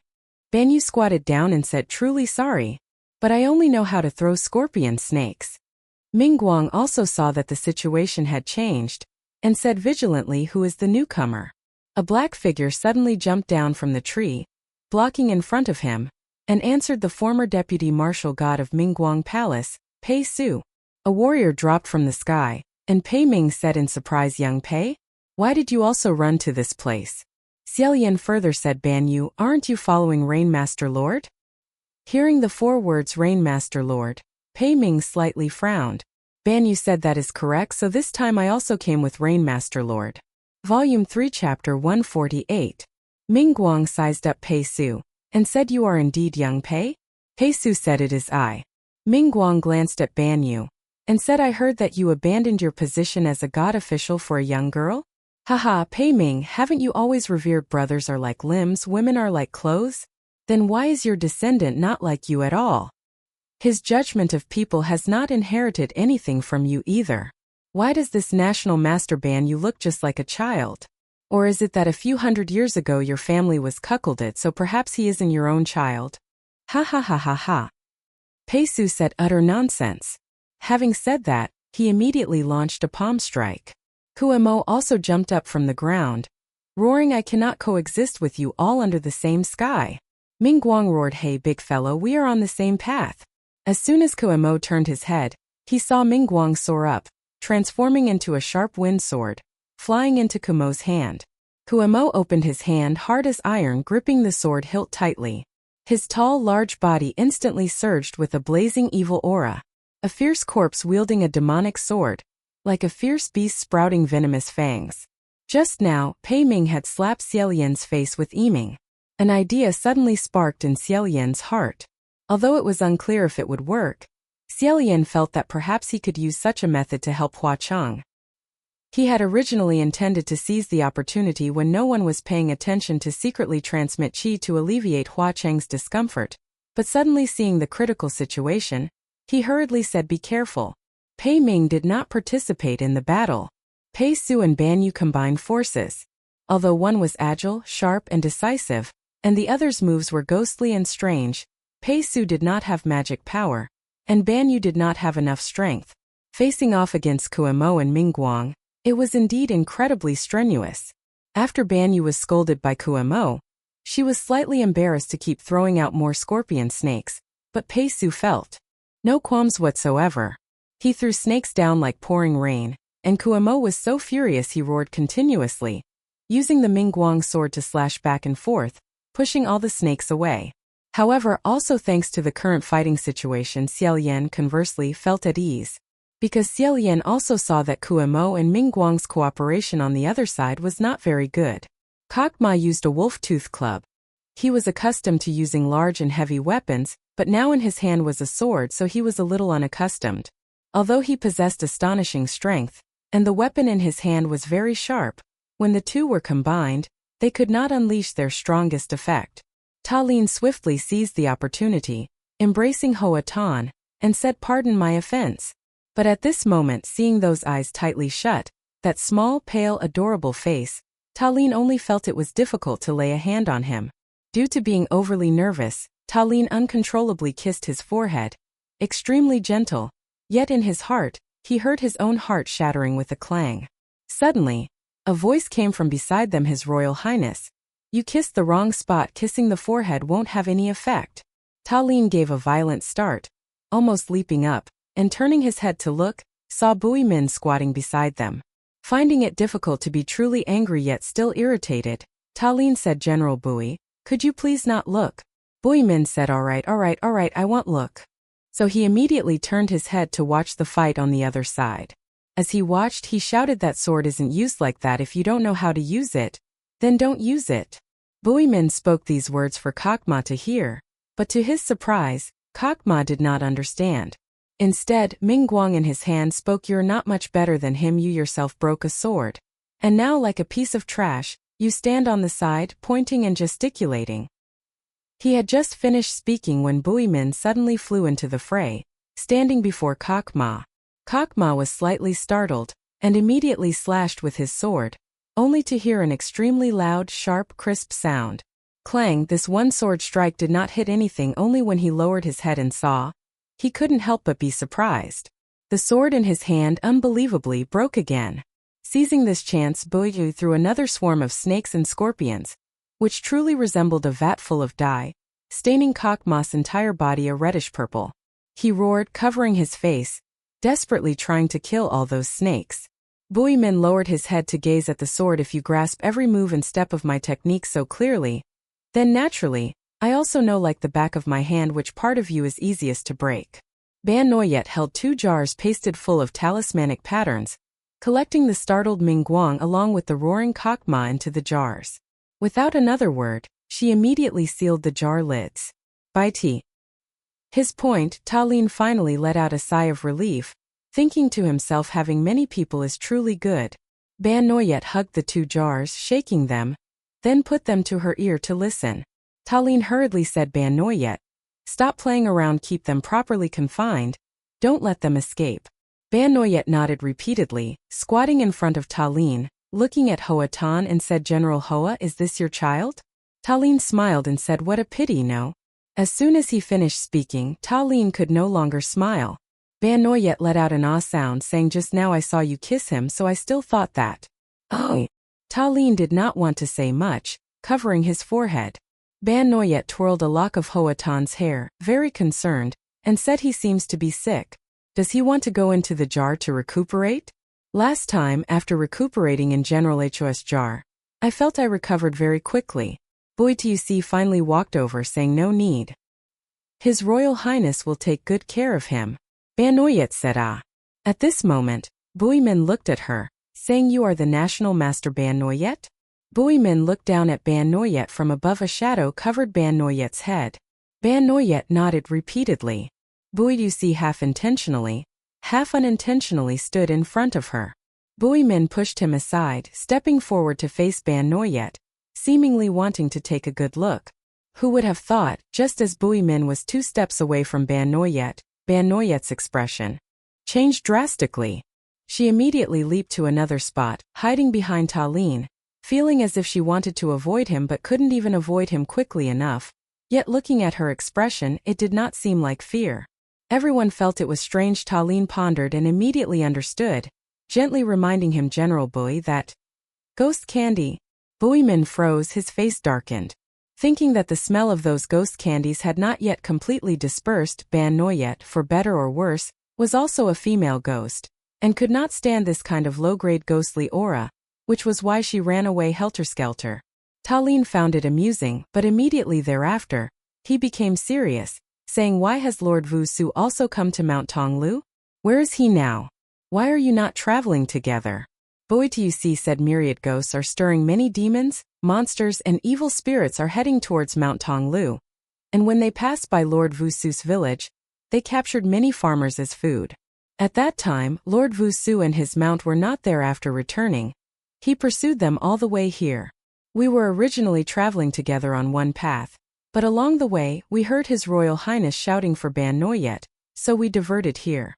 At that time, Ta Lin had merely called out casually due to the urgent situation, never expecting that they were truly nearby. What a lucky coincidence. Lord Vu Su's village was just a small, quiet hamlet, so if ghosts passed by, they would obviously capture people to devour indiscriminately. Bui Min said before, "I couldn't find you in the mortal realm. How did you end up following Vu Su? Don't tell me you were pursuing this National Master Ban Noyet." Bui Tuc slightly lowered his head, saying, "No. It was Lord Vu Su who saved me." It turned out that after Bui Tuc was exiled to the mortal realm, he had always been wandering everywhere in the human world, running into Tick Dung a few times and then provoking him into a frenzy. Then for some unknown reason, a group of people chased after him to kill him. If Bui Tuc had spiritual power within him, that rabble naturally could do nothing to him, but his spiritual power was sealed, and facing 100 demons and ghouls besieging him, he was ultimately gravely wounded until his strength was exhausted. Just then, the Rain Master rode an ox past, lent a helping hand, and after asking for his identity clearly, Buizi was then taken in at the Rainmaster's village, temporarily recuperating until now. Buimin seemed very surprised, saying, "Rainmaster, your excellency did not make things difficult for you?" According to what Shi Qingxian said, previously the Rainmaster's village and the Mingguang temple once had a grudge. The Rainmaster had once kicked away a deputy god of Buimin. Looking at the Rainmaster's demeanor, it also didn't seem like that of a god official with a magnanimous heart at all, and Buimin also felt the same way. Buizi again said, "No. Rainmaster, your excellency has never made things difficult for me. On the contrary, she has helped me a great deal." At this moment, a voice suddenly rang out saying, "Rainmaster? Is the Rainmaster from the Rainmaster country?" Xie Lian casually said, "That's right." After answering, he only then realized this voice was surprisingly Mingguang's. He was trapped inside the jar, yet still pricked up his ears to listen to the commotion outside. After Xie Lian responded, he immediately cursed, saying, "Buimin, you've slept with so many women, how could you have given birth to such a useless descendant? You even dared to ask the Rainmaster to protect him even though you need the protection of the Rainmaster country. You don't need to speak well of him because of it. It truly is that the later generations are even worse than the previous." Hearing this, Buimin's expression subtly became a little unnatural. Xie Lian didn't understand what was so funny, so he quietly asked Banyu, "Do you understand? Is there something very funny?" Banyu said, "Not very well. However, I think I heard Buizi Gij mention that before his general ascended, he was the general of the Li nation." "Oh, Buimin was the general of the Li nation. Was there a problem with that?" There was a huge problem. Because, as far as Xie Lian knew, the Rainmaster country was precisely destroyed by the Li nation. Banyu again said, "Rainmaster, your excellency is the last Rainmaster of that country." No wonder when Buimin meant, "I only the Rainmaster." His expression was a little unusual. Previously the Rainmaster had also taught many deputy god officials a lesson in front of him. It turned out it was also due to the old animosity and enmity from way back then. One must know that for god officials, even if the countries in the human world rise and fall on their own, it is only a natural occurrence. But if a person destroys their own country and then ascends to become a god, then that matter, one cannot help but say, is a little troublesome. Buizi affixed another talisman to the outside of the jar, and Mingguang's voice suddenly fell silent. He said, "General, why have you come here?" Buimin said, "Isn't it all so that I can bring you back to the heavenly court early?" Everyone understood. Xie Lian remembered what Hua Chang had said before. It seems Buimin was sent to Mount Tonglu when searching for Junwu, also just to secure advantages. Buimin patted Buituk's shoulder, saying, "Since you've also come, then perform well. If you accomplish something this time, you might be able to return to the upper heavenly court." Buizi had not yet answered when the talisman in his hand suddenly heated up again. It was precisely Mingguang trapped inside, who was extremely furious, a blazing rage burning the talisman. He said, "Buimin, do you still remember what you said before?" Buizi again affixed another sealing talisman, but Buimin stopped him, saying, "I, Bui, have said too many things in this life. Which sentence do you want to talk about?" Mingguang's voice full of hatred said, "You killed many subordinates who followed you for many years. Do you still remember what excuse you made? Some people can be killed, some cannot. Some things should be done, some should not." What a majestic and imposing tone that was. So what now? Do you think others don't know what wicked things your little Bui has done? It has long since spread everywhere. You even go and wipe his backside, covering up for him? Could it be that those sworn brothers who fought with you, north and south, in the past deserve to die, while that descendant of yours does not deserve to die?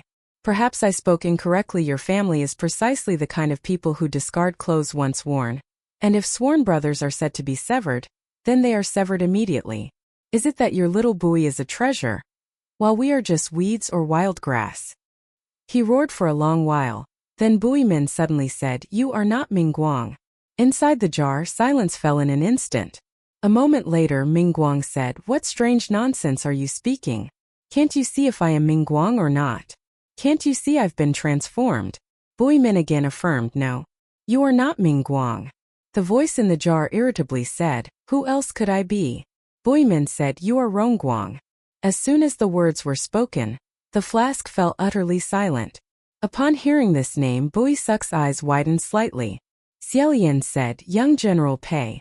Who is Deng Guang?" Bui Suc recovered his senses, hesitating for a moment before replying. In those years, the general had not yet ascended. He had a deputy general who followed and assisted him for many years, a capable subordinate. Xie Lian finally understood what the general who broke his sword legend truly was. Back then, when Bui Ming was still immortal, successful in love and valiant on the field of war, he was precisely the ever-victorious general, having fought countless battles without ever suffering defeat. Even so, despite his own heroic prowess in warfare, he could not do without the aid and assistance of his deputy general. The name of this deputy general was Deng Guang. Deng Guang was known for his treachery and slyness, renowned for his abundance of schemes.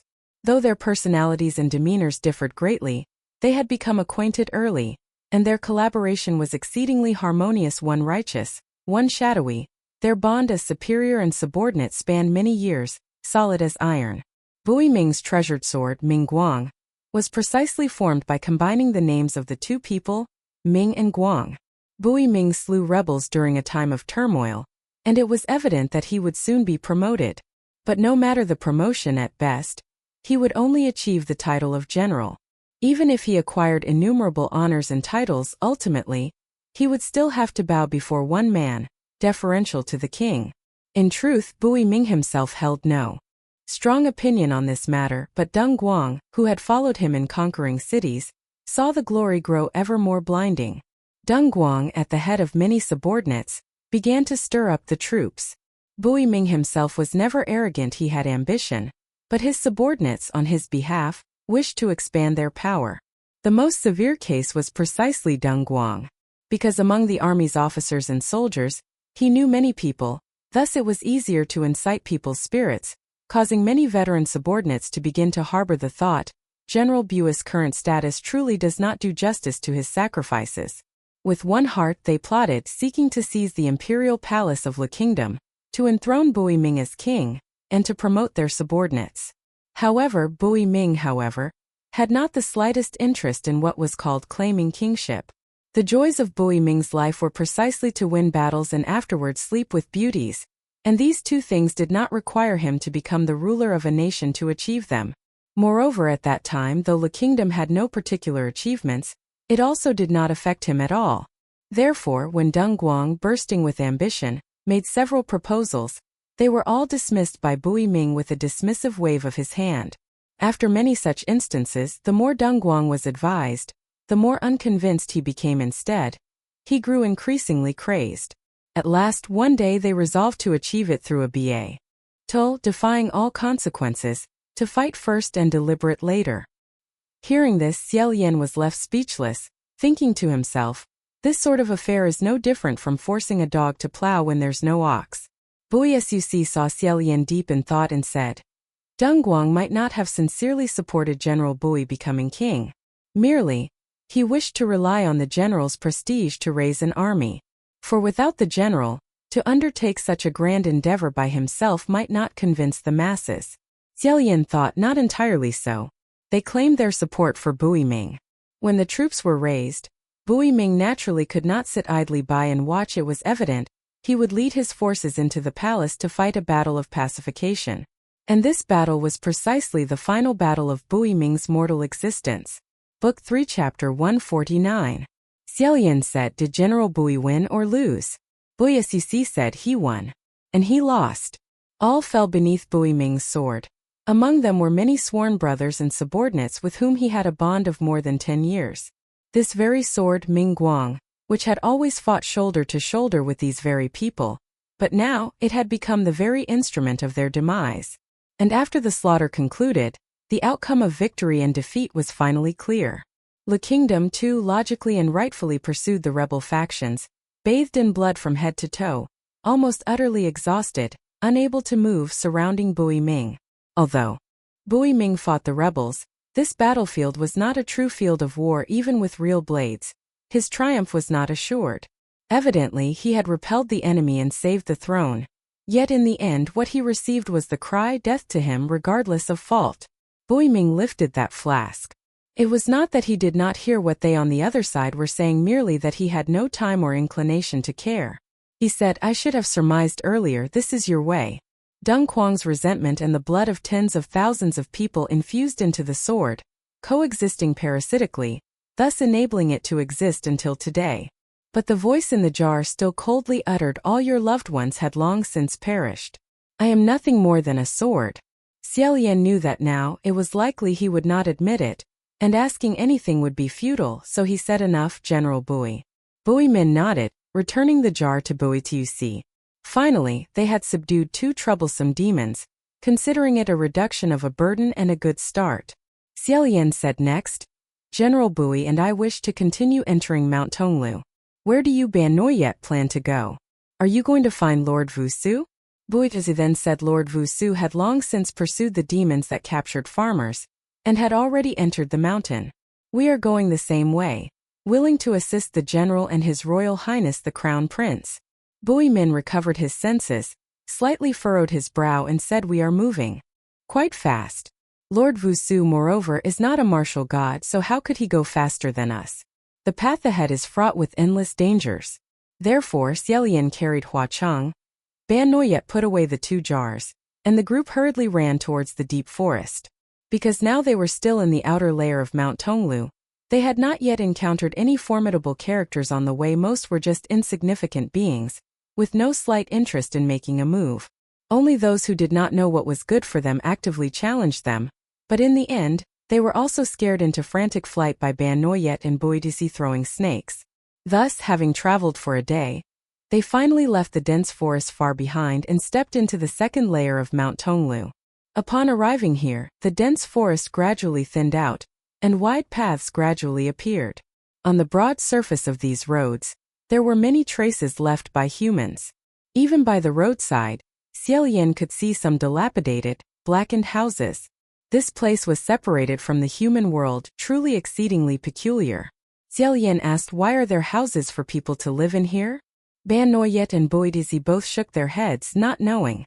Bui Min also said this, I'm afraid if you want to ask, you should ask the person being carried in your arms, His Royal Highness the Ghost King.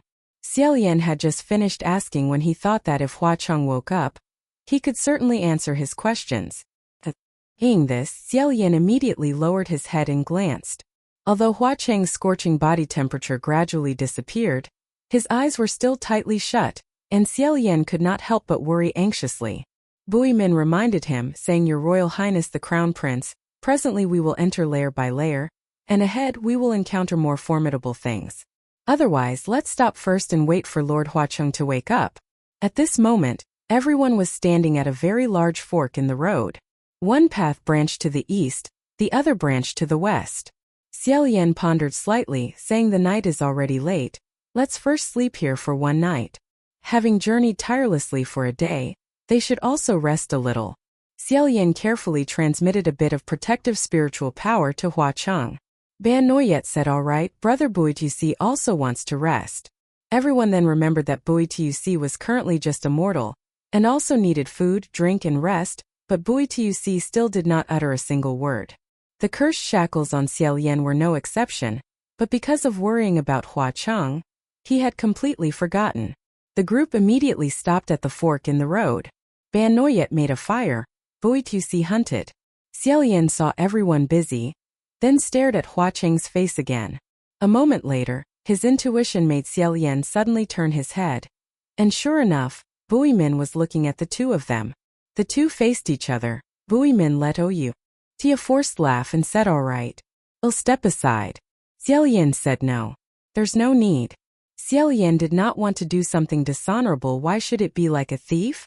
At this moment, Ban Noyet came over holding a jar of food, and said, General Hua. Xie Lian and Bui Min both turned their heads. Xie Lian said, what's wrong? In that black jar was a wild chicken tied up in fright. Ban Noyet showed the jar to them, saying, Brother Bui Tusi caught it, and left it for me to prepare, but I don't know how to do it. After Bui Tusi finished hunting, he went to scout the path ahead.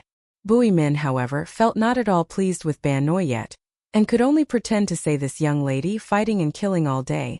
Not wearing makeup is one thing, but you don't even know how to cook? Xie Lian and Ban Noyet said nothing. Ban Noyet was also not raised by an ordinary family, and fundamentally could not understand Bui Min's aesthetics, so she found his words bewildering. As for Xie Lian, he had known before that Bui Min, this person, once he brought up the topic of women, there was no end to his words. He said, Ban Noyet, release it'll show you how to do it. Ban Noyet had always trusted Xie Lian implicitly and agreed with great delight. After the time it took for an incense stick to burn, Xie Lian had finished plucking the pile of colorful feathers from the chicken. Pei Ming looked at his blood-soaked hands and murmured with a sigh, the general slays the chicken, the crown Prince plucks its feathers. Well, let us consider it a beautiful sight nonetheless. Xie Lian watched him kill the chicken with bare hands, and after it was killed, blood flowed profusely. He said, General Pei, why could you not use a knife or a sword that was a little smaller? It would be cleaner and easier that way. Pei Ming said, is that so? No sooner had he finished speaking, the two men could not help but glance towards those two jars. Inside the jar, Rong Guang seemed to sense the two unsettling gazes, then shivered and trembled violently, yelling, Get out! Get as far away as possible. My sword tip is coated in poison, to poison you all to death. The two men promptly fled far away. After they reached a place where the jar could no longer eavesdrop, Pei Ming shook his head, looking at Xie Lian and said, Still dare to claim otherwise. His temperament has always been like that, it would be strange if he weren't.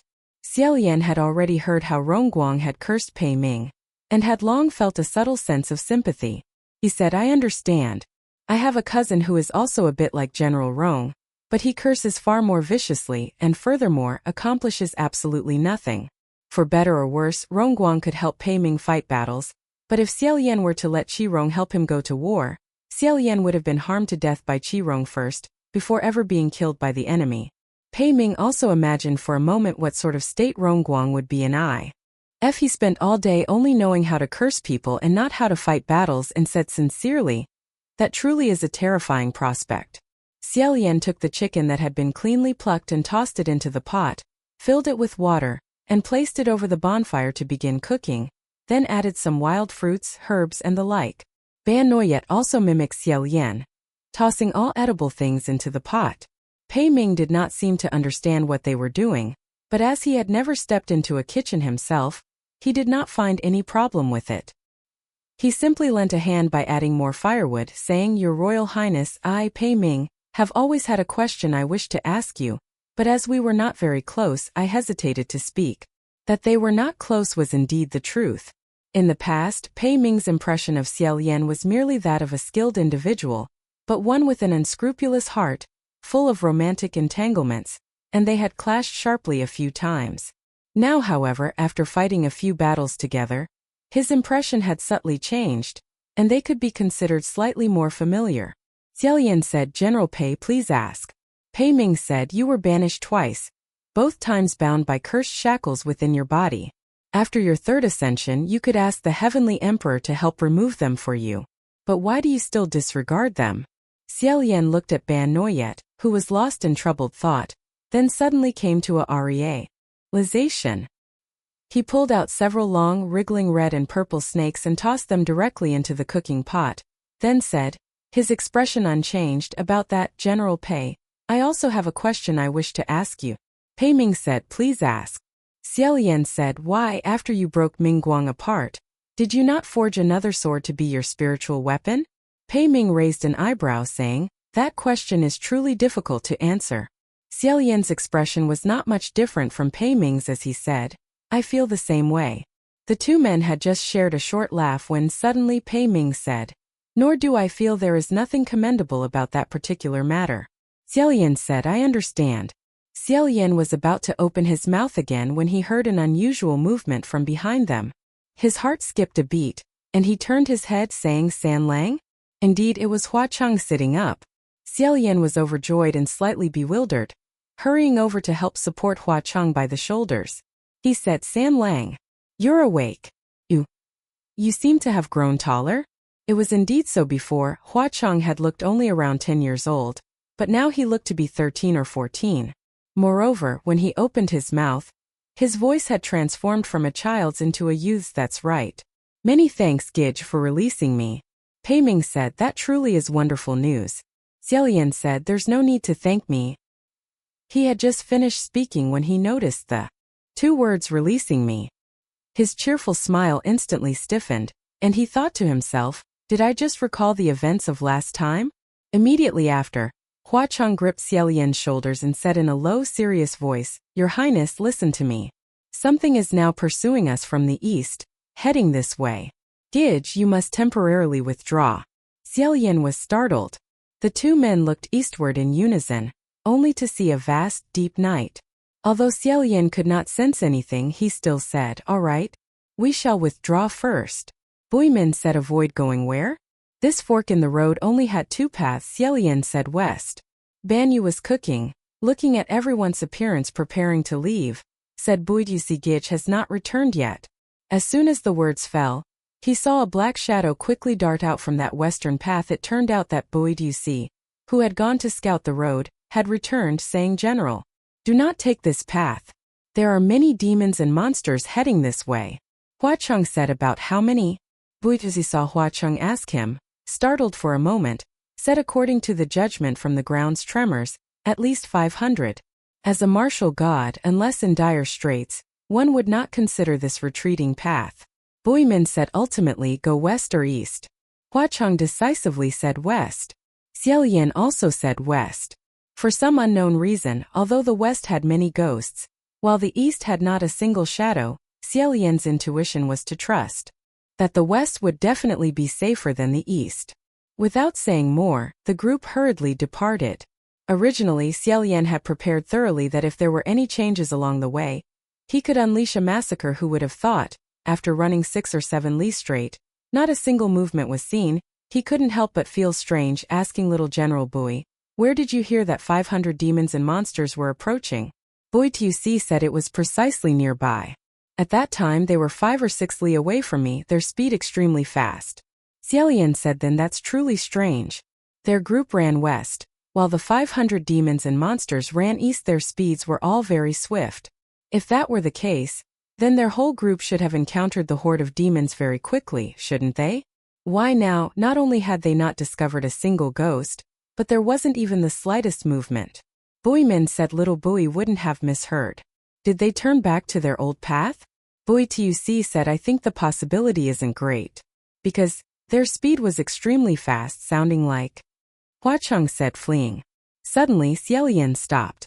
Not only him but the entire group all stopped. Because ahead the path was filled with corpses blocking their way. This pile of corpses, some were human, some were animals, extremely bizarre. Some were flamboyant, some even had their souls scattered. Only a wisp of black smoke remaining. Some will-o'-the-wisps floated in the air, utterly desolate. Xie Lian squatted down to examine a corpse, saying indeed they were fleeing only. They couldn't escape. After Buidusi scouted the situation, he immediately returned to inform Xie Lian's group. And not long after he returned, something chased and slaughtered them, catching them all in one net. Hua Cheng said it was one person who acted. Xie Lian nodded. If both sides were numerous, then it wouldn't have been resolved so cleanly, nor would the slaughter have been so decisive. In such a short period to massacre 500 demons and monsters, there was no doubt this individual was even stronger than that soul-reaping demonic blade. It seemed they needed to focus their attention more on this person.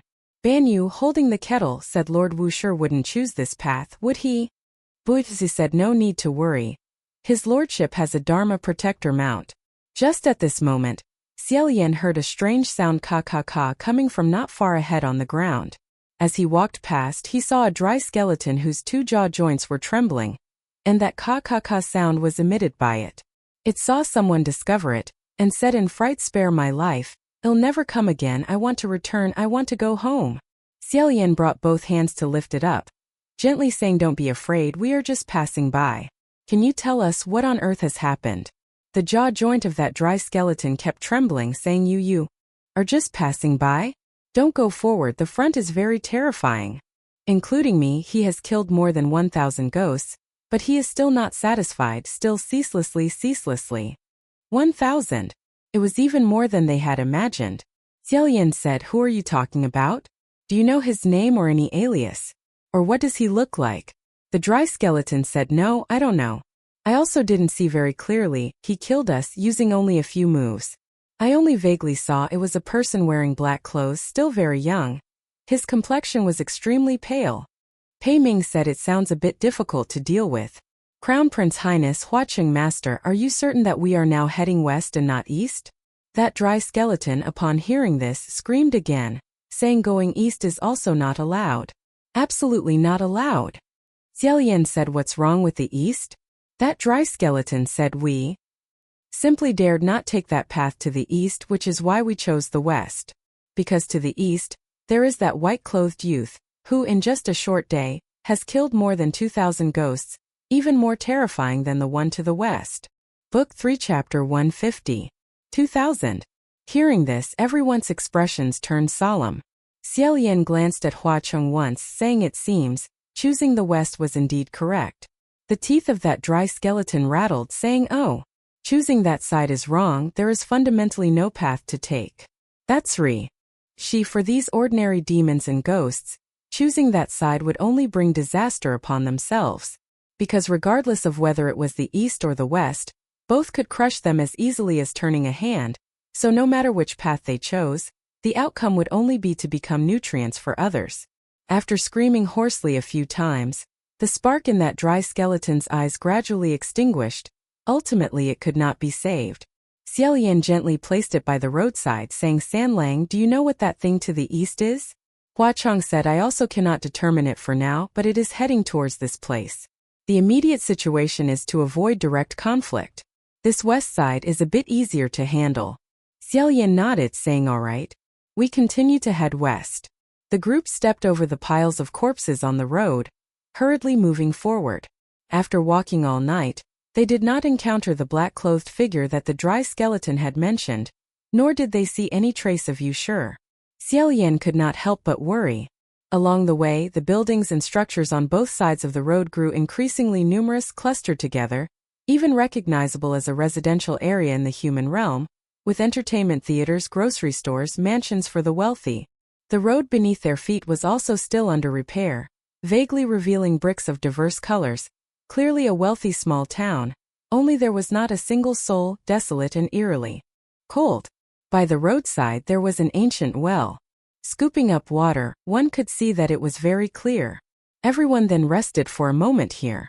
Xie Lian and Pei Su drank a little water, and conveniently washed their faces. Just as he lifted his head, he saw Ban Yu walking over. Ban Yu had always been holding that black ceramic pot. After waiting for a long time, she said, General Hua, brother Pei Su, please eat something. Pei Su said, all right. You've worked hard.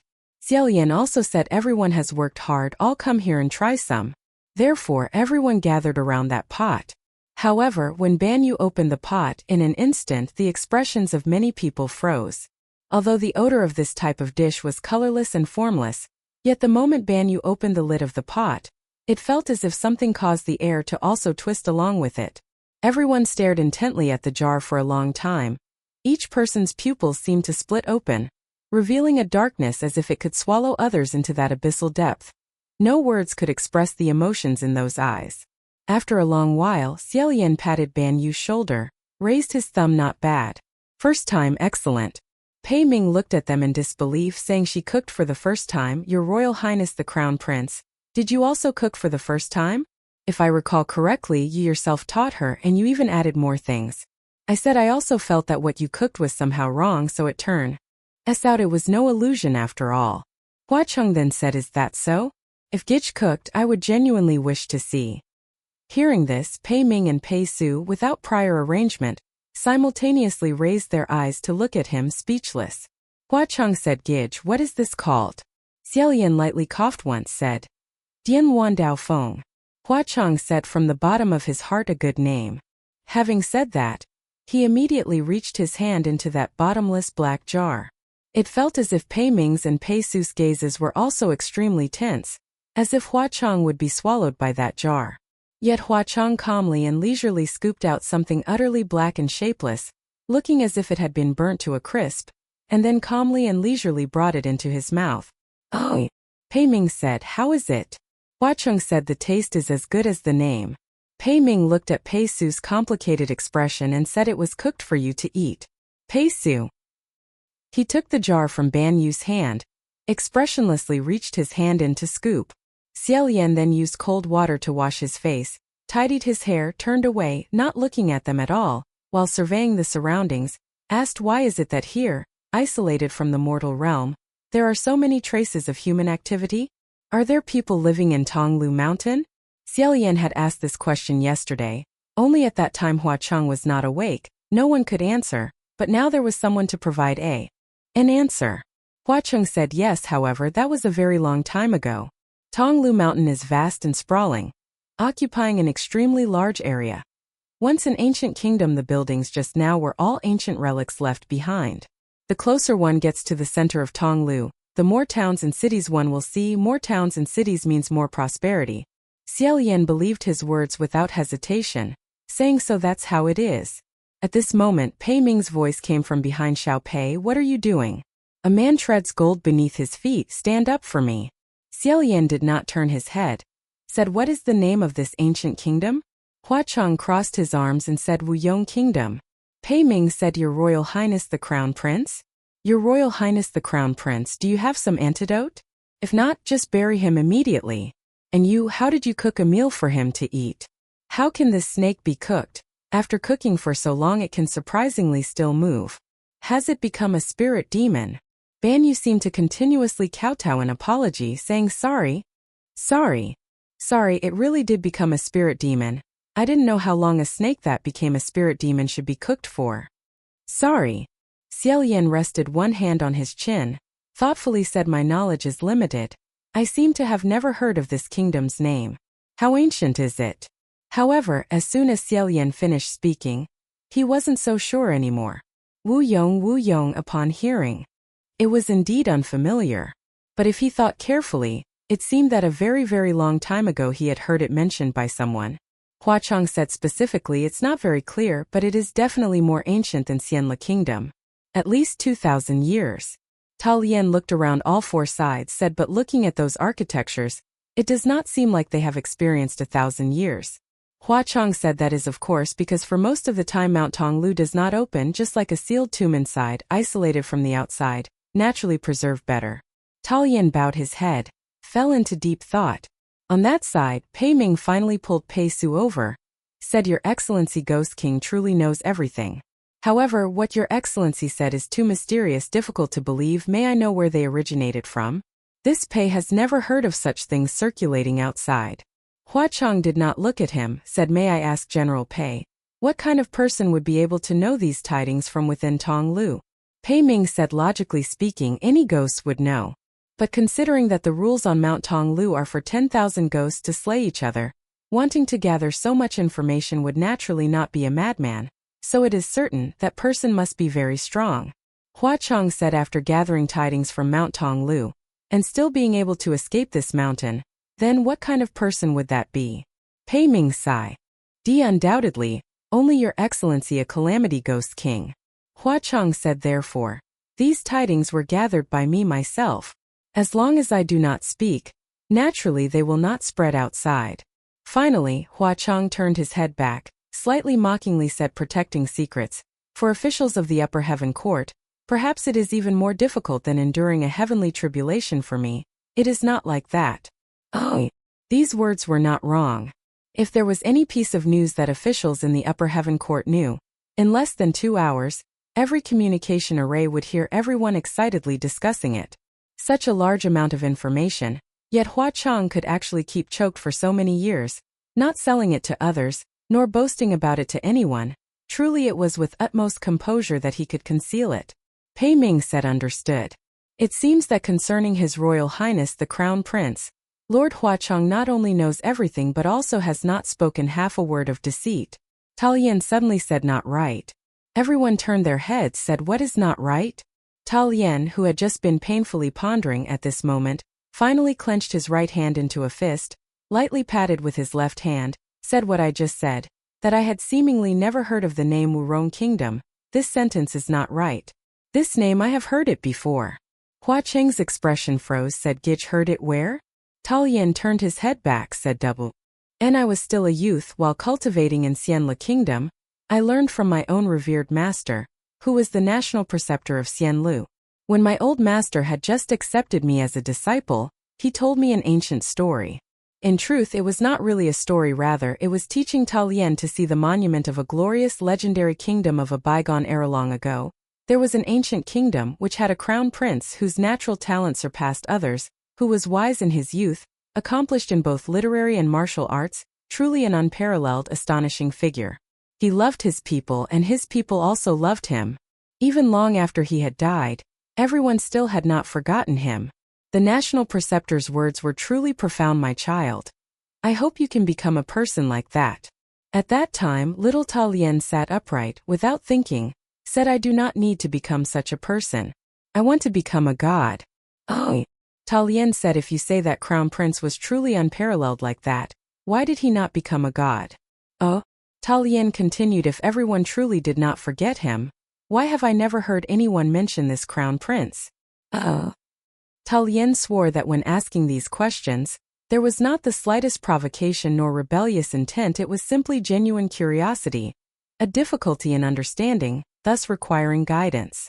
But after the national master heard him, his expression became exceedingly interesting. Why could Xie Lian read the Daedejing fluently? Because one evening the national master made Xie Lian transcribe the Daedejing 100 times as punishment, and after that, he also had to cultivate his body and nurture his nature. Xie Lian was extremely skeptical. If he were not a noble crown prince, then surely the national master would have made him kneel on nail boards long ago. The king and queen also wholeheartedly approved of this method.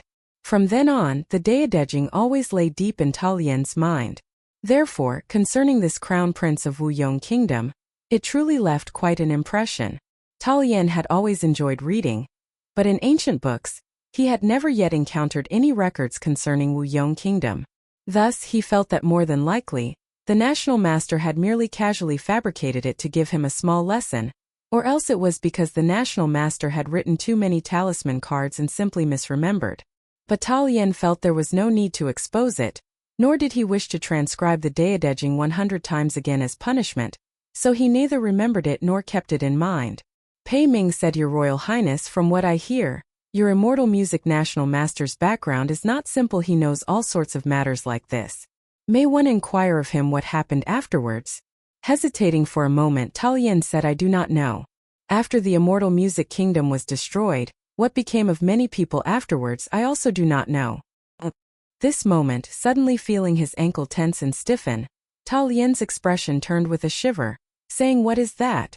Just as he was about to step on the thing under his foot, he lowered his head and saw it, then gently breathed out, saying, Little General Pei, what are you doing appearing like this? Truly dangerous, truly dangerous. I almost crippled your hand. That hand was indeed Pei Su. He was entirely prostrate on the ground, his face buried in the dirt, one hand grasping Pei Ming, the other grasping Xie Lian. The two squatted down, asking, What do you wish to say? Ban Yu, holding the jar, said, I don't know. Just now, Pei Su Gij has been crawling back and forth on the ground, seemingly having discovered something very important. Pei Ming said, Huh? So, a discovery can also be made this way? Truly worthy of little Pei. So what have you discovered? Pei Su let go, pointing to one side. Xie Lian looked in the direction he pointed and said, This is... Everyone gathered around, studying it for a while, saying, Ox hoof prints? Pei Su's face finally lifted from the ground, saying in a hoarse voice, This is the Mount of Senior, you sure? Left behind. Ban Yu said, Pei Su Gij, you have punctuated incorrectly. Pei Su said, No. It's not. Senior, you sure? He. The words he could not be uttered anymore. Xie Lian said suspiciously, This. Could it be poisoned by a scorpion snake? Ban Yu said, The poison of a scorpion snake is not like that. Hua Cheng said, You sure has encountered the black-robed person in the West, and moreover they even fought a battle. Thank you for tuning into Eastern Romance Tales. Please like, share, and follow to support my war kit. Truly motivates me to bring you more stories.